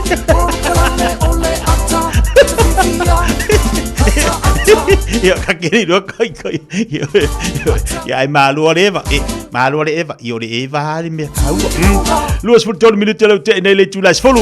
Babalo atu niso tatu e mafutu badunga la tele malo la ngalu ia te auto avita vale fai mali o tau sa ia to apele tailunga la wala o fianga o to te fai mangalu nga mana tu ala vaenga le no fa manatu vai ma sia ke pensinga lo ka vale o ka pa pe pola me polo ka si ka vale nga fi de mi saunga inga I stamaki anga mai ngai o tawa so le polo ka la wala le afiafi ai saula o kala kameo o lai whako aka ukuru pensinga res ka valenga. Pe lunga la wala. Longa winga, ngā le whēru wa iha. Ngā le whēru wa iha tātou, ai le ai se whai masiaki. Le ai se whai masiaki tātou penisini ia afulanga. Pe lunga la kako wala. Whai mai afi. Se a sau de whawlawe ua kongi rau se lau ka la. Angai kau whai a mumu maribori lau ta vale pe o kau whara kolua lau mawhau pe uku pe lei. Otu. Oku lau ka vale. Tala tuana nafi. Na au awa ia tua I le whaatautonga o sikisengi fo ia niso le tātua tunu. O le mea makau kia ngau vai ka se kumu. O nisi o la tau sa whaia latu si seni le lua sa uninga lea. O nisi o le tae au. Ia o nisi la. O le afiafi. O le mea lai whalautala. O whaatuputupula ia tele la tangata I tono ni usila. Pea whaapea o le tua inga. O le afiafi lana iai. Lua se fulu wono. Atu nuu ese. Sa iai I to tono le whaatautonga I le afiafi. Ese mai lan tai au. Ese mai le uli. Lua se fulu wono atu nuu ese. Sa iai ala tau sui. I le whaatautonga o se seni. A o lea lua se fulu wono. Te ilua pe o watu lunga po se mo le lua se la. O isi a inga langa ia unga li malatu whanau I to tolu to wha. Vai de to tele. Whakupukupula ia tātua mai ni New Zealand. Ia ala vei malau sainga. Ia lau Iapangi. Lau Amerika. Zimbabwe. Oi esi kungu atunu nganga whalau mai le sunga ia pali I la flapeo. Ia o le sui le ale local polesa iai. Ia o ia la sa to runga ina. Kai milanga la wela Samoa. Ka o kai. To tele la Samoa. Lea sa whaatautoa ai. O wala tu sit seni le fu ia tunu. Ia malo la musa. Wal me manga ia. Nga ka ungu mai New Zealand. Whale mo me mo mua on whai. Nga e pa I mai New Zealand. Wa e o mai New Zealand. Whai do malau siksengi. Ia kami ala ia le. O isi ai fia o reo no fo mau feo ai pe ai passport Samoa. Ai fo istangata le ai e manga o la to foi la tu sikseng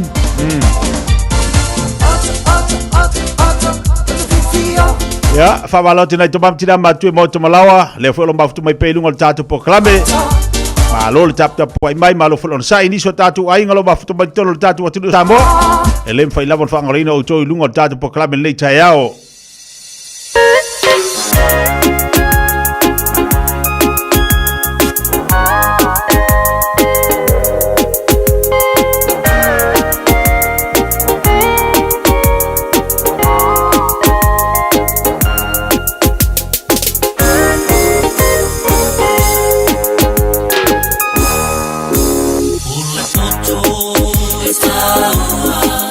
Ile orama, ole tanga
la oceana pule tasi Tale ale amalana tautua E potole na mayana mua Tale ale amalana tautua E potole na mayana mua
Fia I mea whai mga yo inga I le taupi tonu. Ua mawhai ona au ina atu e le pūlenga anu o au kilani. E ala atu I Auckland Council's local boards. O le Festival of Roses I Pānau. O se wha moe moe matanga o fia ua tāpena ina mo oe malau a inga. Sila I le au le lei o tonga la au.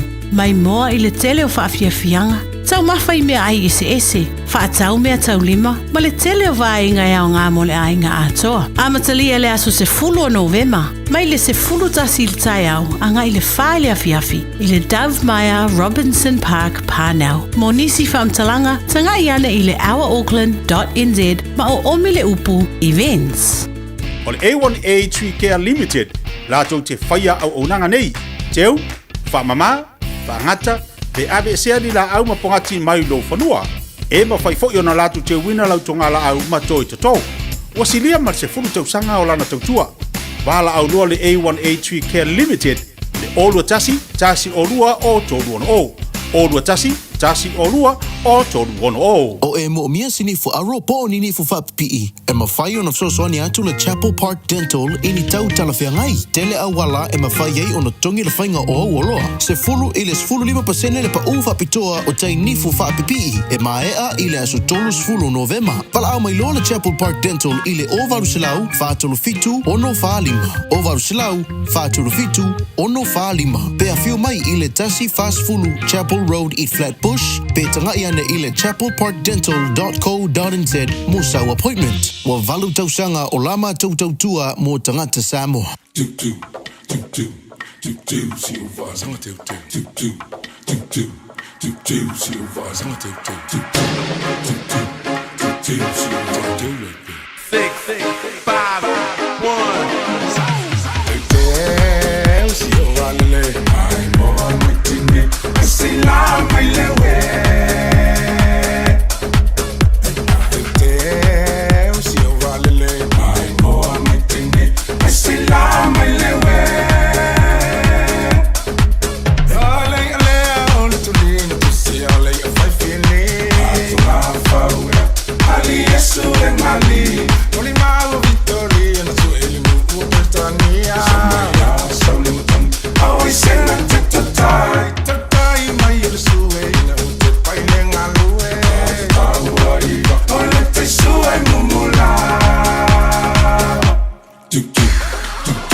Fa via mai sunga ya waina o male sunga ya vani pe ona fa fonga le table tai o le o tali mai table wati to lua se football lua minuta talo le tula se football tasi pa malu watu wale mfana mafuta mai le sunga tula epa ile tai o le nei lunga tatu poklame o le mo statu so ta inga fo male si fonga le tai o fo anga te lole va ya sol ni o le o to to no u le fainga malanga fo ile le fast e o fitau fo ile le tau le tonu atu le tatu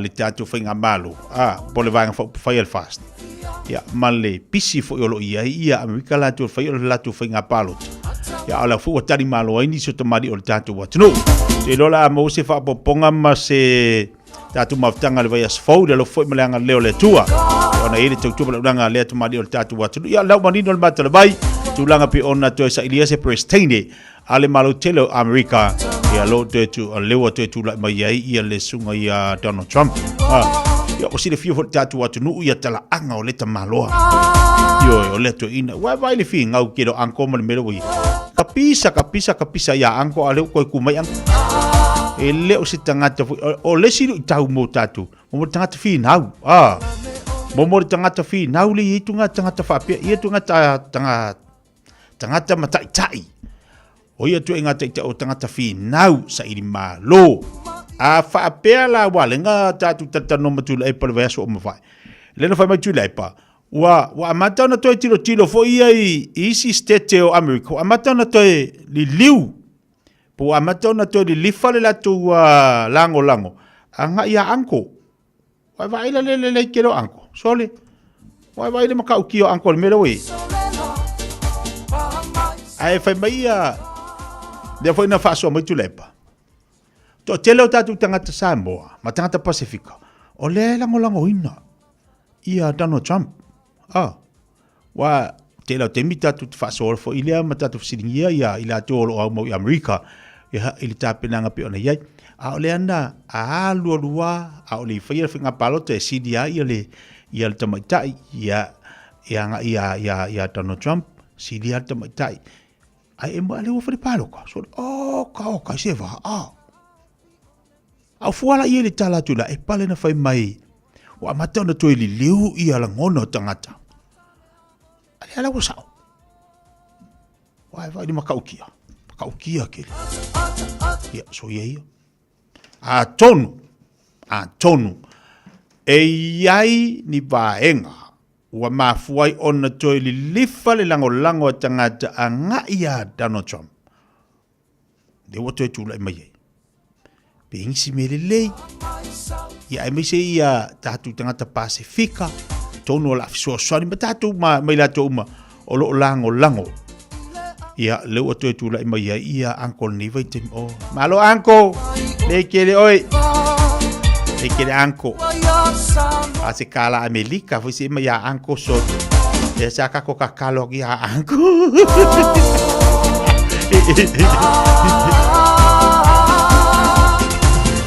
Wala wane le unanga matautua le Parkinson Pasco wase mafa manatu mo mala inga wale mo fo tautua Stephanie Paiwata ina Glen Eden wala wane telefone valu tasi valu di malua tasi valu di malua ono tasi ina timo yai nga ukangwa fa emoti ya oe ia latu unanga malatu tautua ia ole o valu se lau le talatu telefoni lea mana ia lu sila ma iai Vilia over se lau fitu tolu fatu tolu nau tu atu lunga over se lau fitu tolu fatu tolu ia te vili dal telefoni na ia ngai manga orola ipo fea ia le au nanga tu na la tala tatu ia to oe ting omi fa lo le iai fa mole se ma fa manatu mo se to tonga ma se wai tu wale va na ta auto mai ifia manu ka mangili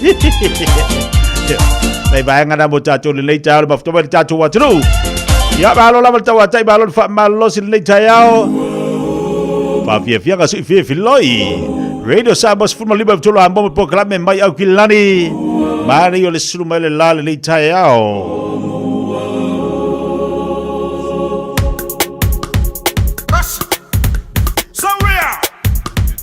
Fia ulo ile manomi ole puatambo e ono me atele ai subi ai sau fa solo ifa apea ole teine E la lele faa ole ole E mata ata ata ai tumo I le tau faa se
Radio Samoa, Tasilima Ivatolu Amo, Se Kia Radio Samoa.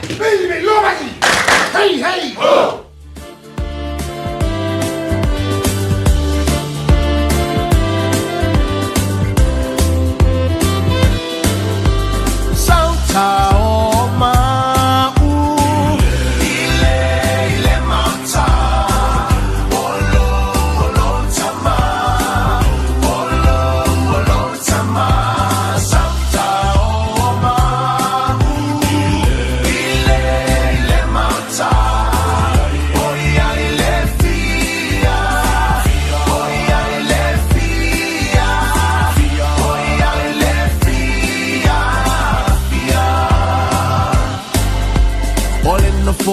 Fiole tala lele Salta ai nei Olena fo a fiole tala lele Salta ai nei Olena fo a fiole tala lele Salta ai nei Salta ai nei Ele alo ai se tangata fire Salta ai nei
Na upo le pese fai mai fai tau le tuspa ia matatalo ia se uma e ala malitai au e se meo mamafa ilo uma fau e ala malitai au e se meo tinga ilo ulu e se meo e le fie fai tau le tuspa ia matatalo ia se uma upo le pese yoi fai dale manga ia keni ai ta lista ngata fai tau le tuspa ia matatalo le manga ia fo ilanga lenga fa marsi au tama ia vai pua o leisi o leisi a lewinga lau tala.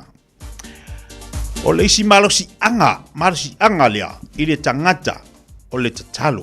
Mai wipo, lotu taiao, whaftai lele, lotu le fiafi, vai, lotu le waweao, pese lo la le lo makua marko inga loko le waweao. Alai pulori a whakako, kusala o resi ko inga e pese a, e alu le pese a, alai wha solo al fuspa. Ia o lesi ko inga marisi lo makua e pese ko inga ai o kengia lo makua sanga mai inga ko fa lo mai o le wa pese ako le loku ai boy ya pe o ko ya ala e le mafa for ko inga e umaloa umale le loku fa sanga mo lo ko inga i lang fanga ya la tau fangu mai la ve ata to po to e mau ni vai te o ko mau e ai o ka le lu al va ve a ngai fa yer fisikele ele ko e mo ngi vai ke se vanga na wai ai e ai ngolo ye nei tamama le tina matua paulenga ole ai ngala ke ka fa longa ia si uleo le na ole pese le lotu le vaveao ar kai mingi o ide ai le la va kwa ka ko la lea misi de afiafi misi de kayao wa misi de olanga loko ia ku sa makaku akako le lava wa linka kolo ai fa ia ko fo ia langa le manga ia fa manat o kala mena ita tamam tina matu mo tato le leita ia ke le piku ku sa fa inga palo ka amerika ma ka ko wa samunda ia mo mo de kinga inga va kumia ai fuide ai se me palo kai pe ia ku sa fo ia ma ku wila wa le fuina le fuina ma o ona nafi le sa fa ia sa ilingor ko vana o le malo amerika ia male lona sui ia te lola mo si fa poponga ia inisi fo tulanga ola ye po sui la ia no foa o america sa mo pele ai ia ole afu na ma mane te le fa so me le afiong le sunga ya paula so nafi ia mo tu na inisi vai nga tau o na manino ila tu finga palota dai bela wati toe fit to be the challenge tula sumatasi alofa tu cap Paptai fa matuai no alofa tu lusunga bal fatua yo e masio uso ya tau sanga le to ole ainga talu mai ona sauni usila sola ya Australia le ko ngongo la ko ngu le ko i lo ngu misi ngu le va ta giusi da la ko e lo ngu sui ni mengo fai di fali Kalau le vai val tatu wa tu le vai ngai au.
Ele lo hace mea, wolo, patai tai mun na toyo mai whaleanga.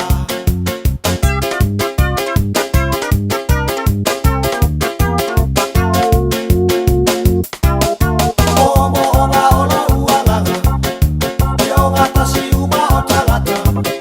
Whapeo le angan sai ngai lango lango e le whaikengi peo tau ai o wale pelo e o vase.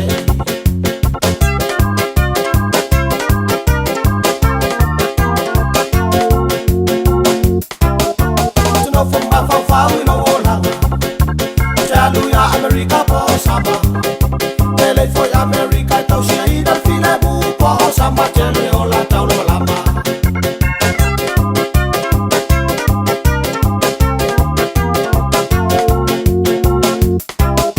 Tau ngale fai fau los tau langa. Soi a to te lupiam to ayava. Tele lo lo pele ti wa e ba wal fau tanga ale la ba wa e o ba mala.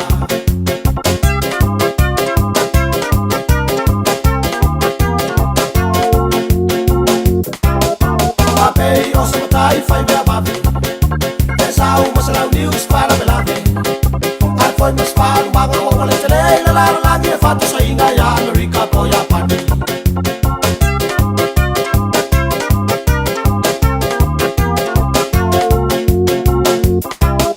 Hotel au fau bea tipini pini. Somali e fata watu ma watu be. Tosi ai o la fana o lo ai nga o lo tolua o la o ile fie fie ma ya ile tua. Tosi ai o la fana o lo ai nga o lo tolua o la o i fa ya o la fa. Ai lo wisu i bali me.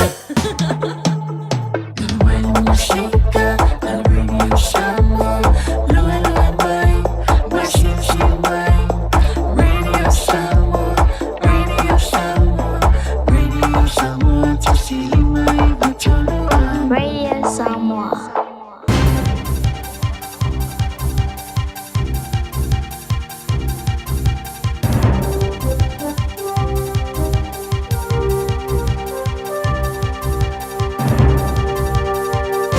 In this update, Kamala Harris has conceded her crushing election loss to Donald Trump, telling supporters her heart is full. She's been greeted with claps and cheers addressing the nation from Howard University in Washington, D.C. The traditionally black university where she studied is where she had hoped to deliver a victory speech last night. She says her heart's full of gratitude for her supporters and their trust in her, and full of love for her country. She's acknowledged this isn't the outcome they fought for. But hear me when I say, the light of America's promise will always burn bright. Joe Biden has called Trump to congratulate him on his victory. CNN's Arlette Saenz says Biden has invited Trump to a meeting at the White House to begin the transfer of power. President Biden expressed his commitment to ensuring a smooth transition and emphasized the importance of working to bring the country together. CNN projects that Republicans will gain control of the Senate, with the House still undecided. Analyst Mark Preston says Democrats may soon be facing a Republican Party that has control of all branches of the US government. They can do all the backstabbing as we always see in a campaign, but the reality is they better get their act together, and they better get it together quick, because right now they are going to get steamrolled by Republicans. And CNN's also projecting that Trump will win the popular vote and outperform in every state except Maine. Former Republican Party Communications Director Doug Hay says Trump has even gained ground in blue states like New York, Maryland and Connecticut. We're seeing a huge shift to the right throughout the country. In other news, there are concerns about the number of young people currently out of a job. The unemployment rate has risen to 4.8%, its highest point in 3 years, with many also leaving the workforce altogether. JMI Wealth Director Andrew Kelleher says more than 1 in 5 15 to 19-year-olds and 1 in 12 20 to 24-year-olds are unemployed. Look at that and I worry because, we've seen the evidence recently. Once people go onto benefits, there's always the potential they stay there a long time. That's news. In sport, And available again, Ethan de Groot has been unable to break into the All Blacks 23 for Saturday's test against Ireland. The loosehead specialist has been left out despite having served his penance for failing to meet team standards last week. Coach Scott Robertson has hinted that the scrum is an area they'd like more benefit from. Probably could have adapted a little bit better, probably adapted to the ref as well a couple of times. Look, and we showed some really good pitches. I'm not looking to say that we haven't, but we probably could have got a couple more advantages out of it. Returning United States President Donald Trump could be on a collision course with the International Olympic Committee over gender eligibility criteria. Trump had repeatedly vowed to ban transgender contenders from women's sport if he was elected to serve a second term, which will end after the next Olympics in Los Angeles. Aston Villa has suffered a first Champions League defeat, beaten 1-0 by hosts Club Brugge. That's sport. I'm Malcolm Jordan. 24 hours a day, 7 days a week. Radio Samoa streaming live on www.radiosamoa.co.nz. Tātou tala fōle ngana Bretani pa wha whonga mai ei le ua se malia tu lawal te mele wadi le family te tēne le tūlais Maldasi. E alo te manu whatsi mai fo ilo tau salal po kalame fifia mai mo tātou le nei tae au o la mawhai na oto atu disi o vaenga i lunga o tātou po kalame pe ona i tātou tala mai Samoa. Ia ai to tele ila to yolo whatsi mai lunga o tātou po kalame lunga o tātou YouTube ma lunga o tātou Facebook nei tae au. Ei whawhiwhianga musika tu ne atu e te tolu ai o tūte mo whai walo whilima. Ia au e mafuta mai ei lunga o tele. Whalongolongo mai ei lunga au wala au e whea ngai mga ruenga au whai au wala o ila tolo ngā lului tono company o pisi nisi i o lau kuka por au ngā sese o lau whalai pankeke o lau popo sefe ia wau whapengā kako usamo ale ala mua lea pankeke vevela popo ia ala mua keke pua vevela whalai pesa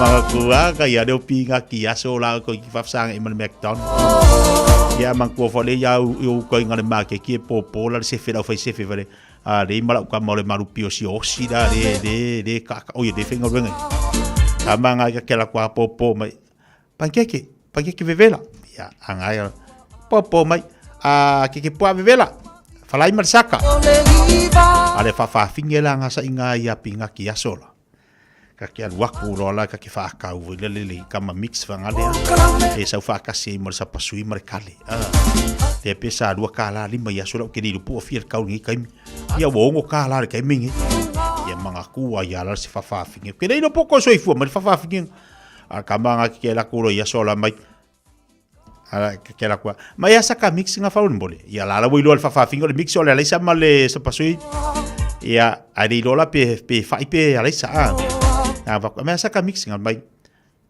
fai pe alaisa fai mai kau sampe ave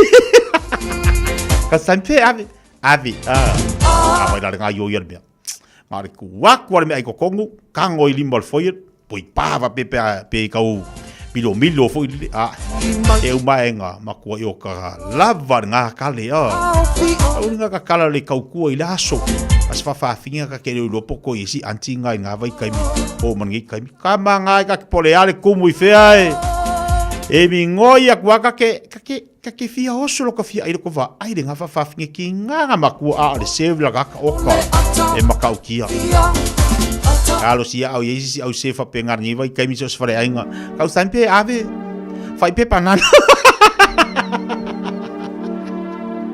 alai sa pe kum Itu minita tele tula se formaltasi. Pasal solo la yo ma fau ngamalau tau maftanga le uli va vivia ngambe an seto fale moye.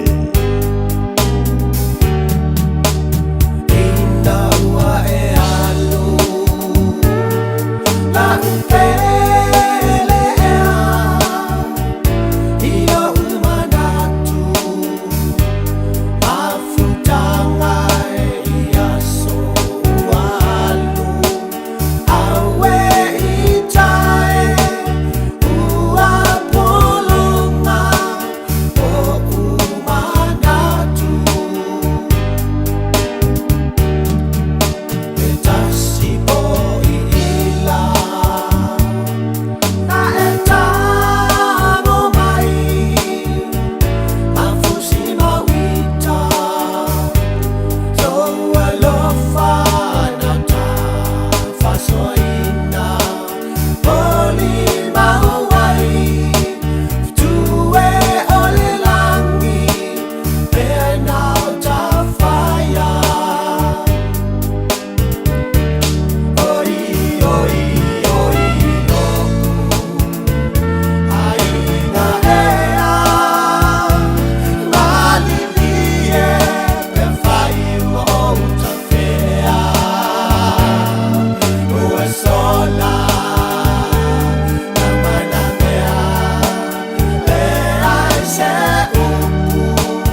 ia wala. O koe poulu ngia fula e ale alofa. Ale ai longi palolo poulu ngia. Wai fiu e whakarikani kanga palolo ia le ngangari sa vai ai le koe o mai ia. Zala ke vidia ko wa inga ko palolo nga la ko wa ku so la nga le ka palolo la ko inga mo ia. Pe afa pe o si fa fingi o la nga wa le va nga fo ia pia la ingo si nga ko lu ma si nga fa nga ha. Ia ke lola ia le wa lu sa va wa ma wala va ngoya lu sa va ka palolo la ko ai. Fiu ka malo ka karia kula dia. Alo fai marikala lo makua ua maua palolo. A ua yele me ua kupu ua pouri unia i malu olo fa mea ngau whauki au kumai au ke sau savai.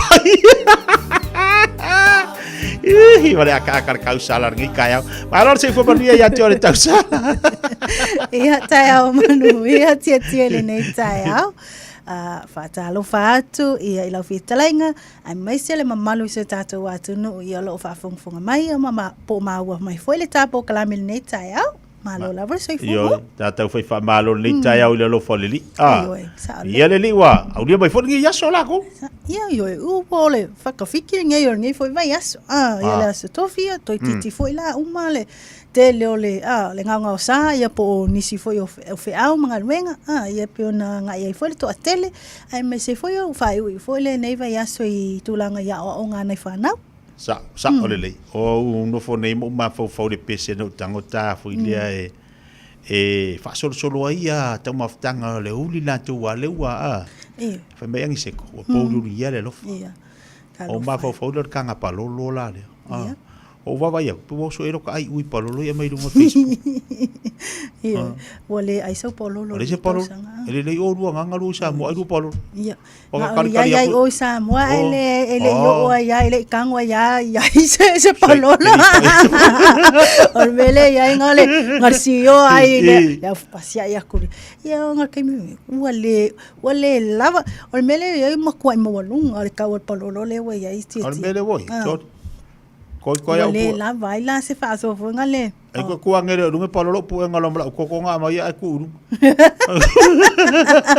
ya ore ko la le nga bawa ya fai le musu yo palolo pape e ko ngere runge palolo li ko ya ngal pawangal me la ke lo ngala faulai o sa mo mingi o koko matua ite le lava le koko ia moto tele foi la to le nga ia tu I taile market fa tau ia wai ia to nga koko tu tele ia fa pau ia mai lo le taulanga e fa tau pe fa tau sa vali foi to tele ora sa kau kilo I makinga se ke minga o market ora se tu langa o ile tatu market I o loa e mai so mo me mata ia wa le fa mai wa ka se fuanga ia wa ka kele lar kalo ma kamu sa le tete o le tulanga na le e ma o fai foi lo ile anga ia tu sa mo tilo o lo o ia I pe le tulanga fa monianga le tu yo tatu tangata isa mo ai me se la vola au fai fa to anga le tele yo o mea mata pe lana eta ua ia le atalo o le fai o le ulu le si mea le o mai tawina tele taimi nei ia o pe lana ia nisi foi o fala au aina ia o le tamato o le kukama ia wo I spring onions ia ma aniani tele o le taiao e tele na usu le taiao le asosa le makete fatino ia fataunga le taiao ia mo le asosa ia la se to tele o tatu tangata le ngata le faleia il market o I savalalo ia me se foi la tele o me mata yuta la ile market le yuta titio mana ia mana ia matongo fi ia a pela tu langa na e sa o foi la ia fam talanga ni si o fai wa alu ai lunga le tau le tele o me masani essentials sa yai lava tau yai samo yai ana nai pa ma me pena ya pita ila taimini wa fai lava sina tele o loa ia le nga o si tono samo ai me se lava ia me mata wa fai lava sina tangata ya yai lava nai la to o tilo lava le tulanga o yai le tama ai nga si tato watu no ia o lo fai lava me ta o discount ia mo nina pa mo ila to lo anga ia te fatau titi waka saungi waka koe kilo fongi le o kalo filima ia o ka kango ngai koe ku fa pengi E whera papai. Awala mole mole. Oh, ka. Ai. Ia. Wa kelele cream. Wa pe ya kai kanga panga ile milo mo. Panga milo mo asa wa le Auckland Hospital. Ia wa ka fu ai. Ala re kai au, ale sa sale vau. Sa sale ngaifi. Se tu lo al fa fonga la tunu. Ia ole aki ole pa, I pa ma. Ia ole anga I ko le ma umanga. Ia. Ia o nga me uma. O sorry. Ka ke ko lo filima. Wa koe la mole Kala lo filima I laso a. Iyo. Au ka saungi fa pea. Waka. Pia ka limo sales. Oi lo inga la, lo inga e koe la kula o Samoa. E koe kangwa kula le sapelu tu lo fa fongang. E lo winga wale koe sa ola le ungo le sapelu a. Wa ufa kum nima. Wa ufa pea. Wale lo lima uia. O fa pea. Nga ese ma me pena. Ia o kasa ufa sa mo le pala ka kingi lima fa pa ko la le. Ia o kasa vali no le ma le papa la le lingi o kasa e vai. O ka. Ma yo le popo ia. Ala ke mi. Ia. Aka ke la ko sa mo ka ke le fai masa ngi ari ko kusa. Wale mo faingo ko la lingi o kasa e vai fanga le piwa ka la ia piwa. Wa ma ku ia fa so la ko lo ka kingo Wa ma ale. Yo lo ka ma fa ma ngi kingi lo ka.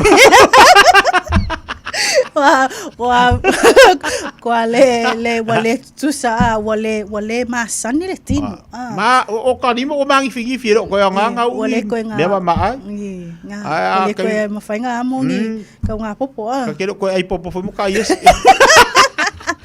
Pa io o le tulanga na tia ai o le ia te au ia. Le tulanga ia le fa pe le taunga ta o le soifanga sa le lava. It's very evident le tilo ia sa mo tulanga ia le maululungo tau o loa me se lava I fale o loa ma me fa pena ia ai o le paule le fifenge te au ese le fa manu I no tato tangata I mela o me mata o fala au aina me to yo tato ele la ma fai ona o me mawala ia vangali ma ia tato tangata le aso la ma fai fo wo to tele foi tangata fa tau ua leilonga se mawola ia faiola to tunga la aina wo ngai umai tai le market fa tau ai me se la valu le sosa vai le ngata le fale a o fafo mai la e fai la vasina to tele laingo I la tau ie tutu I fafo mo la to la vaia o mo popo le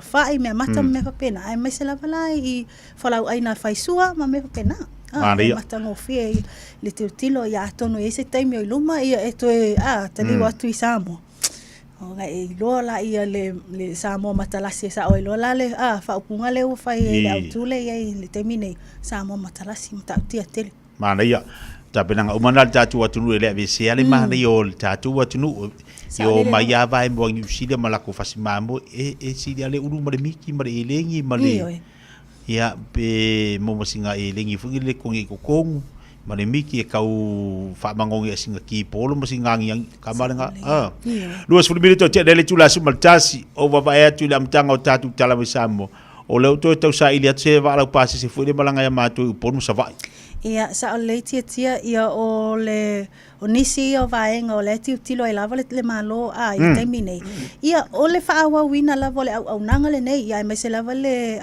fala tongo o va o la to Polish Shipping Corporation ia ina ia fala wai tele pea ia tulanga ia le au nanga le ai mese ia le late ia va polisa ina ia mfai una feo ia to tato tangata wai ta le tala I titi ele te taima lo le femalanga ia tato tangata wai o moto I lua ia ono le tele o fe nga luenga ia o to tele lava tangata fia o ai savai ia to foi mai o tulanga ia inga luenga ia avle tula le peona ta ole tala le titia ia ole vaenga le na fa pe la avele le tato va le MV Lady Naomi Tolu in e faise ina mo servicing maintenance services lela na mau tu ai matirtilo ai foi lena tirtilo ai olo ia nisi o vainga olo fale tonu le va ia wo mo mia foi ona ua leva foi le tau tu le foi sa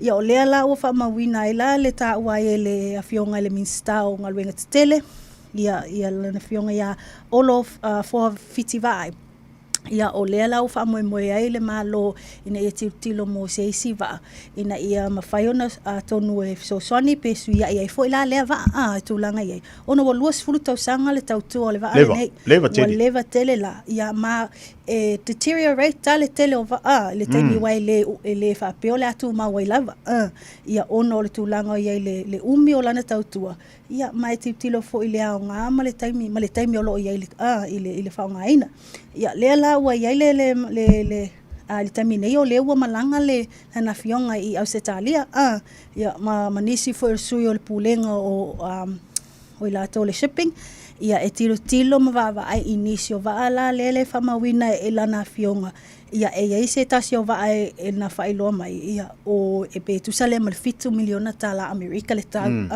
e faisina tau ngakta ia o le tulanga ia mautino o le leise va ai au mai mo Samoa ia wala val fa awino le onanga le titio mana ia le anga fewa ia te tangata pena tau aisa ole ngala tala o fo ile ia so fa manatu fo ile mo tatu e malo lo tatu ai ia ngaluenga e matua ile ofia Iyo.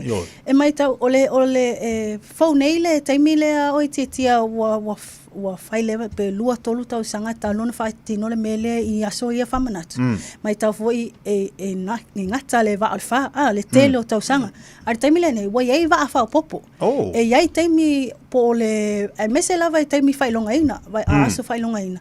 E o lava pe tale valu o lo fa solo pe ia le ia va ona o le totelo tangata I nei upolu e fia o anga I savai e fia fai aso fia I savai ia po savai fo I nei upolu I polu I tūlanga lana ia e matua te le la vale nga o le ia o se va afou ina ia fa awawina le tautua le titia wala ngata tau na yese ba wala ngata tau ina ia mana ia malile fo inga langa o la fo ilunga sami ia ma se va pe a o le temi matangi ai malolo wali tau ia e mala mila se va le fo ilia wa fai ona so sanite le mutato ai pole ale te le ova ele umar fo yo tatu tangata ai pe fai mai fo ia wa si ilunga le pases e feo ia ke lo po se fulu lua we terminate ia se fulu lua la we ia terminate tia ia le terminale na e se fulu ta la te lo termia ia le se fulu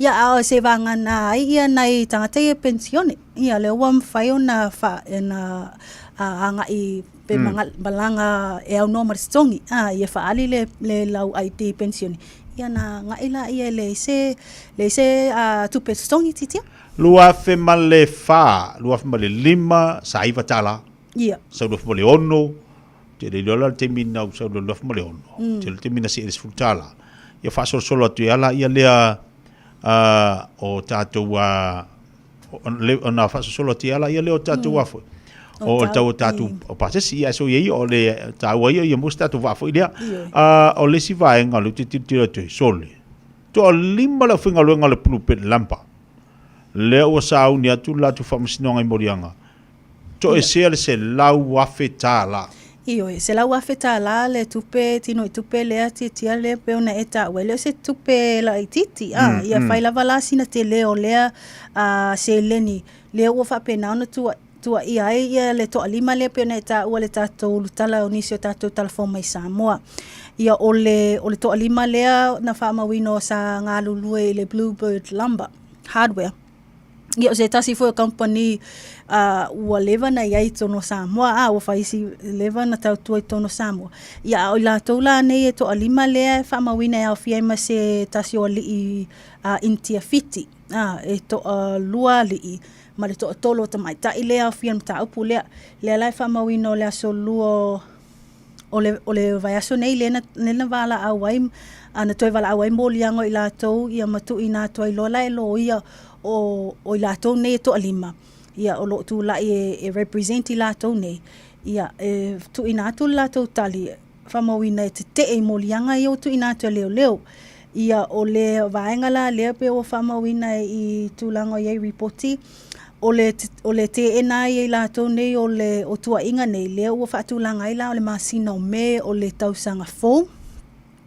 Lea e wala au ai loa la moli mau ale mtanga luenga o leo whaasanga i lato. Ia e mese fo i la moli mau i lato e to alima nei. Ia e a fo e lango ai o lato tali te. Ia o vaenga la nei o lo o whaatulanga mta aupu lea. I le taimi nei o lo tala i tua i lalo ai a inga e peo na tu ina mai al whaamsinonga. Ia e mese fo i tulanga i ali puipuinga i vaenga masani ai. Ia lea lai ua whapena e lai tala. I tua poe release from custody le taimi nei ia ai tali ai lola le aso e tauna toe anga e tonu le mo le taupule le tausanga fo ia me tetia au tilo atu le tino tupe le ta o mai le sta mai tupe se la wafe o le tupe te le se la wafe ia le to va ia tu o ia ma se tasi o le intifiti ia manisi fo yo o ila tau o le sa awa i le foi fa talo fai sa le lava e tau foi le mo tatu o lo nga lue ia unanga mtu tupe ona yai a fa fonga mai fe lava na tau o le tau ngolo foi le tatu po kala melanga o lo afia tele tatu i le tango fia lava o tupe a company o lo engalue ai ia e mafua mai fa lave ia mafua mai ia oniso ma o vaenga la te mafau ai ai o le fua la utala foi pole winga la utala ai loai o io o le tupena wa lava nga mo lo faso pa keti de lele na me wa maua e o lava lima i leva yaso ma leva yaso ia au sau foi ia isi me fa popo pe o me fa lave pe lava no tau ngolongo po kalame ia o ni tatu asosi se tu lo fa fa la tu o le opo le ofanga ino la asosi Awone i tatu asosi atu isi mea. Ai uti tatu whasoa ele lava i atu pe tatu lima. Ia o to inga mea la i o tatu te tango lima ilo isi ia vaenga. O isi awala. O na le tau mawhai ia whamali e ina vaenga uma. Ai rola e le tau. Ia o whaia. Ia ma tahala tatou. Ia i neva i teimero tatu iai.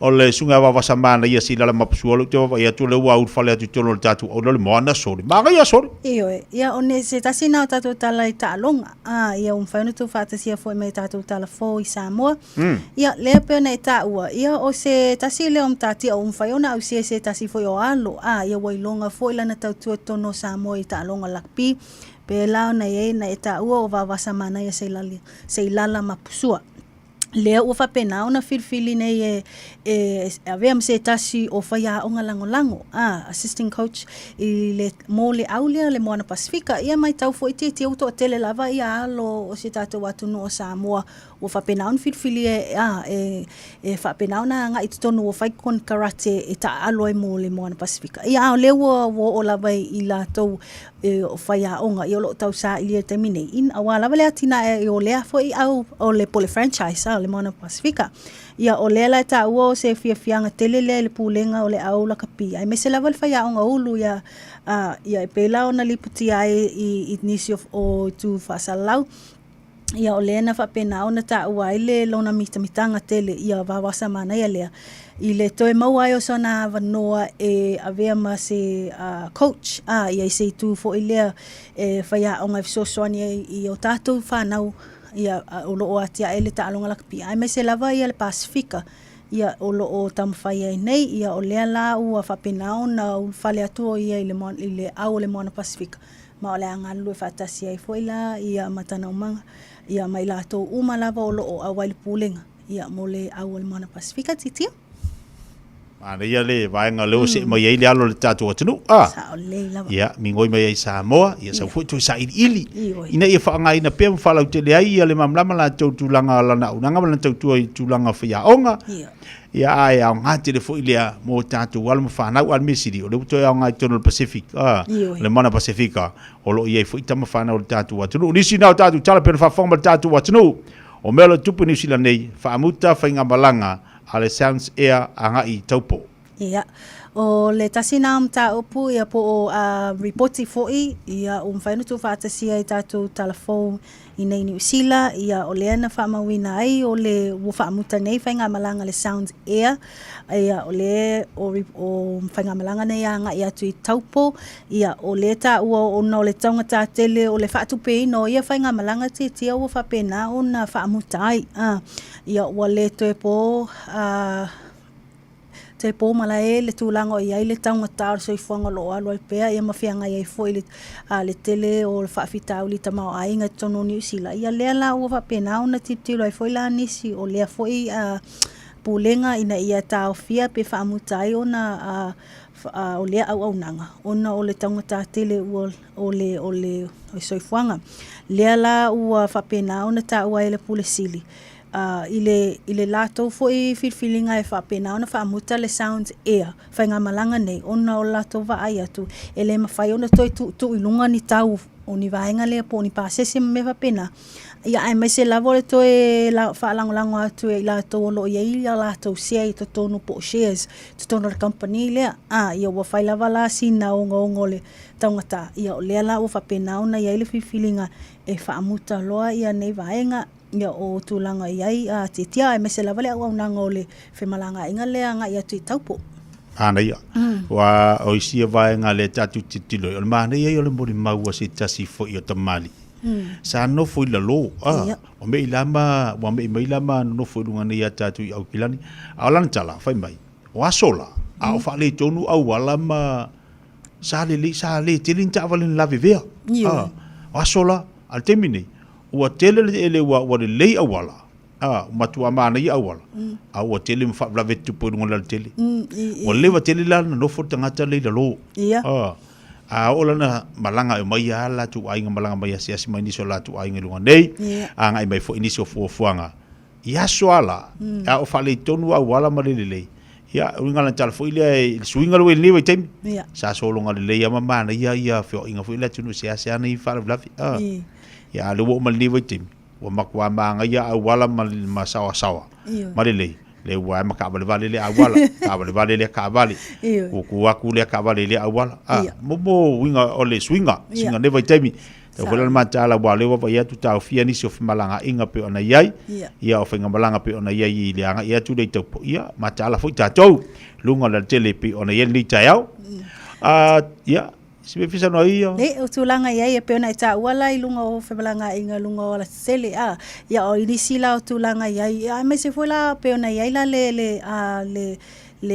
atou nei Sounds Air o la atou nei lunga o waalele ia o tūlanga na ua e sa o le alo tala ua te le suinga ia a lea vai atu ale tele foi o nisi whalavlawe wai le ngata i lunga la o ala te tele ia au lunga o waalele wai e ia nisi taimi te au whapea o le anga le afi o le waalele ia tu tele ia nisi o vaenga e tau fia e foi la i la atou mo la atou foi fe au le na anga ia tu e vave atu le taimi ia ale o to e tau fia pe te lei foi ia nisi o vaenga pe ona e tau el mata lam tilo lei vaenga e whaatino ai ia matulanga le anga i lunga o ala tele ia me se foi lungo le ia o le talo la vai le ina ia whaatau nuu ina malmanuia al whainga malanga i tele o vaenga titi to lu 5 minuta talo le tula suma lu fa fonga le tatu wa tinu o mal fa mai o tatu tala to tolu la usaina o tau fia malai valele o oval tau fa varea io e sa o le titi ele to uma lava le vaenga ala soli ia pena ta o le o fa pena una tau fia i la lo vaenga leo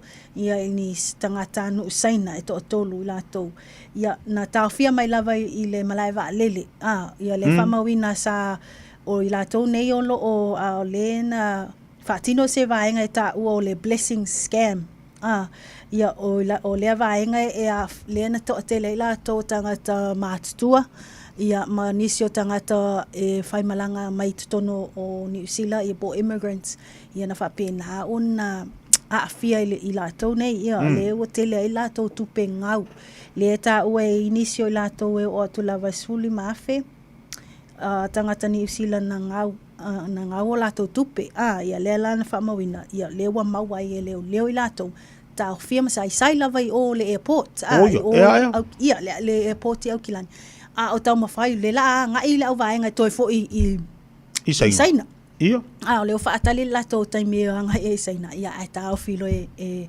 li ima tamai tai malo le palo i lato nei. Ia ono ua whaamaunia ma tauina o i lato nei to tolu. Ai whaila wasina matua tia.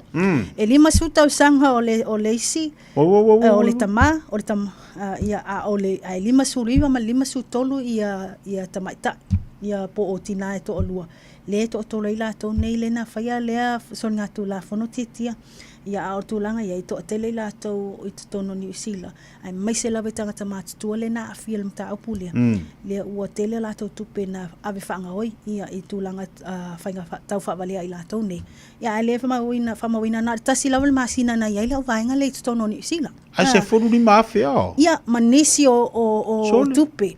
Ia a o le vaenga na iai le ta ua o nisi o tangata New Zealand lea na ngā wai leo o atusuli mawhia tala. Kalo fai so. Ele o mai loa le leipe le ale pe fia atoa le alfa ingo le tupe na scam e la tone. Ale me mata tia. Tasil masina le fa atoa mai tono New Zealand. Ia a lewa le vavave o lima le au vaenga nei male mau o nai tangata nei. Ia lewa mau ai tupe ia e me fa aftai. O lewa ua maua ele i tu va atu mo saina. O lewa mau atu e mau tono New Zealand.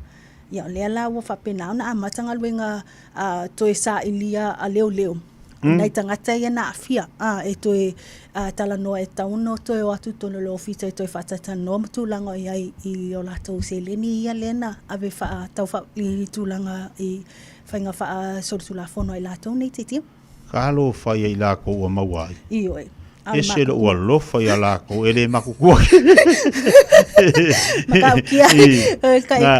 Ka mawhau ali ingo o whaitau atu le mta pulea tia. Ele makukua kele o. Aia o ni tamai tivona le tolu sfulu. Luas fulu. Ar kasi ale lima se fulu makako ka ima koru. Lima sfulu. Ia lelei, ngai mangai. Ngai lelei joli, ngai lelei. Makaukia le au sainga ngei ali. Ngai mangai. Wako si koe karkalangoa koe kupe ngai kangaka ngangavi. Ele ke kere aku kau sanga ngai ngā aku ke le vore o le loka. Na kongwa. Ai ku ke lava ya. Vai la me ngā fa koe o ku ke fa ngai me le loka ku mai Uncle Trump buka koe se lu foi le udor ko inga i rumole. Foi la le udor. Vai foi la le udor ko inga ke minge i rumo Amerika i tapo inga la tu fa ngā filifilika. Iyo mata utia ia le whainga palota lea tia ia wale na tātou mai tawa i le telefoi o vai aso masina i le wavala lata o le afoi o le tamo enga le nei i tūlanga iai i le malosi foi o le saua Kamala Harris i le tamaitai ia Kamala Harris i lona foi tu i le Democrats ia mawhapena foi la ia Donald Trump i le tu le Republicans ia a lea la ua mae anisi o vaenga whaitaulia po le whainga palota ia a Amerika, malo tele Amerika. Ia lea lau tatula i maita malo Donald Trump. Ea vea ma perestene lo na fast fito o le malo o Amerika. Ia lea lau whapena ona tue se e mai ai. O le taimi nei tia, o lea ua maita watu e afoi. E lua se lau iwas lua i a palota a Donald Trump i le current update le ia taimi nei e lua iwa lua o Kamala Harris e lua wha. E ono sful valu palota leo lo mo lungai ia palota Trump anai lo o Harris il temine ia lo o fa solo pe lo atondo la fa atino pe ia faitaunga ia anisi fo stete ia manisio vaenga ia mai lo ai lo la ia le atoanga o se taimi luma ia atulanga na ia ua toe on mai le tamalo Donald Trump i le nei vaitau. Ia, ma tiru te tātou, paule me la tātou te tiru tiro po ani si suinga o le asau foi la ma Donald Trump i le nei vaitau. Ia, mai se lava o tūlanga wai, to tele lava i tātou o nisio vaenga, ia te pendai lava, ia le tele o atu no o lalangi i Amerika i nisio vaenga pe o whetata wainga, le trade ma nisio vaenga. Ia, tiru tiro i lapo, le ase a vaenga o le asui ai, pe te le se afianga pe lai titi se afianga le ai. Ia almena e tātou te tuli mata ia le nei vai tau, ia me se fole toi tula mai o Donald Trump titi. Anko a e whaafonga mai. Whaasikiseng hea loa ngai mako kangaka ngai ngā. Mai vai le. Ke loa ngā wai ku mai anko le to tele o tangata Pasifika. mai sene matu tangata Samoa ngai Amerika. Ia makaika misaka visa sakalo. Whakanga mai roi visa leo Samoa. Misaka visa fa mole anko. Ia lakua nga Amerika.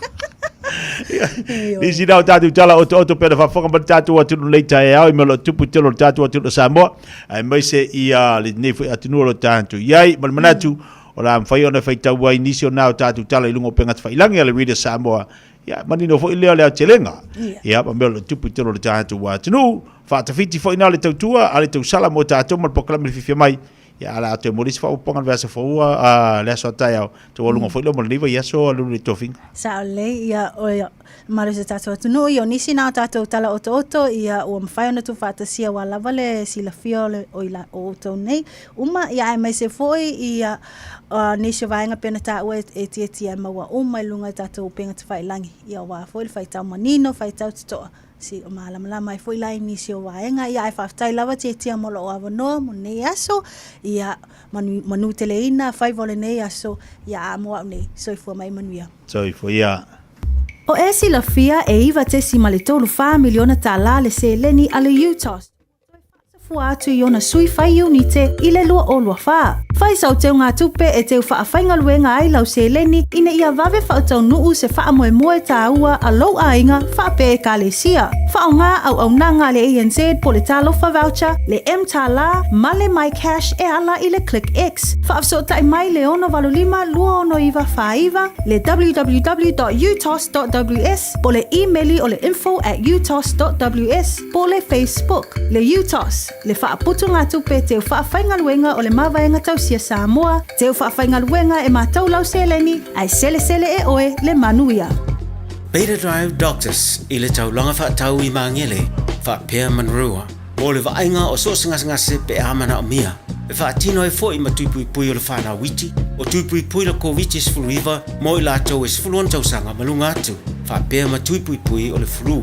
Wala au telefoni, 255-25-valu. Mo so wanoe whaatino ai nei au nanga. O fisa fo mai i mangele i taftafane o le McDonald. A manrewa i taftafane o le Falitusi po le Public Library. Beta Drive Doctors Clinics. O le R-Dash Travel o le company numera tasi le taungo fio pasese mo malanga inga i Samoa whapea le malanga bai i Samoa i New Zealand ei. A whea de loa i le ofisa o le R-Dash Travel tasi valu lima Great South Road i Marurua. Pe vili mai i le telefoni tolu iwa lua o wha o. Tolu iwa lua o wha o mo le R-Dash Travel. O le A1A Tree Care Limited lato te whaia au onanga nei. Teu, whamama, whangata, pe ave sea ni la au mapongati mai lo fanua. E ma fai fo na latu te wina lau tonga la au matoi to. Wasilia mar se fulu tau sanga o lana tautua. Wala au loa le A1A Tree Care Limited. Le olua tasi olua o tolu ono o. Olua tasi olua o tolu ono o. Ua mawhai o na aura tula polo kalame le leimo o ia so taitasi o na o le langolango malo si le fale maliu a se alo le atunuu o ese tātupu Funeral Directors i Manukau City. Ko kalame le leimo e talo falava. Ano vnovo se tasi o tamai lona na foa. Ma uulo na mora ulu. Ona sa iai ni pupolenga mani langona whanoa noa. Sa fiu lava le tamai tau whaafifi le mulo na mawhawhau. Asa le maua se mapusanga. A o liu maa lia lona na foa ma wha alue ma wha sanga ifo. I le wha malama. Na wha longo atu. O ata fifia mailo na afine. O loo tala noa i le telefoni. Masalo o lana wō lea na la tala noa. E wha peo le leva ia o le tala noa ma ata e le teine e pei lava o loo o mata i se whale eitu. O na mana tua lea le tama. O lona awa fine. Sa wha noa le tai au. O na sa le manuia lana talo sanga i sanga aluenga na. Na iai so na whanau nonga tele. Ina ia mawaina. Na mo le mauni ta mai whapea. O le mō alo la whine lea sa la tana noa i lunga o le telefoni. Na vea ma vai la au mbālie. Lea i langona tinga asi o na whawhine. O lea na i wai fōi ina ata atu ai male. Male ta mā. Ile ata e mai alo na whawhine. O ia te oe nei langona papole male whanau noa i le leini aso. Na maua e le awhawhine lea, le mo le maua le whata oto. O le loto le lei. O le ola lea o le tino. O le loto fia. e fai ma vai la au ga mana tua o winga ba lie tafi e se aile popole o le ata o pou fa baluia o le olaga a fai tātou te ata ba ai atu i tū ba lio o fai ka tau le olaga o lona winga o le ale umba be e te ata iai i le dei olaga ia ata la ia ba fifia wa o se vai la au le leile bo oe e ono a fia i foi mali tagata o lo o lata le ia te oe mana tua e le lei mo oe O le ese tatu pu funeral directors o se fale maliu Samoa o le tali foilea o taimi whaingata o na o le malanga al maliu ma le oti. E ma whaifoi o na latu awina atu ma awina mai tino maliu o e pele mai so o se atu nuo lalolangi. Mala auno le ese tatu pu funeral directors i le lua no lua toru fitu o. Lua no lua toru fitu o. Pea fiu ane ele se fulu ma le balu Norman Spencer Drive in Manukau City. Sunga o whenga whakao e lo kawale fo maunga Max Ila. Senga uka amilo e o kilani. Mo koe foi mai lawa i o Tara i le Tire World and Auto Limited. Lea e mau aiso skoi ngā meg ma pa uka awar. A ole me Pico City. E ngā le lua li maka alalwa ia so le kokongi. Le Tire World and Auto Limited e te mawai ta awale ma pa utau ngofie ya New Zealand antoa. Mo fo i se ti mag wheels mo so se tu ainga ta awale ma le telo isi au unanga. Warren of Fitness i le na ole se fulu tala pia i wha i lo i eina e wha afafonga le Radio Samoa i nei wha abitoa. Talia wins quotes, cue cards, maisi. Walau lo le Tire World and Auto Limited i le lua fitu tasi tolu o mo pa uta avale. Po le lua fitu wha tolu lua o mo le fale inisinia. Call the friendly team at Seal Plumbing and Gas for all your plumbing and gas fitting needs. We can install and fix water taps, toilets, water heaters, gas hobs, pipe leaks, water mains, and much more. If money is tight, we can provide wins quotes. Call Fuimaono Mayu Upulusi and Steve on 021-797912. That's 021-797912. Mention this radio ad and we can cut 10% off the first hour's labor charge. Seal Plumbing and Gas. Talofa, oa ua mele, le tinao ana ma John. O se vai aso pisi le nei vai aso. O lo o afia John i le fulu, ai o lo o maua ana i le tino mangeso. O lea fatoa o fo i mai le fale talavai. Masa maua i le fisosoani mo nei faafita auli. O whamatalanga tā ua. E pei o manu anga i titi. E iai maosia o le tino. Ma fesili e winga i vai la au. E iai fo ile no fuanga mo tala noanga taito tasi. Pe amana o mia. O le fale talavai foi. E mawhai no la tautu uina mai vai la au. Mo isi ngase ngase. Ma whaatino e matui pui pui. O lunga o le healthpoint.co.nz. E te mawai whamtalanga o le fale talavai. I le tau pitonu.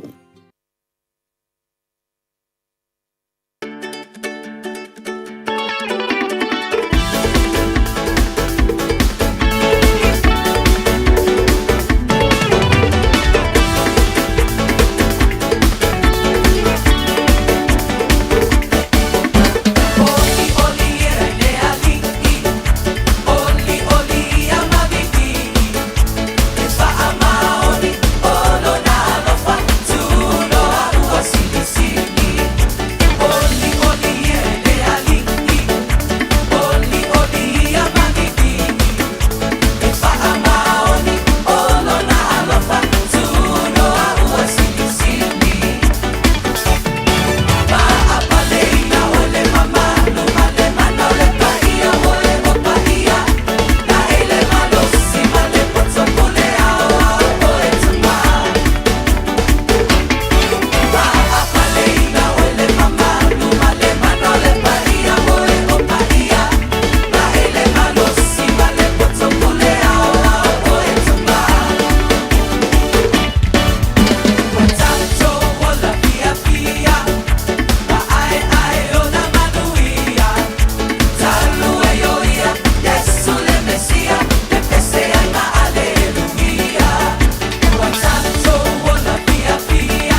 Hallelujah worship team le na le fata fitel po kalame le mo oi.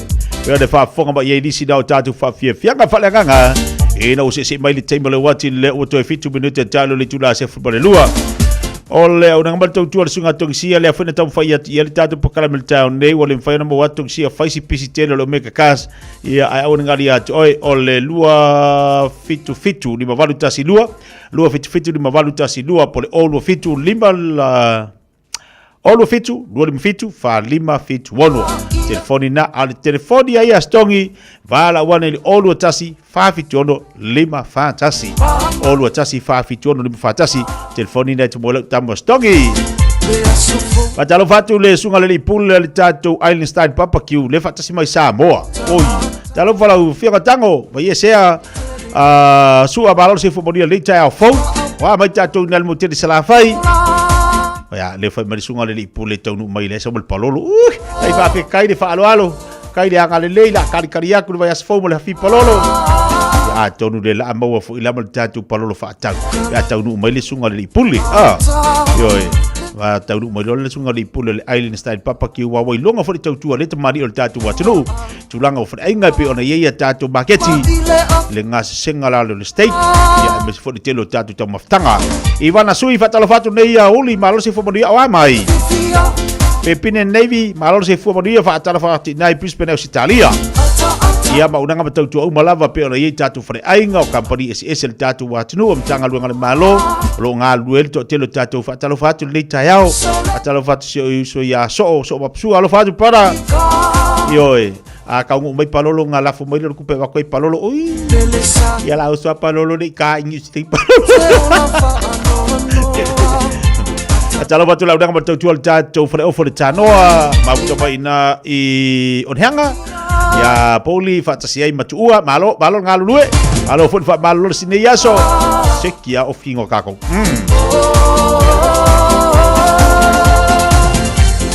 bisi nunga tele ya la mala fai fo tu bangalu ngamal ni yaso ai ba se a onga nai fa nau pi ona ye malo ya to Olo ke baba ia ku solo fo ngambai makwa ke kera al palolo solo ka ngang iso wa manga yaso yoi awala vange vakuse palolo maleli ingale rose ifi palolo so po sei mi ingale fa vela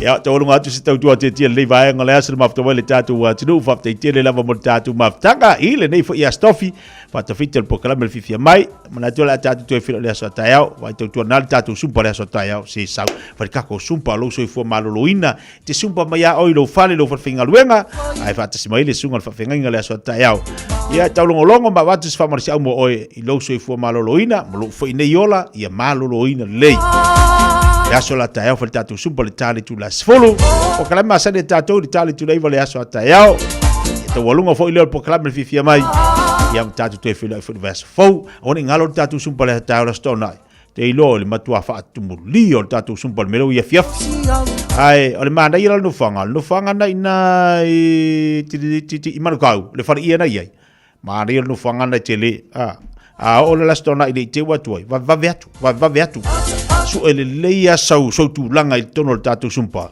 o fiafi la makwa kumo tatu sumpa ia o sai mai tatu filo le asa tai lo lofo pole anga le tatu matai sile langi fa te sa molo atu no pele tu sai mo le tatu maftanga pe ona yele nei va yaso mai lava la songa fose pa i mo le stofi ai te volunga le asa tai au ia ona mai a fo le se tatu ate tia mo le malo tatu wa tu le mafta mai sa molo atu no pele la se ngana mo le tatu mari la fa fonga ia malu ave fale lo file ngalo fa mangalo se lo vai o tu ona ia tatu suanga foi matatu tala mali le yaso o so polo se ngana tia fa maulalo atu malanganga fa lalo ile tatu wa tunu ai tatu felo ila so tayao allo fa tele atu mo o sa molo atu pele so i fo mai maluia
Usi mai alau whaafafonga. Telefon mai Samoa ia so taitasi. Ua au mai mo oe ona o le langolango mai a le talofa voucher. O te whatalofa no tātu o te ruu nei fo ia sa fau. Ia usi mai alau whaafonga o tala mai lo tātu o te ruu. E lei mamau atu ni masina sa aveira wala upasese o le Lady Samoa tonu.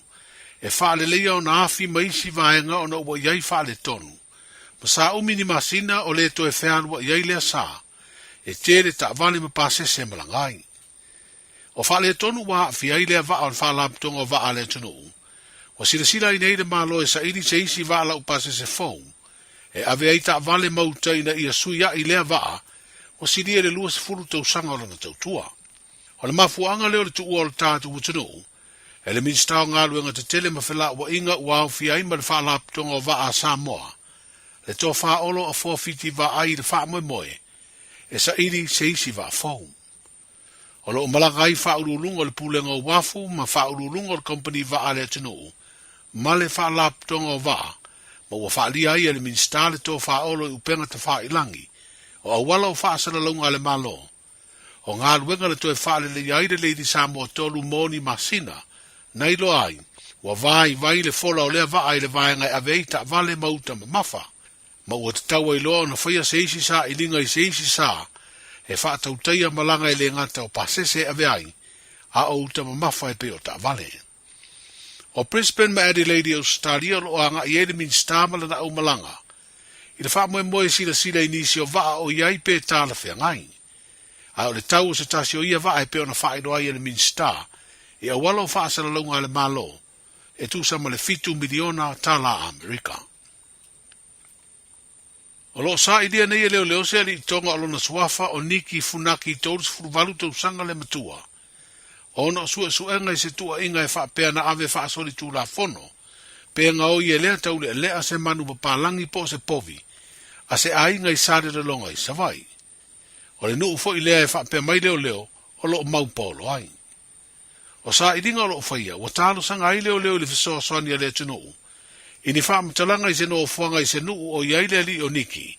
Ma ua wha ilo ai leo lo iai pēa i sa moa lea tau le lea. Ona ua wha ilo antu le vaenga o ngā luenga wha leo i sori tū la fono wha vā malo.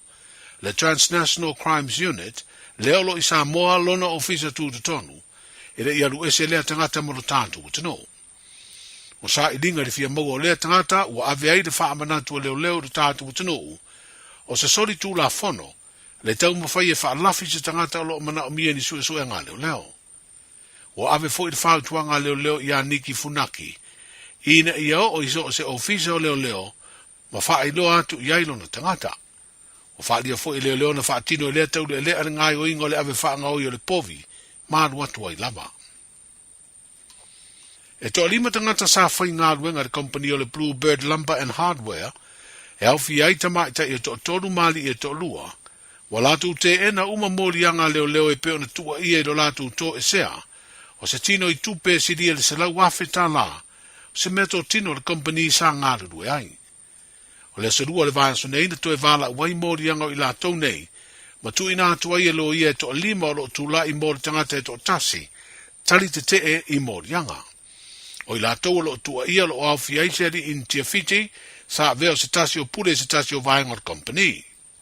O lo latu te eno tua inga o fatu langa aile masina o meo le tau sanga fau, e vala wai mori maua leo, fa pe fo i mori maua le to lima ua moria, e lango ai latu tali te.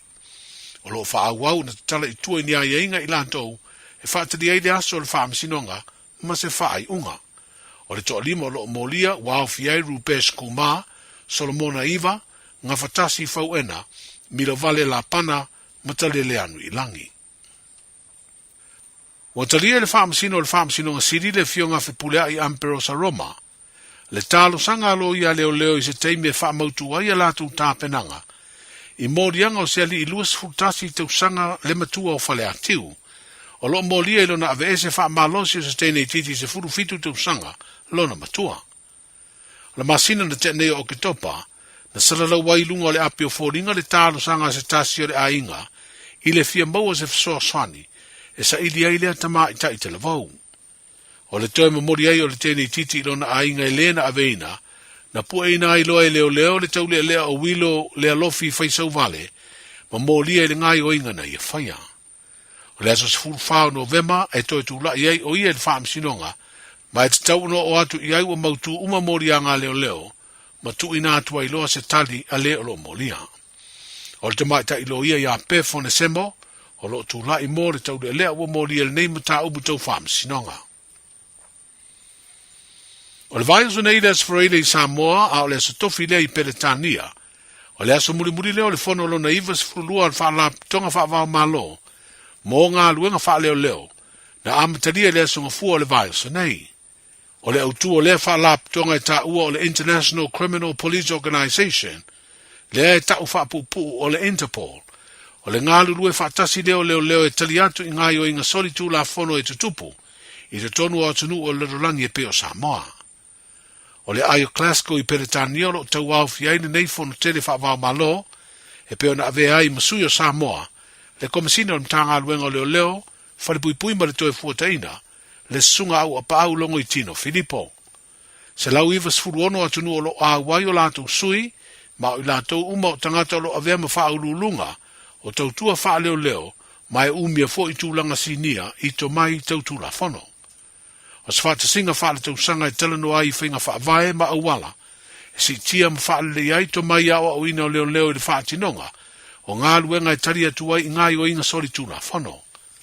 Wa whaeloa i se pepa o whaasana launga, o le tautua whaeleo leo le malo Samoa o lo lango atu ai ngā luenga le nei whaalapitonga, o tautua whaeleo leo le lalangi, o se pine leo pongi lo tātu o tunu, o tau mawhainga uma e tau fi ai whainga mga o inga tau sori tūna whono. Wa whaamo e moe tau walunga le whono, i le sa idia o se whaurulunga o le whaalapitonga o le Interpol. Wa whiwhiria nei le tamali i sa avea mwhaya o ngā uru le tātu o le kapia le malu Samoa, le fionga wawasa mānaia sei lala mapusua, e avea masatasi o whaya o ngā langolango le te pena ino le au le kapia le moana Pasifika, ia mao se fianga lea i le pulenga o le au le kapi, ai mai se foi o le whaya o ngā uru e peo na lipu tia ai e le leitioni usina. Wa whaalia wawasa mānaia sei lala i leo wale si whaasara lau, se mite mitanga i ante ia le toe maua sei siava noa, e whao ngā ilo le tangata le ati na ina o alo ma whanau le Pasifika, i le tā longa la kapi, e ala le tuwhinga watu i nātu e ngalue ai, i le au o le moana Pasifika. E pēr le sila fia, o le tausanga lua whelua sifuru le masino o kuo, na whiriwhiri ai māpusua e whea o ngā uro le tātu manu Samoa. Ai o le mai a mai o le ipo le lulangi le tausanga le tenei lua o lua tolu, na leto e whiriwhiri ai o ia e avea, ma whea o ngā uro le tātu o le kapi tele le tinu. Tala ia o le ne yaso,